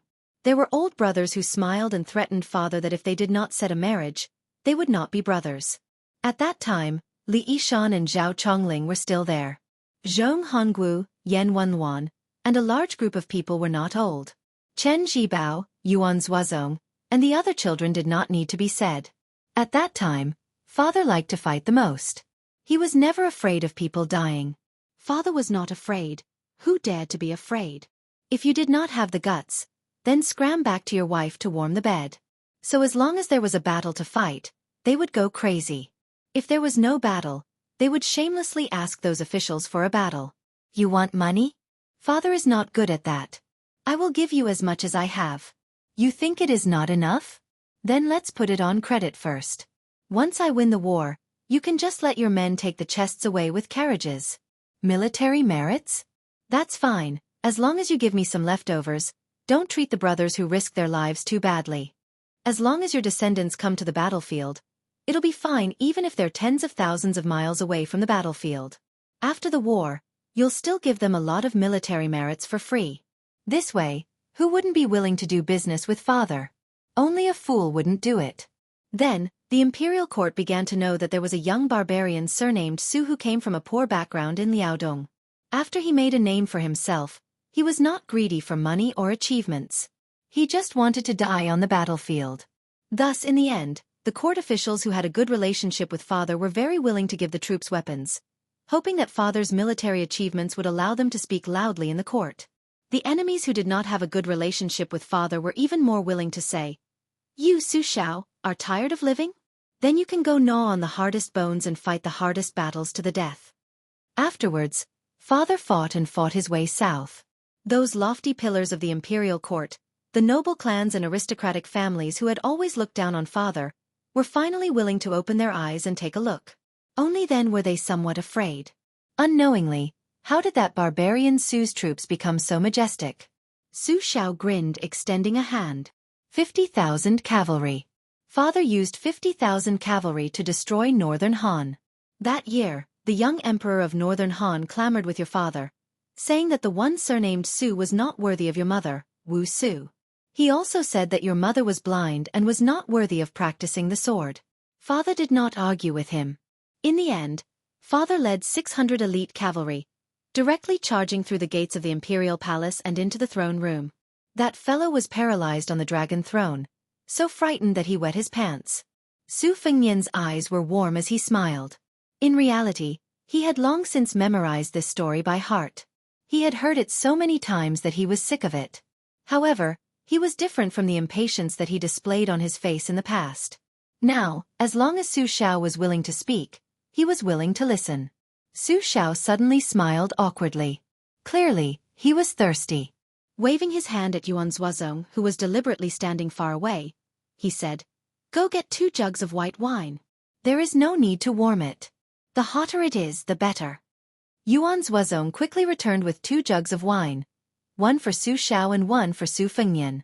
After a pause, Su Xiao no longer spoke of his past. Softly he said, Han Shengxian is dead. Lu Hao is also dead. The only ones left are Benqi and Zhao Huangchao. What father could not do, son has done. Father is even happier. This time, father left Beiliang not only to give Yan Wenluan and the others one last chance, but also to walk the same path as you. On the way, I went to the Jin family's mansion. I did not want to make things difficult for them. However, I heard that the old man of Jin Lanting, Jin Right Chancellor, was scared to death on the same day after knowing that father did not enter. Su Fengnian said helplessly, "You did not let them have a good new year." Su Xiao dismissed it with a smile. He looked towards the northwest and slowly said, "Father has been thinking about one thing for the past 2 years. If Northern Mang is truly determined to go south regardless of the overall situation, then in the end, how much of the family's wealth will I hand over to you?" Father had fought so many battles in his life. There were wins and losses, but he rarely won. But when he lost, it was really tragic. There were 2 times when he was almost completely wiped out. It was so tragic that no one thought that father could make a comeback. After losing the battle, I saw those young faces that were blackened by gunpowder. When they saw father, they could still smile. They did not feel that they followed the wrong person. Father was aggrieved. At that time, I swore that even if father was lucky enough to become a high-ranking official and have a son, I must let this kid go to the battlefield in the future. It was only in this way that father felt that he had not let down those soldiers and felt a bit better. But when father really did have a son, it was like when the Zhao family wanted to invite you to the capital to be their son-in-law. In truth, father had thought of agreeing. At that time, father thought that if he had to feel guilty, he should feel guilty toward father alone. When father went to the underworld, father would apologize to old brothers. In his heart, father still selfishly hoped that his son would not suffer such a fate. Then, father took some wine to Tide Listening Pavilion to drink with Ishan. "Did you know?" Ishan directly threw the wine out of the room. "It was only later when he heard that you had run off to roam the Jianghu that I went to drink with him to drown my sorrows that Ishan finally smiled." He drank so much that father could not stop him. So in the past few years, after many old generals took root in Beiliang, many fathers were heroes and their sons were cowards. When their sons caused many disasters, they had to clean up their messes. Some of them left some face and directly came to Mount Qingliang to beg for mercy. Some of them thought that I couldn't see and sneakily did even more wrong things. They killed people to silence them and eliminate them by the roots. Their methods were not inferior to those of the Spring and Autumn War. Some of them were even more direct. They thought that since father had risked his life to build his family business with Su Xiao, it was no big deal for his own son to kill a few people and bully a few women. Murder and arson became a matter of course. Why didn't they think about why they were willing to put their lives on the line to fight Su Xiao back then? Why did they not hesitate to kill officials? Su Xiao fiercely gulped down a mouthful of wine. He asked with a smile, "Father originally wanted Ishan to do some things, but Ishan said that you would not let him do it no matter what. What were your thoughts?" Su Fengnian calmly said, "You have a notorious reputation in this lifetime. Do you think you haven't been cursed enough? Only among the old generals and soldiers of Beiliang do you still have a good reputation. You're not afraid of being scolded for not cherishing old feelings, but I am." Before those new emperors ascended the throne, the previous emperors would quickly help remove the imperial schemes of those old meritorious men. Don't use them on Beiliang. If it were me, you would more or less be at ease, and I would have even less of a burden. Zhong Honggu was just killing the chicken to warn the monkey. In the future, in Beiliang, favors are favors, and rules are rules. If anyone uses favors to break the rules with me, I will have them pack up and scram. This time when I return to Beiliang, I will first go to the desert in the west and win over the hundreds of thousands of sinners who can mount and fight. After that, I will travel all over Beiliang's territory. I don't believe that I can't walk through Liangjiang Lake and Beimang before I can walk through my own Beiliang. Su Xiao nodded with gratification and continued to drink. Su Xiao swallowed the last mouthful of strong liquor and shook the empty flask. He said softly, "When we arrive in Beiliang, don't be in a hurry to win over the sinners' forces supported by Mount E. Accompany me to take a look at the Beiliang cavalry first, okay?" Su Fengnian bit his lip and smiled. How can a father always ask his son if he's okay? Su Xiao threw the flask into the lake and also smiled. How can a father repeatedly ask his son to go out and take risks? Su Xiao put his hands in his sleeves and looked up at the sky.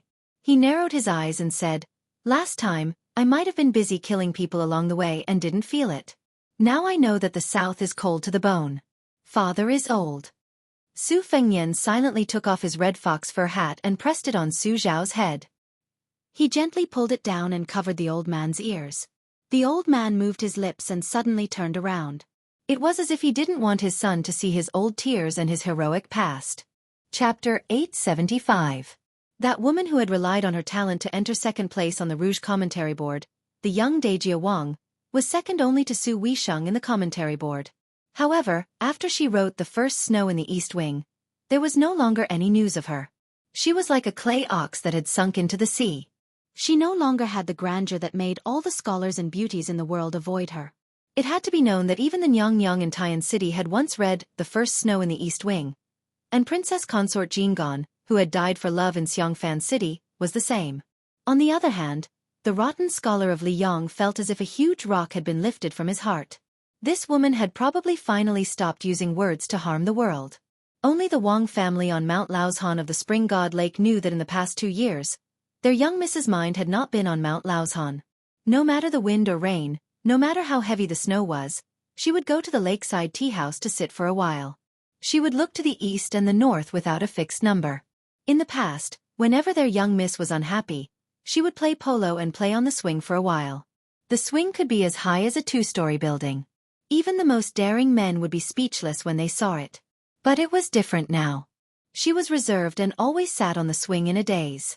Occasionally, when she realized that the swing was not moving, she would gently stand on her tiptoes. Many people in the world were looking forward to it, but Miss just ignored them. Especially now that it was winter, she talked about hibernation and slept until she was old. Other than going to the lakeside to look into the distance, she would go back to the study and read a few pages of a book. Then she would mumble that she was sleepy. The maid would grind and hand her a brush, and then she would find all kinds of excuses to be lazy. Was this still the Wang Dongxiang who dared to boast? "Before I pick up the brush, I go to see the sages, immortals and Buddhas. After I pick up the brush, the wind is clear, the moon is clear, and the ghosts and deities come to worship me." Was this still the Wang Dongxiang who dared to boast? "Before I pick up the brush, I go to see the sages, immortals and Buddhas. After I pick up the brush, the wind is clear, the moon is bright, and the ghosts and deities come to worship me."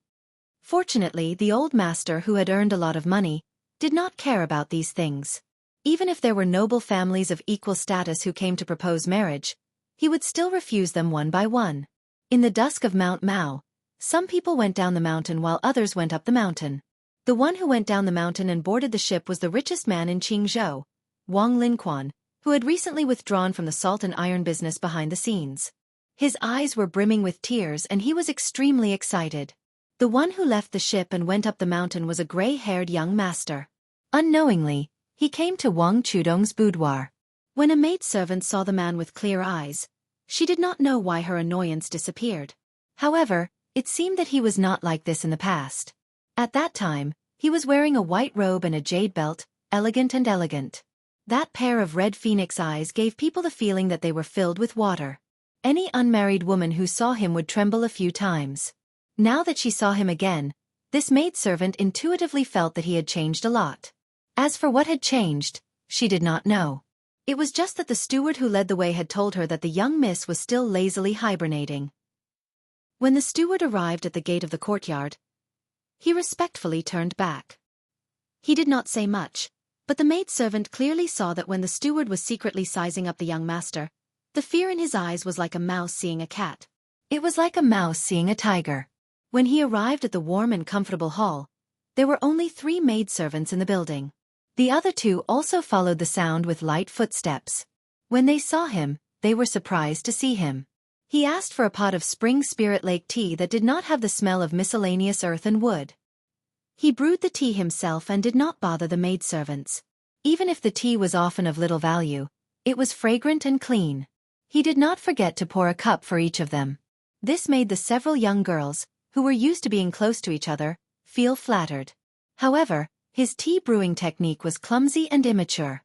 Even if it was not bad, in the eyes of the three girls, they did not dare to point out.